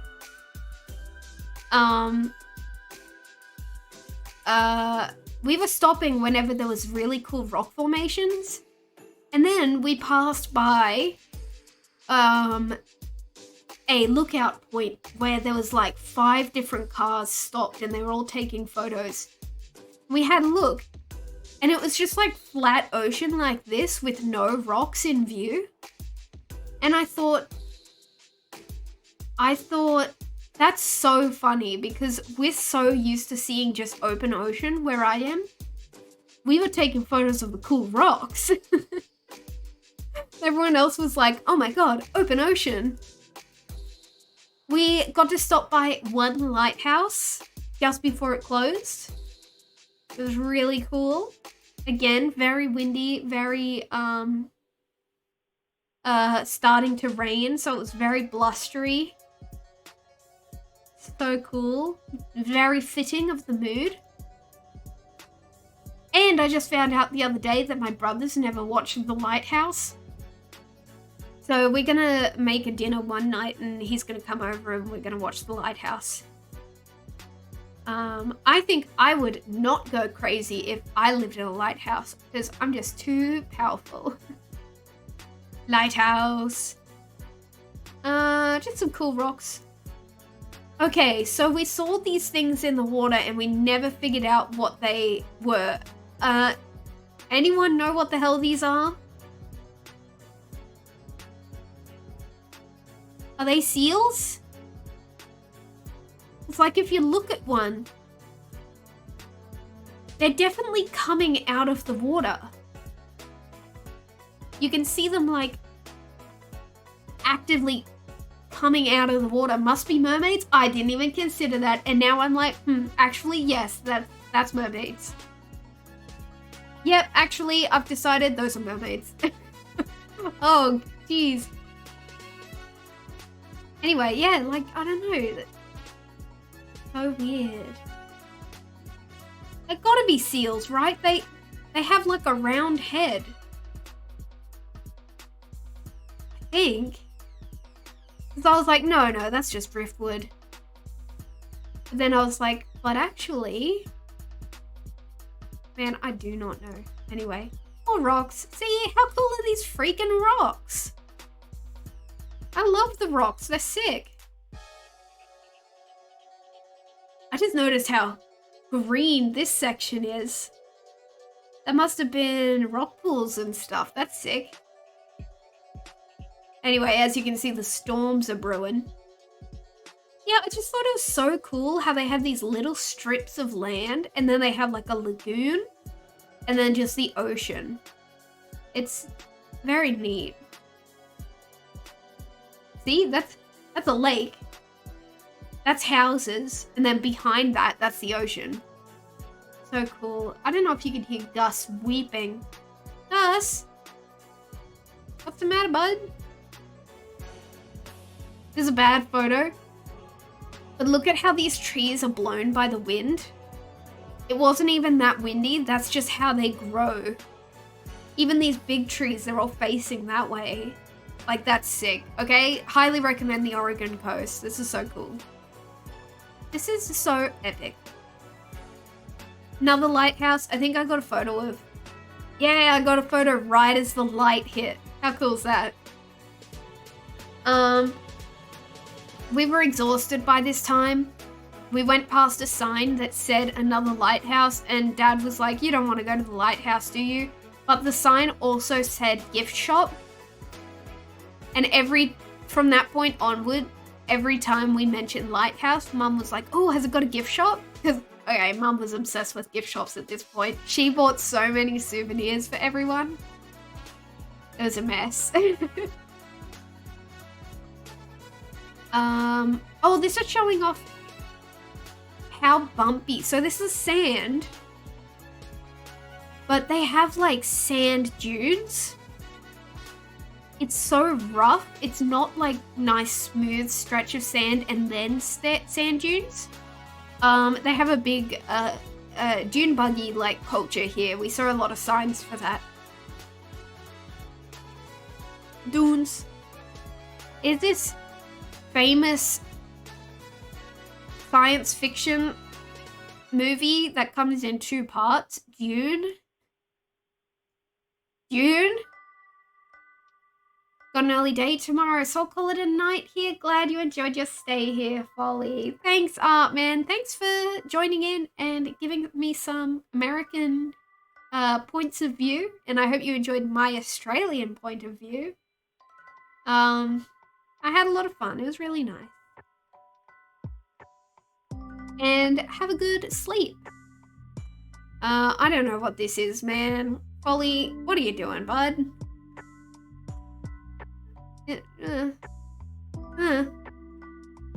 And guess what? It's that time again. We made it to Reedsport. Yeah, Reedsport. You can see there. Made it to Reedsport. got recommended a little place called Dawn's Main Street Eatery or something like that.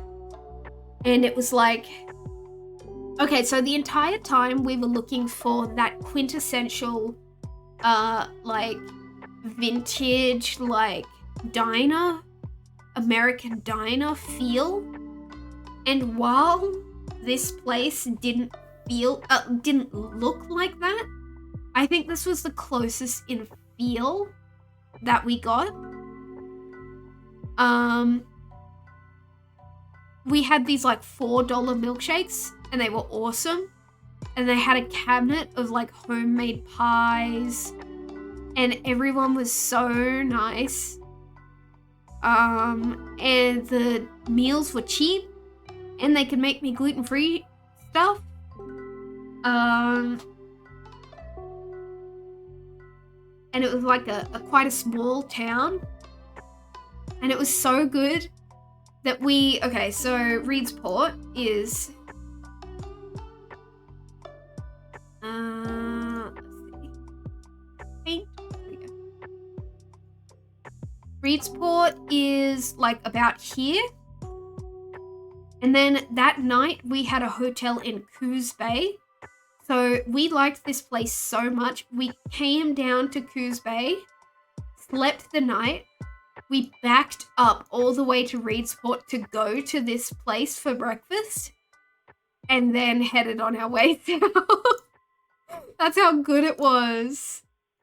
When we got there in the morning, what did I have? I had an omelette. I just had a really nice omelette.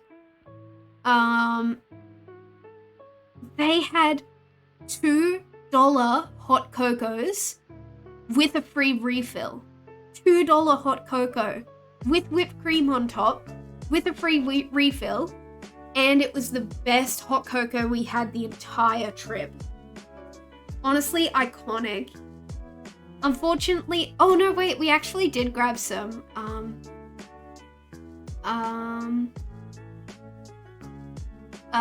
we actually did grab some pie from there.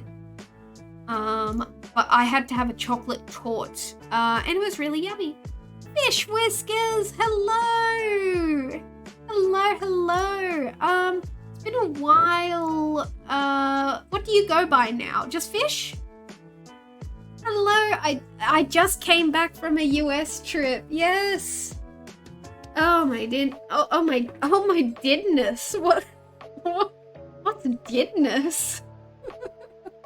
That's a new word that I just invented. Atlas or fish. Okay, cool. Well, welcome in. It's so good to see you.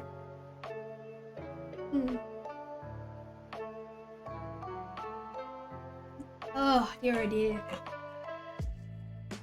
Yes, I'm so glad to see you. See, I'm so glad I'm back. I know, I just had a vacation. I'm talking about milkshakes and hot chocolates and stuff, but oh, it's so nice to be back.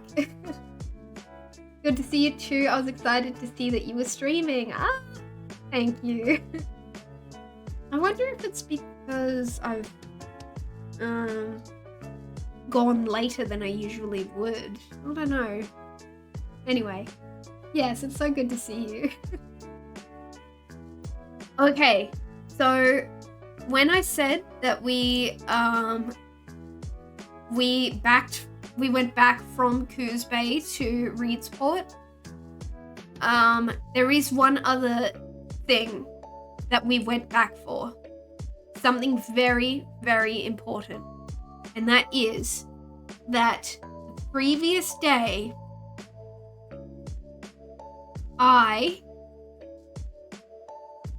and I'm just going to skip right to it because I still have a lot of stuff to say before that.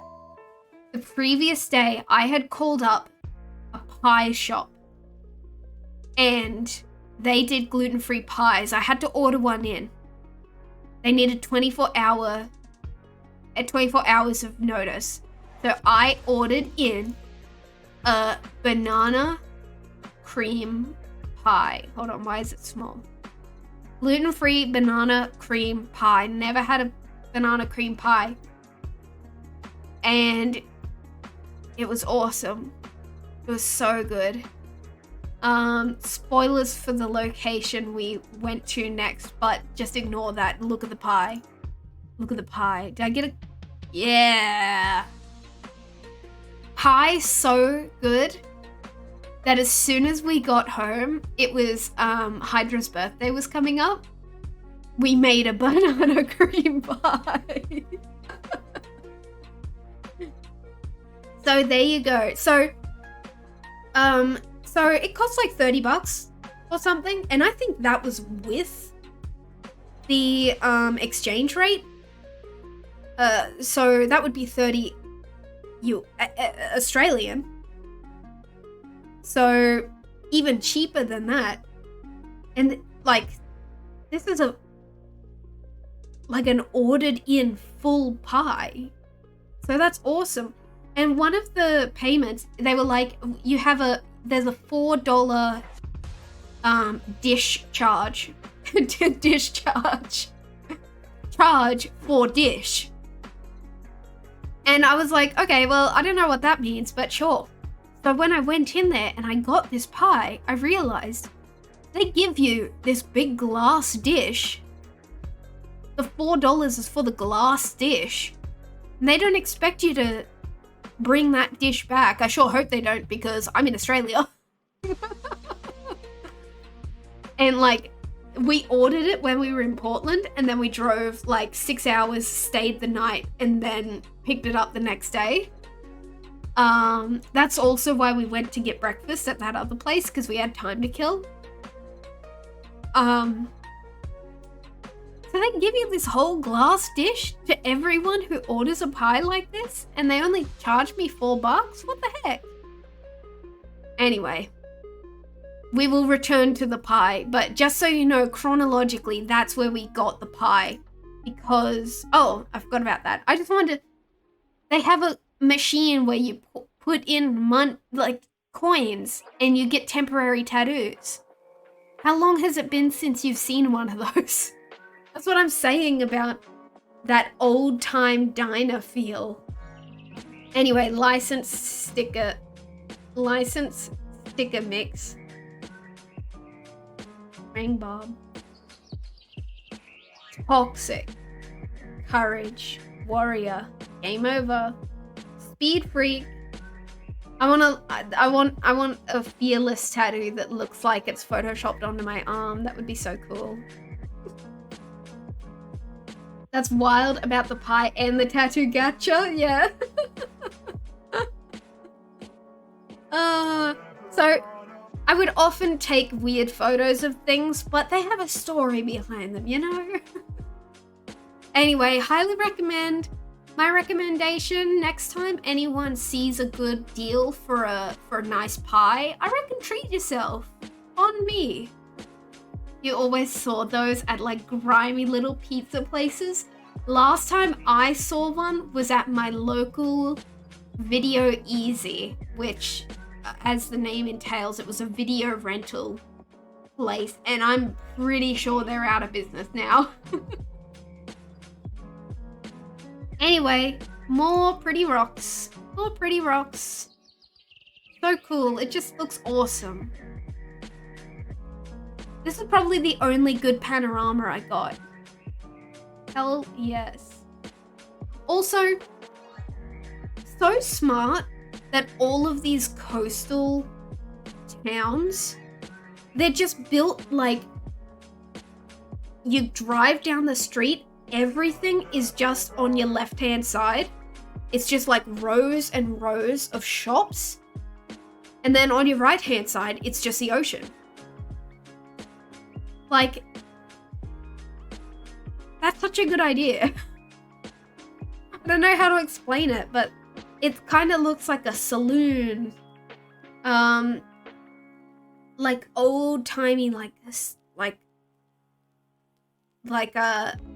old cowboy like buildings or something. It's really cool. Wow, that's a bad photo. How did that happen? Don't know what that is, but it's cool.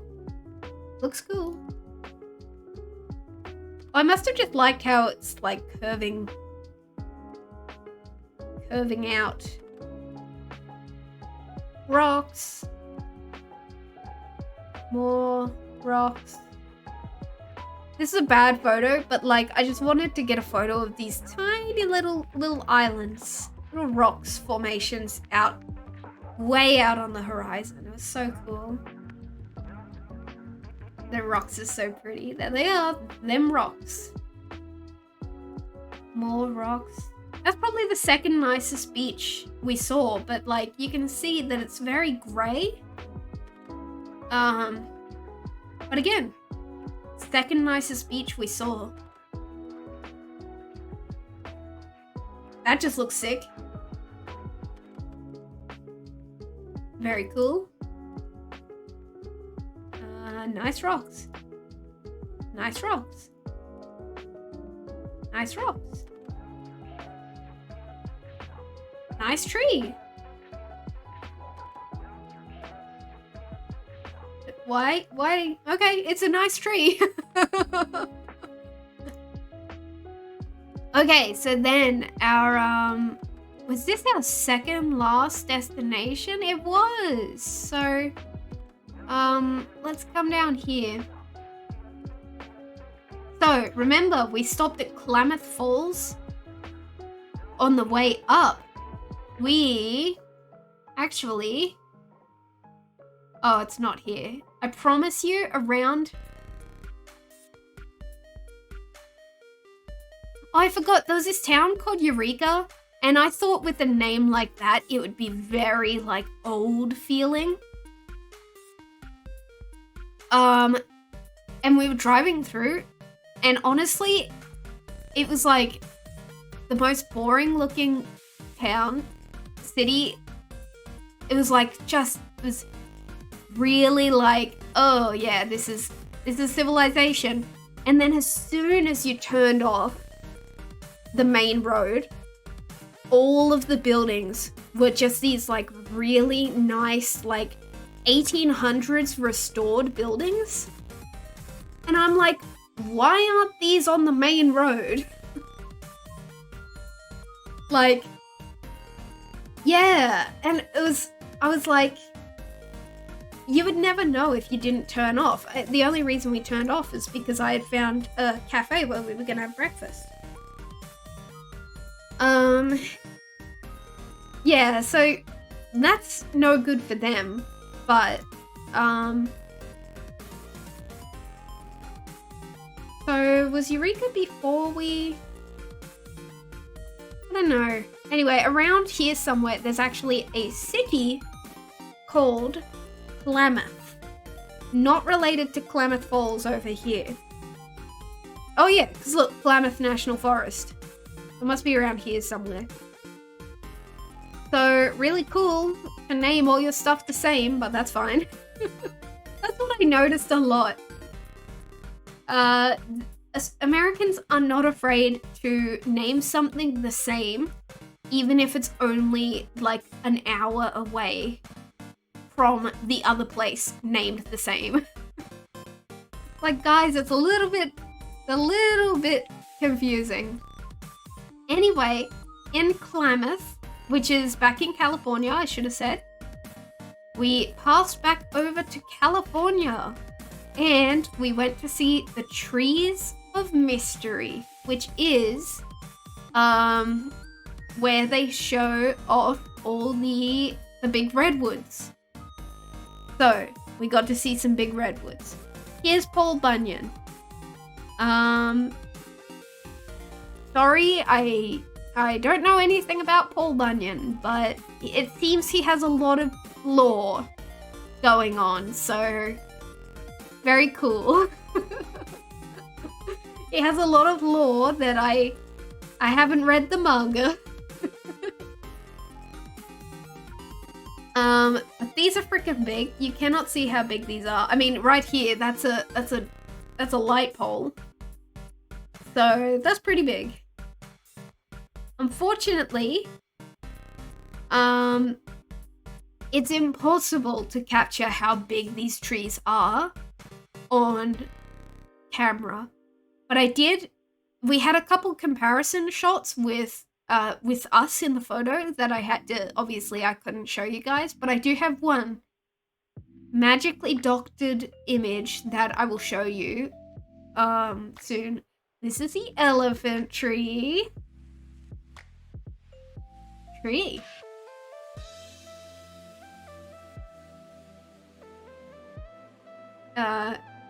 The upside down tree, I guess? They have explanations for everything, which is really neat. This fallen giant sprouted 3,000 years ago.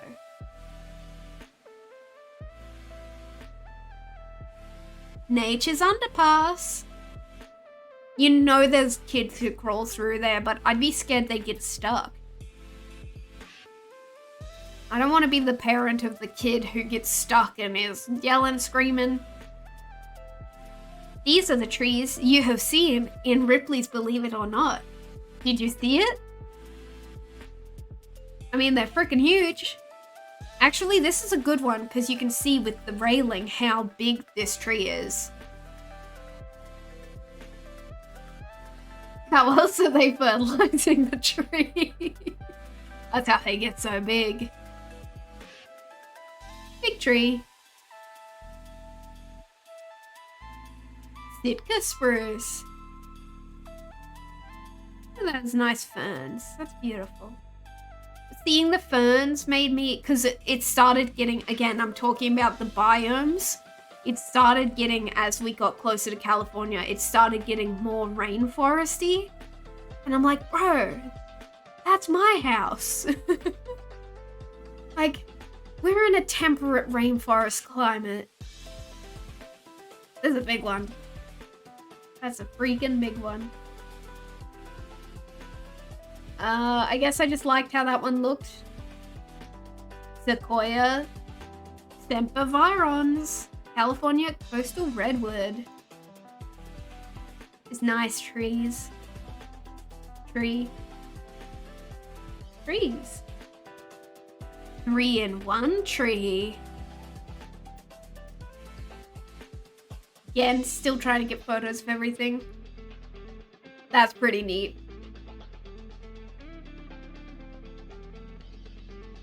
That's pretty cool. Trees.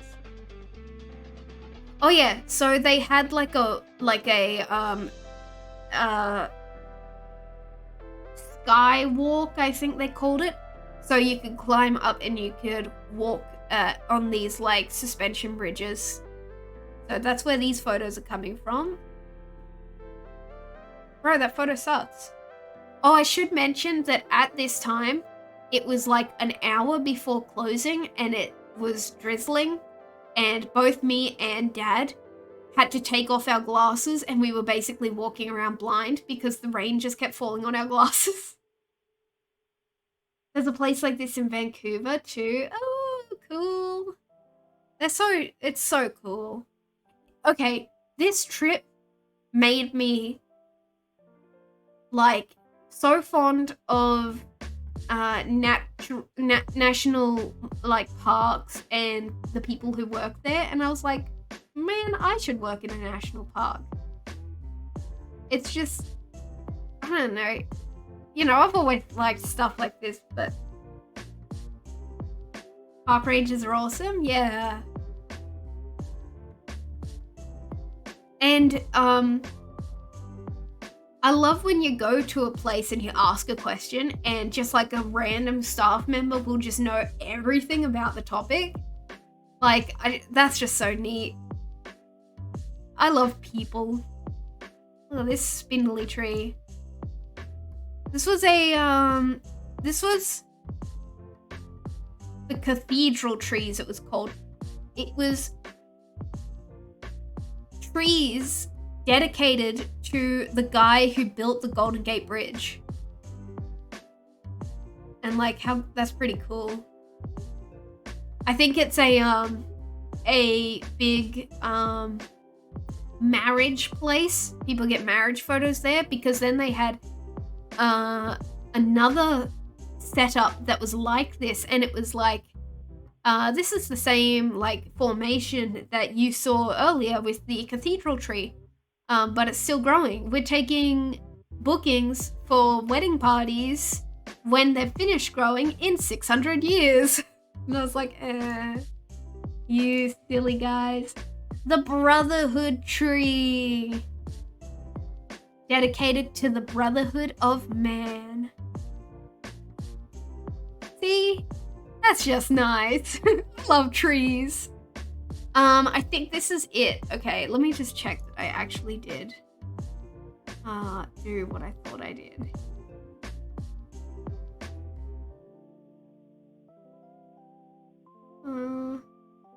Oh, yeah, okay, awesome. So, this tree, this was the one directly behind the Brotherhood tree, okay? So I did have Mum in this photo to show you the size, but I skillfully photoshopped her out. I don't know if you can tell, but I tried to keep the proportions the same. As you can see, that is roughly how big a person stands next to this tree. Yeah, I think I did a good job. Okay, and guess what? We went on another gondola. This was the final gondola, and as I said, since it was so rainy and yucky and stuff like that, there was really not much to see. That was the view. But it was nice. It was really nice to see all the tops of the trees. How cool is that? We came back down, took some more photos. That's cool. Square worm. Square worm. Squirrel. They had all these like nice big wood carved statues talking about Paul Bunyan. Square worm. This was at the entrance. This is one of those big old trees that, so as you can see, it's over 1,000 years old. No, wait, not quite yet 1,000 years old. Well, no, that's not the center of the tree, is it? So it probably is over 1,000 years old. And they like, you know, looked at the rings on the tree. I just think that's neat. The pie is back. So, literally across the road from the Trees of Mystery, there is a hotel called the Trees Hotel or something like that. And it was so nice. And there was, I think there was 20 rooms. We were the only person staying at that hotel.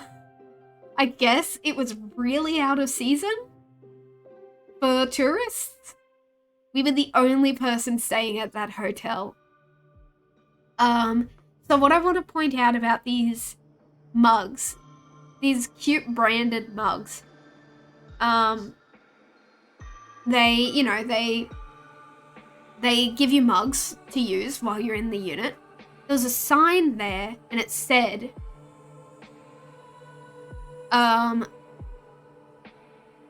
if there are less than 4 mugs here when you check out, you will be charged $9.95.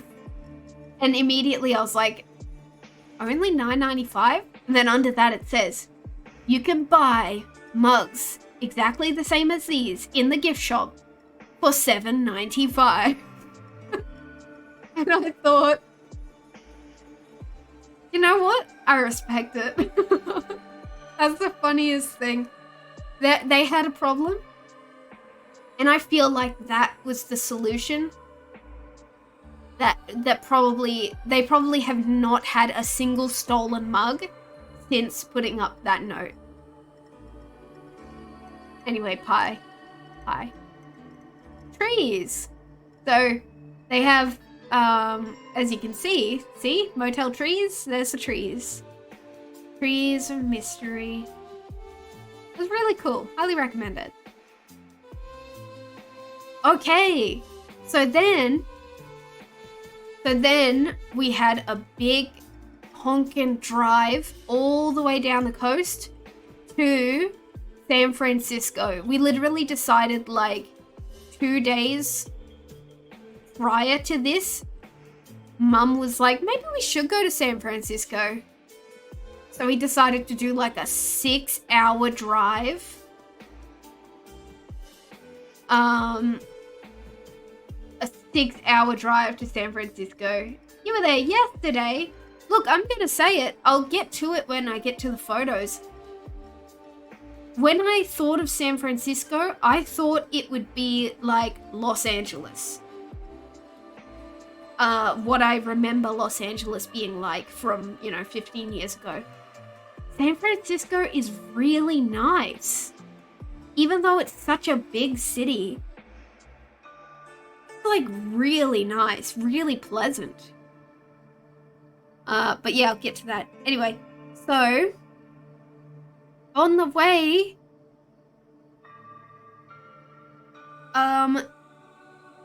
we got to a place, oh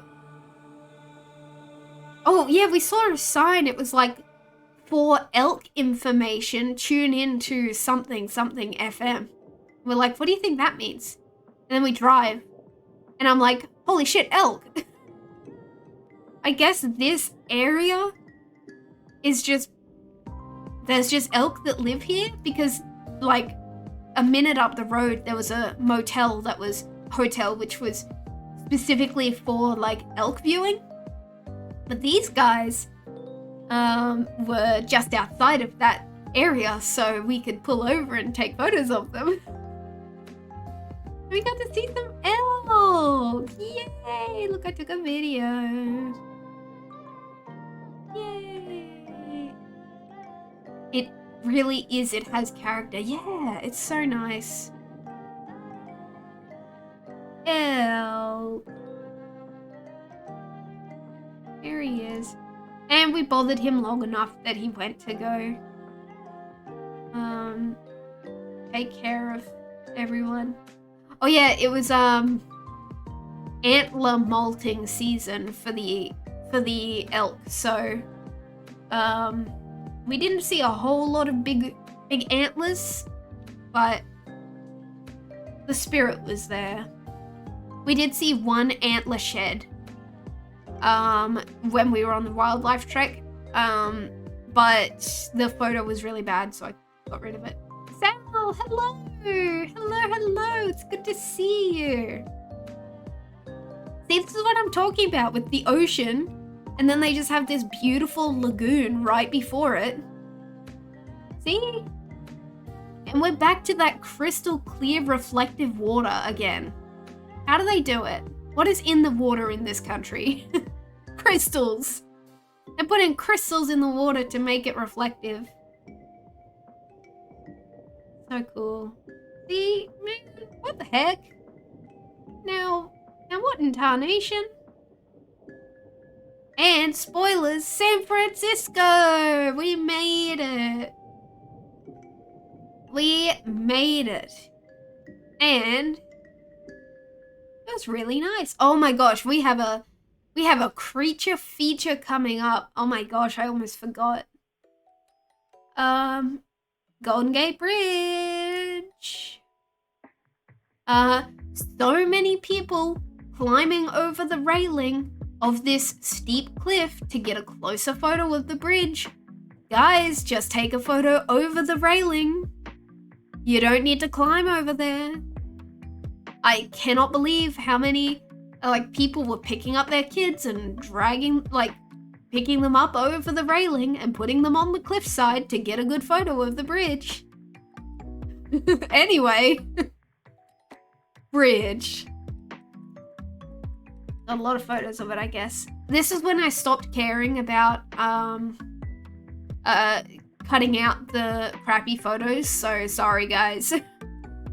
Where did you vacate? Good question. I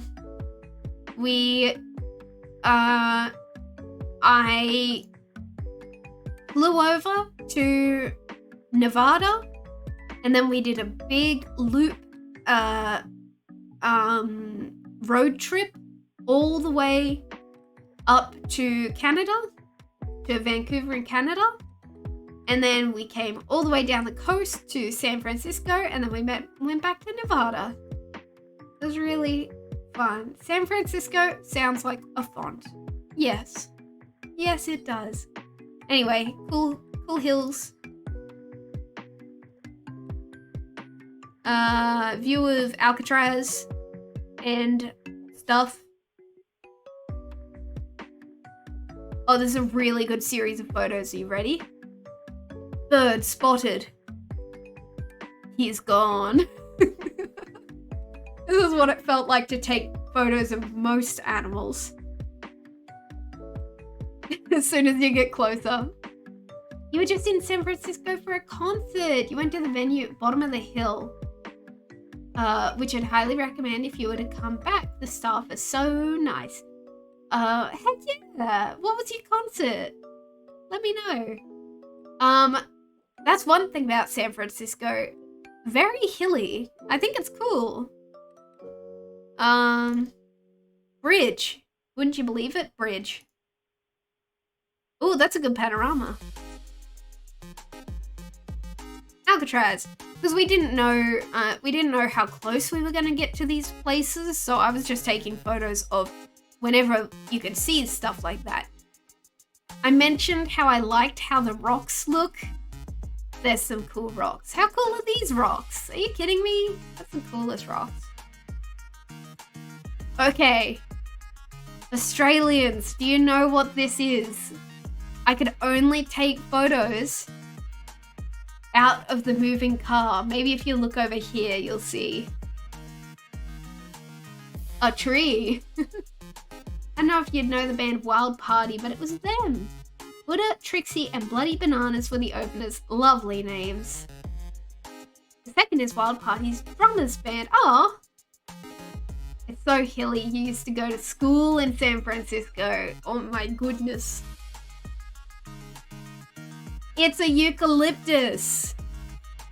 They're eucalyptuses. That's the thing about San Francisco. There were so many eucalyptuses, and also there were trees that I looked at and I went, that looks like something you would see like in the Sahara. That's not the word I wanted. Savannah? No. It looks like not from San Francisco. You grew up in a tiny little town outside of San Francisco and your neighborhood had a eucalyptus grove. That's cool. Pokemon Safari Zone trees, exactly. It looked like that. And I know the history of the eucalyptuses, which is that they were brought over.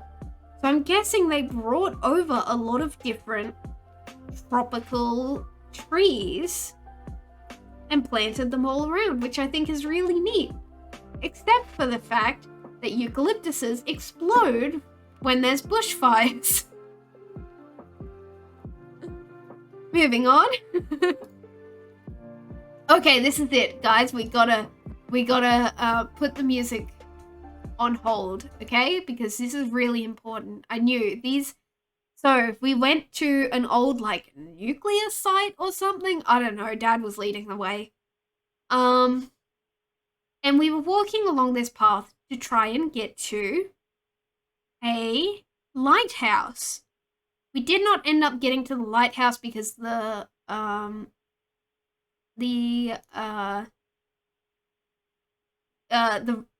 signs were so confusing. You're giggling over lo-fi megalovania to study and fall asleep to? Yeah, sorry, we'll get back to it shortly, but this is so important, okay? So we're walking along this path, and Mum goes, "What is that?" And we look, and we see this running along the path. What is it? So we get closer. Hold on. Mole action. Live on the scene with mole action. Oh my god, look. Hello. What? It's burrowing. Hey, bud.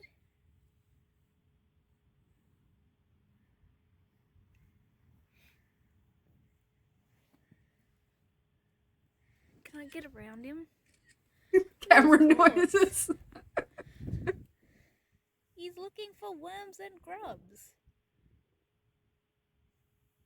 But like... Oh yeah, he's blind. Like... Yeah, okay, so I thought they were just blind. Do they just not have eyes? As big as a... No, they must be little. Groundhog Day. Yeah. Oh, look I at want him to see him going. get something. Also, should be noted, Yeah. like, half a meter away on the dirt, there was just a worm. Touch him. So he had already found something, I'm pretty sure. But he was just going for something else. Look at you. This was the best thing we saw on the trip. So yeah, we saw a mole. As Mum said, she thought they were like the size of groundhogs. And to be honest, I thought they were a bit bigger as well. Looks so grabbable, toss them like a tennis ball. Honestly, you gotta think that little short fur is probably so velvety. We did not. But anyway, the mole, I was so excited. Look at his little, what? He's running so fast. But he was so docile. Look at his claws. Opposite of my friend who thought beavers were guinea pig sized and said she could punt one. And I was like, okay, your funeral. Honestly, I thought beavers were smaller than they are. Like, not, maybe more, I don't know. This music is perfect for frolicking mole. Yeah, it is.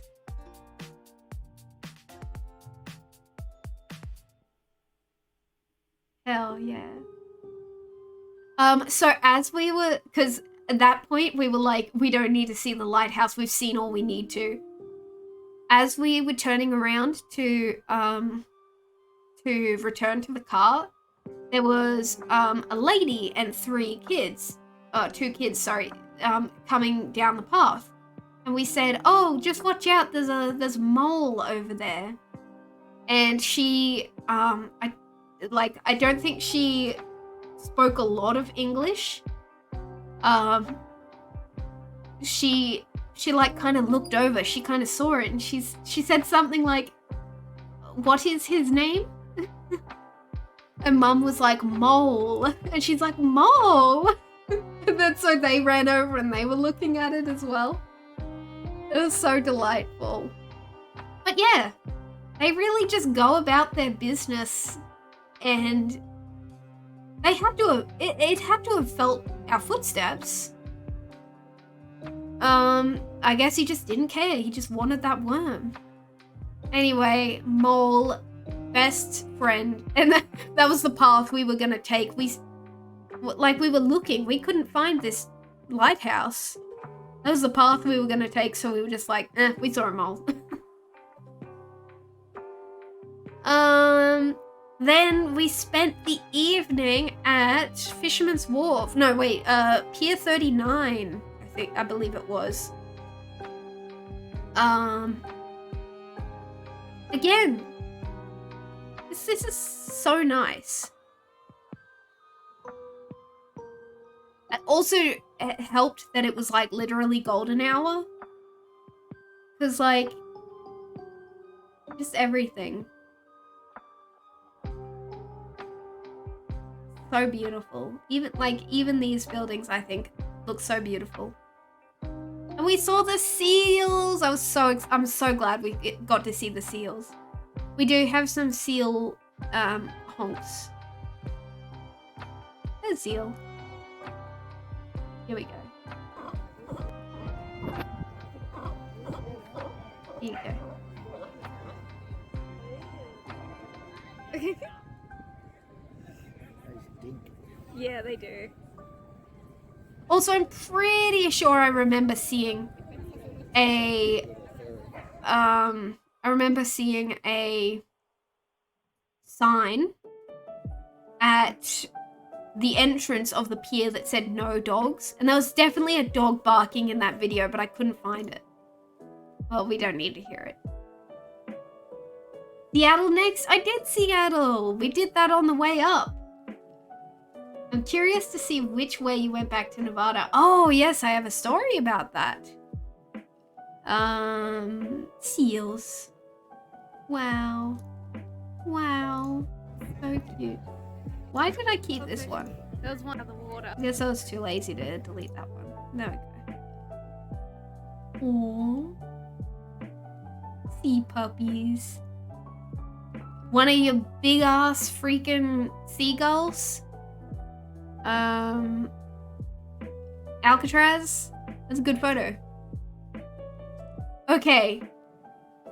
So, my final, maybe, recommendation? San Francisco, a Mexican restaurant called Chica, spelt X-I-C-A. It's entirely gluten-free. And it was so good. I had an horchata because I saw it on the menu, and I was like, I think that I need to do this for the sake of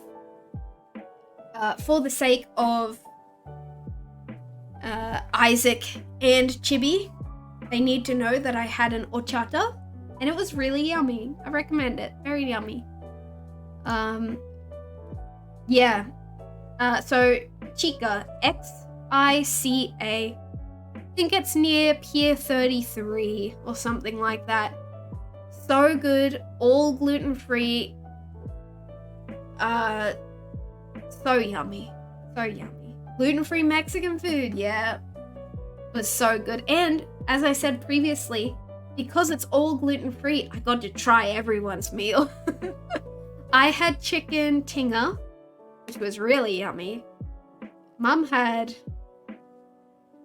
enchilada, I think, with carnitas. And Dad had, like, the big roasted poblano pepper, which was yummy too. Anyway, and it was such a nice place. Really nice people. Guess what? It's that bridge again. An orchaka.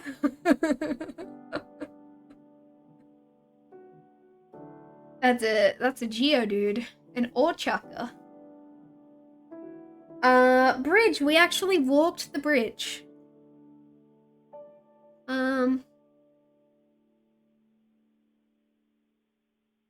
Yeah, cool. Bridge, bridge, bridge. We are going to the bridge. We are on the bridge. G'day. Mosahete? Tell me how to pronounce that, please. Anyway, photos from the bridge. Bridge. Water. Water. Bridge. Oh my god. The story about people going over the rail was so real and frustrating. Thank you for not being tourist derogatory. Yeah. Yeah, I'm so sorry. I was standing there like, oh my god, guys, no. They weren't from our group, obviously. Otherwise, I would have been beating their ass. I found these cute little black bees. Tried out the macro mode on my phone and could not. I took like 20 photos and all of them were blurry, and the bees started getting really mad. They started coming closer to me and I was like, yeah, that's fair. Bee. Next creature feature is something very exciting. Oh, One mobby. Do you see it? It's very small. It's a little hummingbird. We saw a hummingbird. See, look. Also, this is a good photo. I like that one a lot. So cute. I'm so glad I got to see one. Yay. Love that photo. Giant hummingbird attacks bridge. Yay. And then, after these photos, it flew just out of sight on the shrubs. And we were like, man, come on. There he is. Oh, close one. Oh, that's a good one. Hell yes. I don't even know if there's any little flowers on there, dude. But, you know, you do you. Little guy. So many hummingbirds in San Francisco. I thought moving to the foothills I'd see more bird diversity, but it's actually kind of been the opposite. Oh, okay. Okay, so I need footage of this.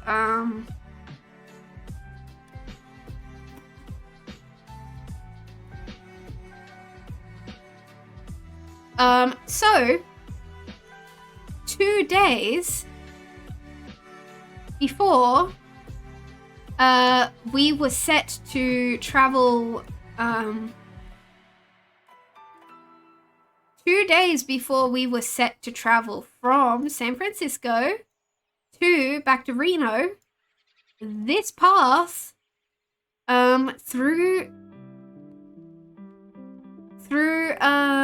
Donna Pass through near Tahoe had a huge snowstorm.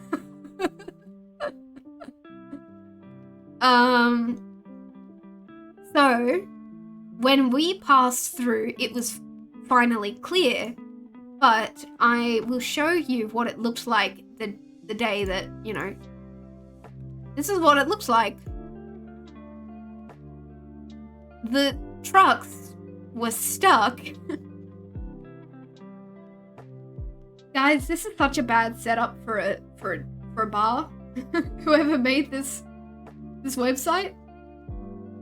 All the trucks got stuck and they had to, like, hang out while they plowed them out. So that's what happened. Up that pass that we were supposed to pass through.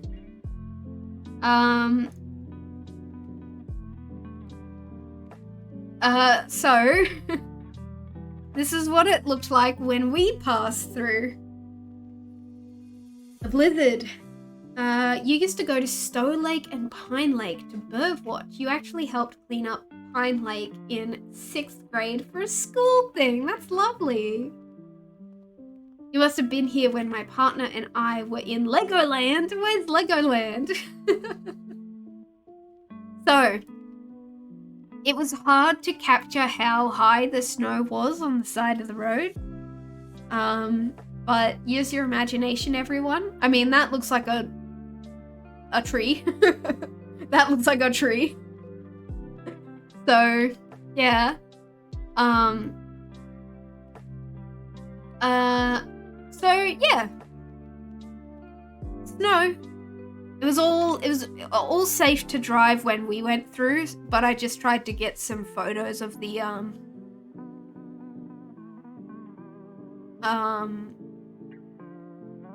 tried to get some photos of the snow. Look at that. That's a good one. I like that. The foregrounds always look a bit yucky because, as I said, it's really interesting how grubby some of the snow gets when it's piled up on the sides of the road for so long. We saw some snow in a Walmart parking lot or something, because when they plow all of the car parks, and it was like black. It was gross. If you ever end up repeating this trip, I recommend Highway 88. There's never any people on that road and it passes by some gorgeous lakes. Also, I believe you about the height of the snow, because that pass is where my Amtrak route goes to visit my partner. Oh, the snow. The snow. Oh, snow. Yes, so yeah, big old snow. That's probably the highest I could catch a photo of the snow. I would say that's probably person height. Maybe their head would be here, their shoulders would be shoulder height.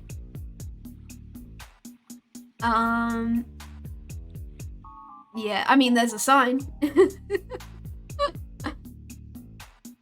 88 is like the least popular route to Reno, but they still plow it because it's a major road in and out of Tahoe, so it's my fave.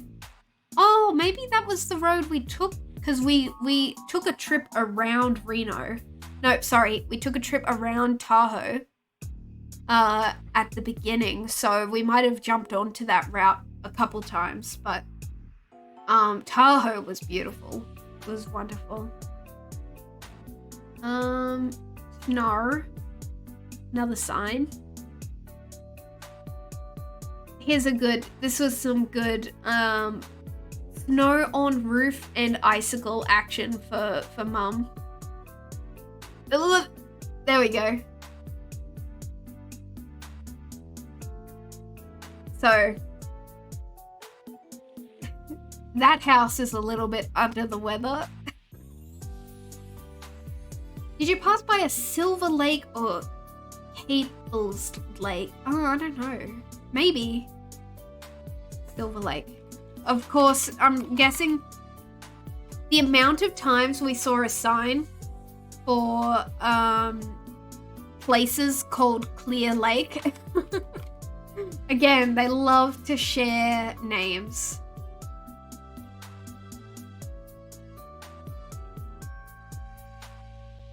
Nope, that's not it. Must be a different one. Yeah, I'm not really sure. Oh, that's big snow. That's gotta be the biggest snow. Can't even see the view. Ew. Oh, we saw one of the machines that have the big circular that, like, I don't know what they do. Whatever is making this mark, I guess maybe they just make it nice and flat so no one runs into it.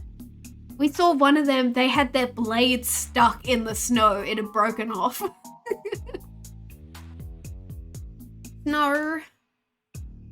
That's nice. Whoa! Okay, that must be an after image of the tree, but it looks like a giant tree in the distance. That's sick.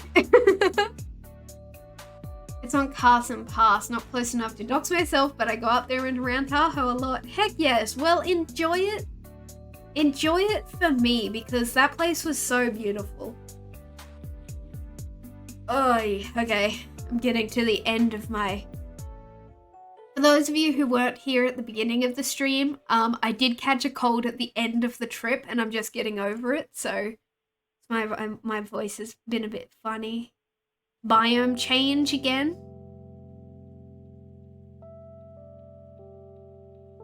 So cool. Biome change. Someone's been skiing here. Oh no, it's just the snowfall. Mountains. Ew, yeah, look at that snow. Ew. I think this was because we were getting back into the desert and I liked how flat everything was. Yep, that's desert. Look at that, that's like, okay, you're done with trees now. It's desert time. Yay! Okay, remember I said at the very beginning, I took a photo of the mountains. I took a photo of the mountains when we first arrived. And the amount of snow on the view. And then after the snowstorm, yeah, it looked pretty snowy.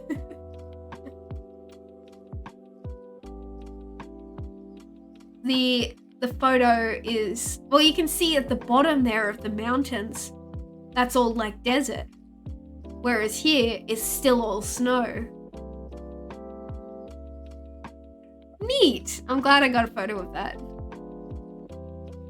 I'm glad you got to experience a bunch of the Cali biomes. Yeah. People get almost offended when I tell them I have seasons because they think LA is the entire state. California was beautiful, and I'll admit, I mean, I had only ever seen Los Angeles when I went years ago. You forgot to answer the question. It's in SoCal near San Diego. Okay, cool. Yeah, we didn't go down to the south of California. The top was really nice. I think Reno is technically in the high desert, which is such an interesting biome. Yeah, it's like 6,000 feet above sea level or something like that. Yeah. So cool. Very dry, but like in a good way. Alright, so we made it back to Reno. And, just, you know, just hills. Okay, so we had a couple days before we flew out again. So we took some day trips around Reno. First of all, we went to Virginia City, which is an old... I just, like, look at that. That's sick. Virginia City is an old, like, mining town that has kept the, like, old-timey aesthetic. I think I only got 1 or 2 photos. Yeah, it's so cool. So beautiful. That's gorgeous, yeah. We were talking about how all of the houses are painted in neutral colors. But it kind of works from a distance. Like, it looks less obtrusive than it probably would if, you know, if they were all different colors. We have an old mining town near me too. They have shaved ice and a blacksmith and a candy kitchen and a playhouse. Heck yeah. I just want to see more historical stuff. That's the thing. Americans, for good and for bad, I feel like a lot of Americans hang on to historical buildings and stuff like that, which means that you have a lot of asbestos.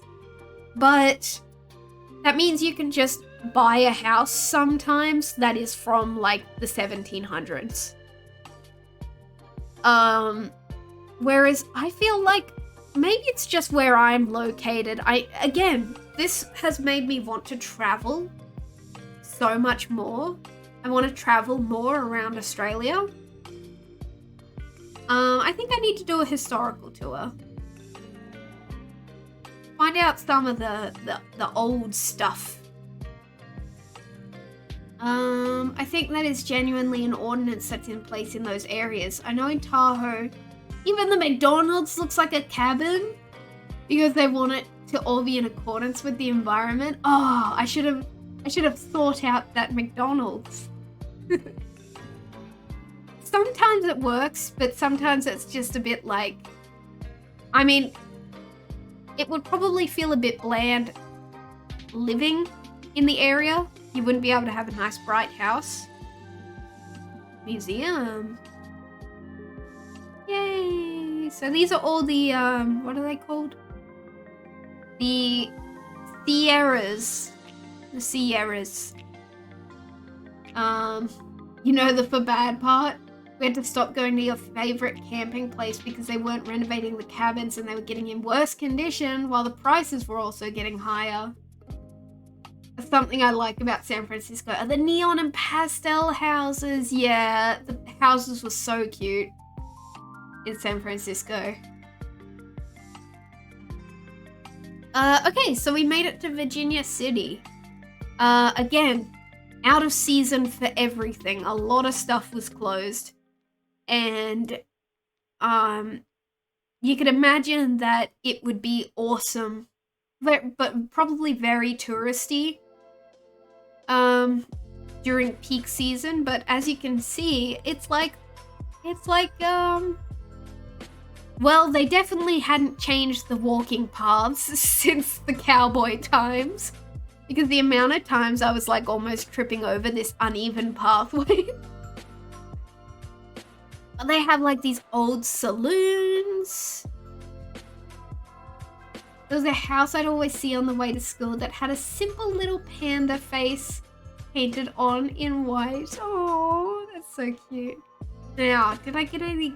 Oh my god, sorry, oh, excuse me. Oh, I guess that's the only good photo I had of Virginia City. Sorry. I do have a photo of this. We went into a souvenir shop, which had all of these posters. I picked up a poster of Scream for Hydra, my sibling. But I wanted to show this photo off that I took. So they had also, thank you so much to whoever in the store categorized all of the posters by like genre. Love that. So easy to flip through. I just wanted to point out that in the anime poster, the only one left was Yuri on Ice. Now this is homophobia. If I had actually watched Yuri on Ice, I probably would have bought it. I still need to watch it. I've heard it's very good. Poor Yuri on Ice. Devastating. And then we headed out of town. More snowy bits. Okay. So, finally, and to be fair, probably the best timing to go, I took my family to Donna Lake. If there's anyone watching who doesn't know what Donna Lake is, so sometimes I go through moods where I like to watch a lot of like grim stuff, you know, some like old horror-y stuff. Donna Lake is the Donna Party is a fascinating story, where back in the pioneer days, where this party of you know, travelers trying to get from I guess from the desert to California decided to take a shortcut that everyone said, hey, don't take that shortcut. And they left at the end of the season when it was starting to get cold, and they got snowed in at the lake and they ate each other. Anyway, so Donna Lake is beautiful.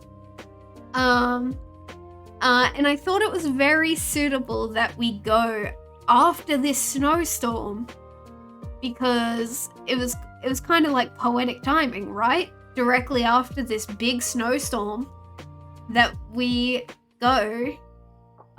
So this is how high the snow got. We had to trek through this. We did fall over a couple times. That's such funny timing, yeah. It was, yeah, like, yeah, really good. That's some more snow. Anyway, the lake itself, beautiful. Look at the, sorry to these guys who I don't know, but you look very artistic in my random photo. Thank you, gentlemen. So beautiful. Apologies for freaking out so much. It's surreal seeing an Australian have pictures from places I like go to IRL. That's fair. I get that. You know what?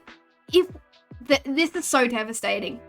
If we had actually just passed each other, but it seems like we were off by a couple of days, I probably could have gotten a street pass from you. Because I took my 3DS and had it on the entire trip, and I didn't get a street pass. I didn't get one. I was so sad. But as I said, this trip has made me want to do more traveling. So I'm gonna get an Australian street pass, whether they want it or not. It's so sad. I really thought it would happen, but maybe I just didn't go to, I didn't go to any events or anything. I probably should have at least walked past like a convention center if there was some event going on or something. Oh, so sad. But,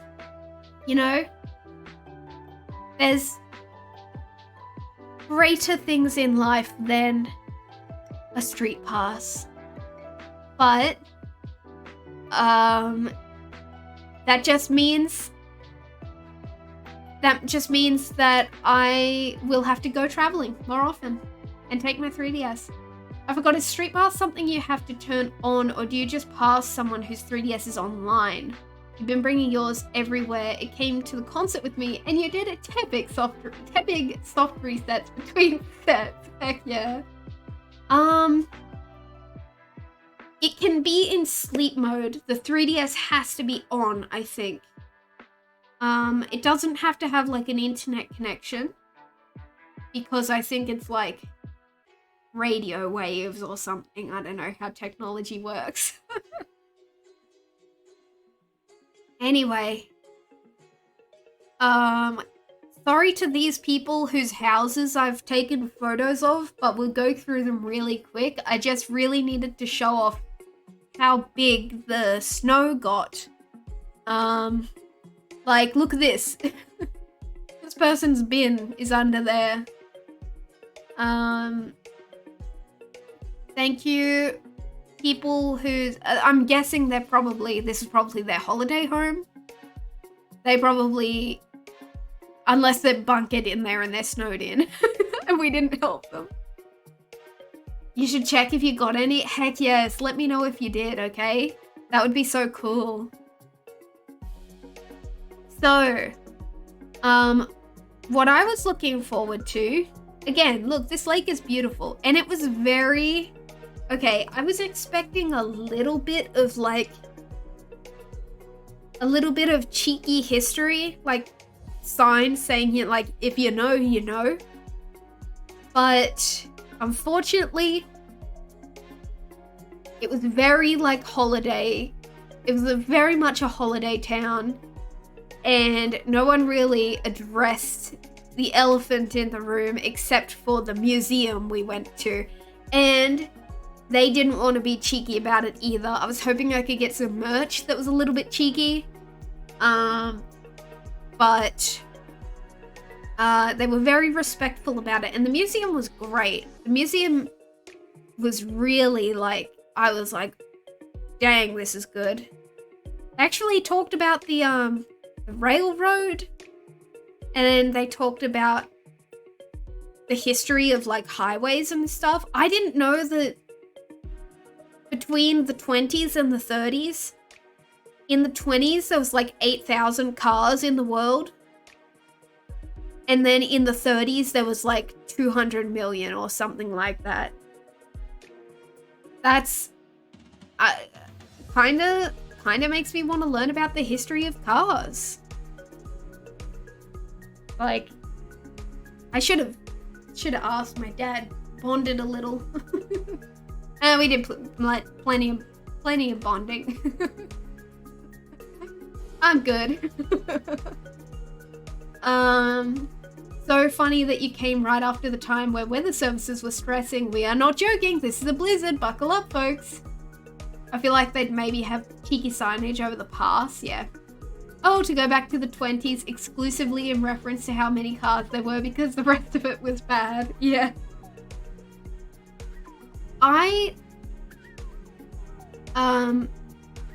One of my, like, YouTube fixations in the past has been historical sewing. And I always like to think of, I remember hearing this phrase from a lot of the people. They often say, what did they say? historical styles, not values. Something like that. Something along those lines. And I like to think like that with most historical things. And I hope most people do as well. That makes sense? Yeah. Okay, so we went to the museum. Okay. Oh, okay. This photo says something to me, but I can't explain it. You know? The statue perfectly recreated in the form of Olaf from Frozen. I also saw a chunk of carrot. So I think someone literally brought a carrot and someone or something ate that carrot. There he is. That's a good Olaf, you gotta admit. They got his face shape really well. Anyway, I'm so glad I got a photo of this statue because this is the statue that I learnt about when I was, you know, deep in the rabbit hole of macabre history. And the reason that this killer is so big is because that's when the Donner family, the Donner party was here, that's how high the snow got that year. I think it's like 8 feet or something. I could be wrong. It's pretty big though. There's this insane Tumblr post from someone who just hates Olaf. And I was trying to read it to my partner last summer while being quiet because we were sharing a cabin. That's such like...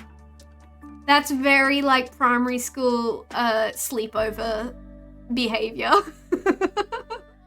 You're laughing so hard. You started overheating. I think that's how much snow they got from the blizzard we just got. No way. See, that's weird. But isn't it good that I would hope that no one was injured from the blizzard that just happened when it was so devastating for the Donner party. That's so fascinating. Yeah. Olaf. There he is. He's even got like little buttons and everything. See, look at that orange thing. I swear that's a chunk of carrot. Someone ate his nose. Also, how did they get it so smooth? Like I said, it was really hard to get my snow creature. Yeah. Hold on. Where is it? You versus the guy she told you not to worry about. Dorothy. Hell yeah. Dorothy's so epic. Since we have weather alerts and such now, if you're out in a blizzard, it's your own skill issue. Yep. Yeah, so that's the obelisk, let's call it. Anyway, oh, more snow on roof and icicle photos for Mum. She loved these icicles. They're good icicles. You got the ears to stay on though. I hope Dorothy is still up there somewhere in Canada. Well, you know, she's gone back into the water system now. So I've forgotten what the museum was called. I think it was Donner State Memorial Museum or something like that. Donner Memorial State Museum. Something like that. And it was actually a really good really good hour to walk through. I enjoyed it a lot. Okay, I gotta explain this. There's a huge, tempting to break one off and use it as a sword. Okay. So this is a sports store.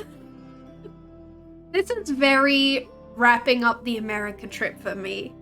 We went to a sports store called Shields. And when they say all sports, they mean all sports. Anyway, the place is so big that it has a Ferris wheel in the sports store. And I think that's the only photo I kept. Yeah, because we did see the taxidermy. They have a huge taxidermy section. And I took a couple photos, but you know, it's a little yucky. Yeah. Strange aura in this store. Very strange aura. But yep, Ferris wheel indoors. And they also had animatronics of all of the presidents. And they didn't look very good. Because at least I know what some of the presidents look like. And they didn't look great. Okay, so we returned to Reno. Just kidding, Rero. So in the time, I actually had a photo of the Reno sign.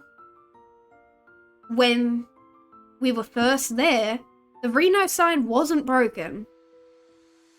5 presidents at Freddy's. So the Reno sign wasn't broken when we left. It is now broken when we had returned.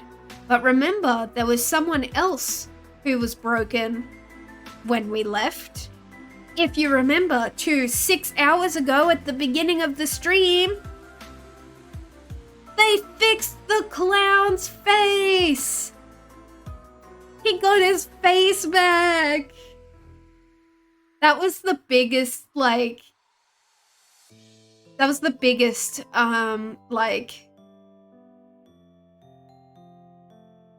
to wrap up the, see? That was just such a symbol of the journey ending. Good for him, good for him. Good for him, I'm glad. So, clown face fixed. Okay, so our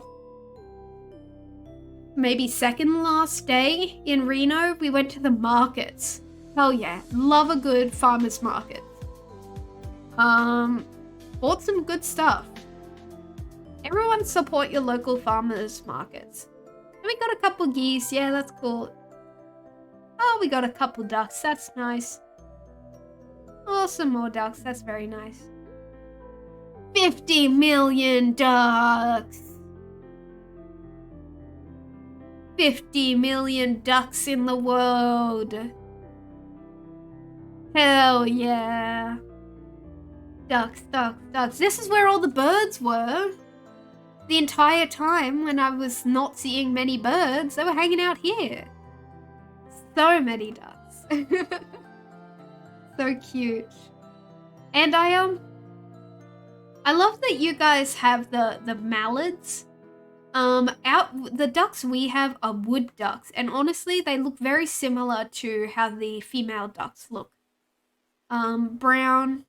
They often have one little feather of like the glossy green.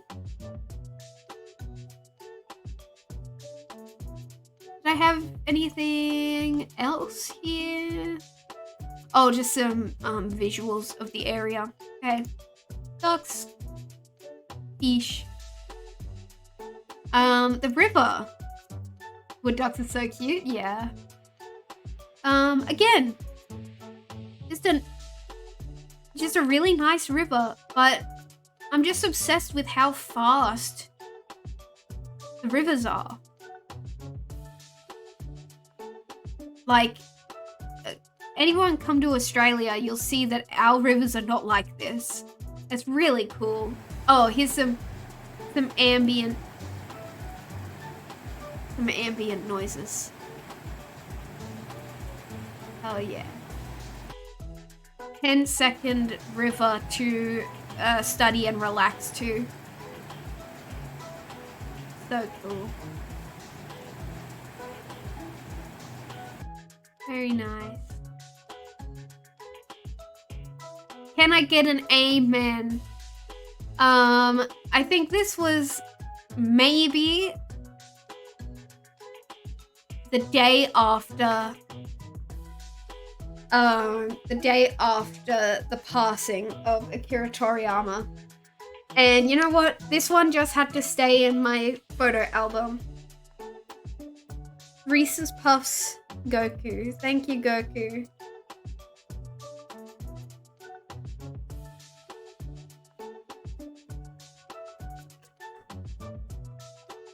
Goku would want me to eat a full breakfast. You've literally never opened Street Pass? I have a college friend on here who I haven't seen since 2018. Oh my gosh. You love rivers so much you made them your middle name? Hell yes.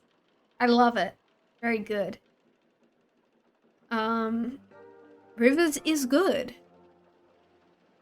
As a river.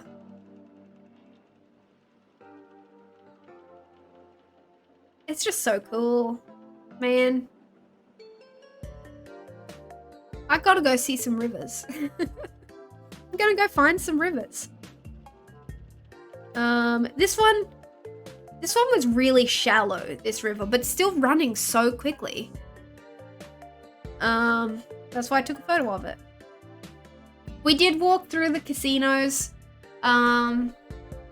Casinos not for me.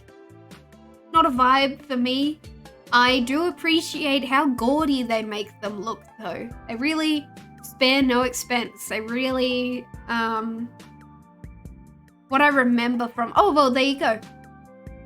I remember them having, well, from Las Vegas, 15 years ago. I remember them having the fake ceilings. And the one I remember had a low ceiling. So it was like weirdly like claustrophobic.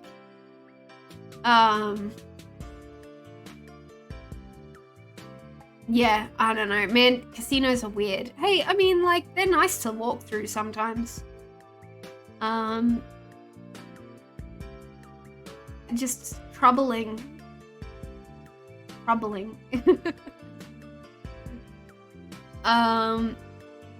They just don't fit into my way of life.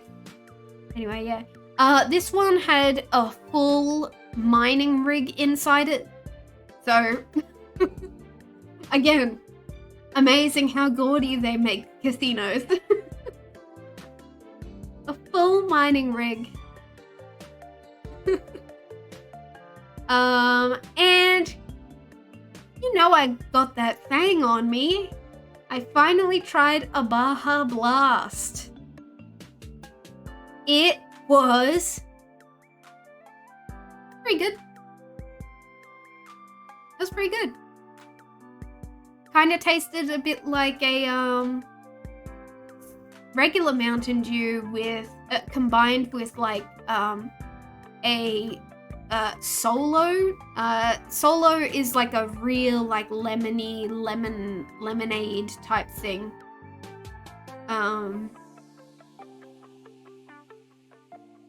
Ultra lemonade type thing we have. I liked it. Very nice. Okay, as promised, I did have sushi.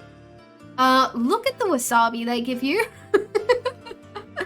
I took this photo because I sent it to my siblings and I was like, ooh, yummy, ice cream. I can't wait to eat some. But none of them fell for it. But yeah, this was, Dad's friends. Oh my gosh. We met Dad's, friend, business buddy and his wife, and I was like, oh, I hate meeting new people. But they were really nice. And I was like, damn, what a good way to cap off a trip. Meeting very nice people. Flower Heart, good morning. Good night. I have to go make dinner. I don't know what I'm eating. Yeah, they were really nice. And I was like, oh man. So we went to the casino to have sushi, and yeah, raw fish. I get it. I thought that it would be, I like fish, but I thought that it would be like fatty or something like that. I don't know. Like, I don't know.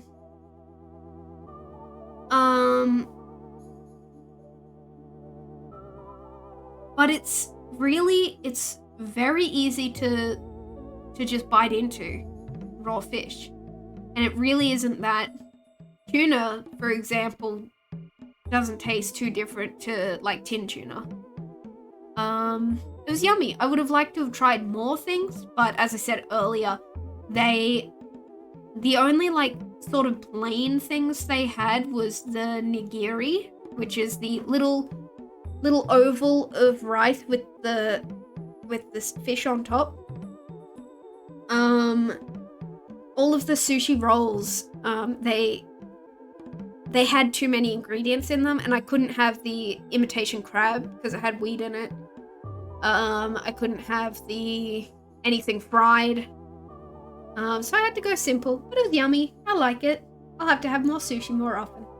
It's morning, and I got reminded of a Russian kid cartoon, which names translates to funny little orbs. That's delightful. What's the show? What's the translated name? Also, the gluten eaters got this slab of bread.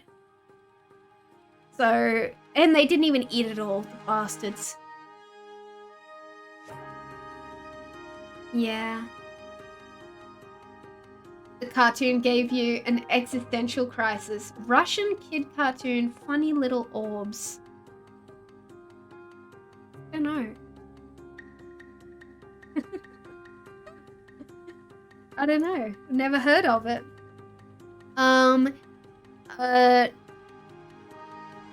This was kind of a Cinderella moment where I found this singular Sonic slipper but couldn't find them on the shelf anywhere. It was just this one. And I think that might be the last photo. No, it's not. No, it's not. Don't get ahead of yourself. This was to show, this was when we were sitting in the airport waiting to get on the plane. And I had to explain to the Australians that they just have casinos just everywhere. We went to a grocery store where right next to the self-checkout were pokies. In the airport were pokies, and this, oh my god, Wheel of Fortune. Every like 5 minutes, both of them slightly off sync, full volume. Wheel of Fortune! Every 5 minutes for like an hour while we waited for the plane. And then, oh, this is a perfect song. And this is us on the plane at Reno Airport.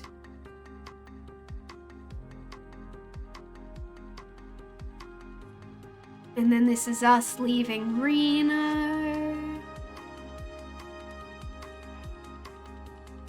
And that's over the mountain. And that's maybe Lake Tahoe. It's the only big lake like that I know in that direction of Reno. Like, maybe Lake Tahoe. Lutz.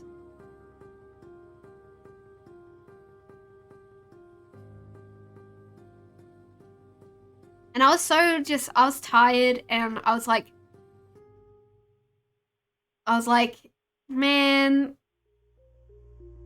things are all right.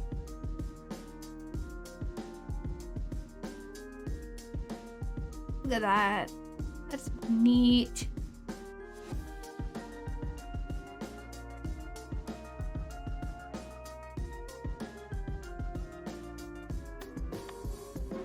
And that's it. And then I had to sit on the plane for 14 hours and... Oh god, yeah, the plane. The plane.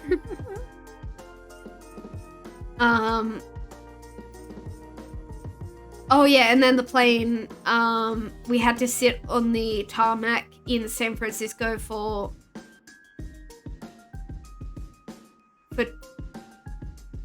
2 hours because someone got kicked off the plane and they were trying to get their luggage off the plane or something. That's all we heard. The official explanation was they were having a loading issue with the luggage and stuff, but I don't know. And Dad messages because we were using his account to book the flights, so he was getting the he was getting the notifications that was saying like the plane is 2 hours late or something like that. Oh yeah, it was that one. Because then we missed the our bus back home. They gave us another one. It was like, have you seen the video where the title and thumbnail don't betray at all that the guy uncovers an illegal gambling ring? No? Did you recommend that one? Thing with that kid cartoon is that they weren't allowed to have villains in there. Okay. That sounds very interesting. Oh no, there's a bug on my screen because I've been sitting here and it's gone dark and my window's still open. Well, eating at places with no reviews. Oh, I could imagine how that would turn out because I love how people just talk about, they're like, oh yeah, there's a place down the road that's like a money laundering scheme or something, and I'm like, how do you guys know this stuff? How are you guys so like connected into the workings of the world, man? I just float around. When you don't have villains, you end up doing existential shit. Oh, I could imagine. Yeah, I could imagine. And this was a kid's cartoon, like a little kid's cartoon, like for young, or like, how do you explain the differences between kids' ages? Alright, well that's it everyone. I think the final guy should be... Where's my final guy? There he is. There he is. This is the final guy. Oh, okay. Thank you guys for coming to my stream. Yeah, I gotta finish up now. It's been... I did say that we... Okay, so I said we should play the Oregon Trail today. But you know what I'm thinking? What I'm thinking is maybe I'll make this a collab or something like this where I see how many people I can have in the Oregon train. What? The Oregon Trail? Sorry, train. Became a train. Choo-choo.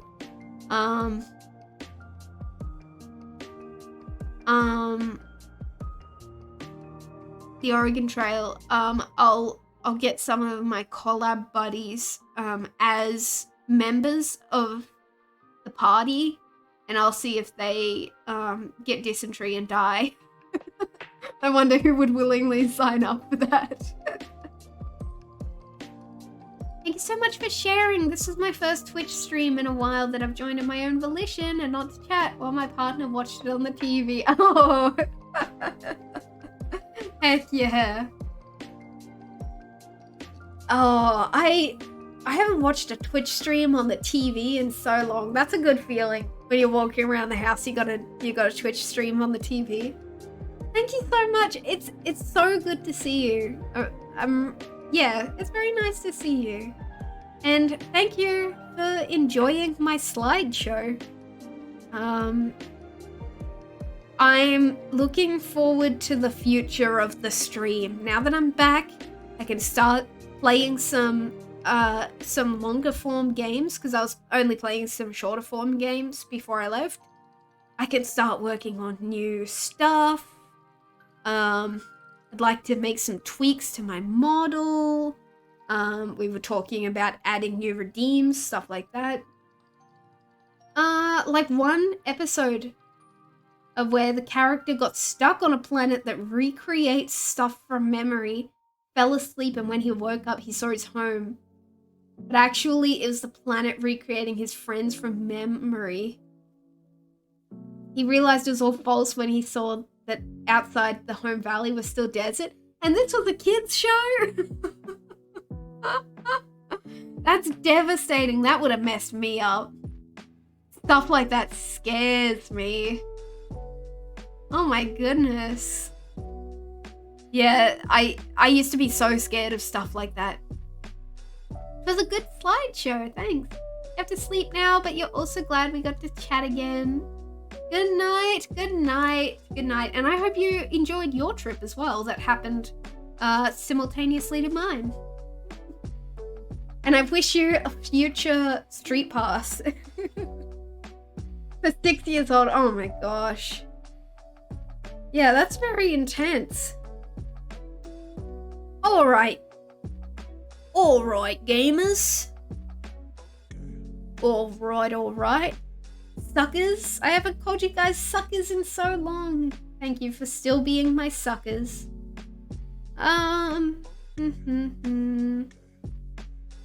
We got Q. What? Oh, Isaac's playing Princess Peach Showtime. Do I want to watch or do I don't want spoilers?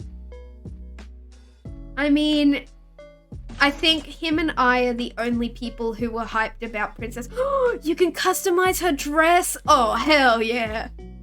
Oh, hell yeah. Oh, hell yeah. I think we're going to Isaac. I didn't think I'd get to catch Isaac very often. All right, let's go to the end stream. Whoa. Hello? Pardon me? Sir? Where?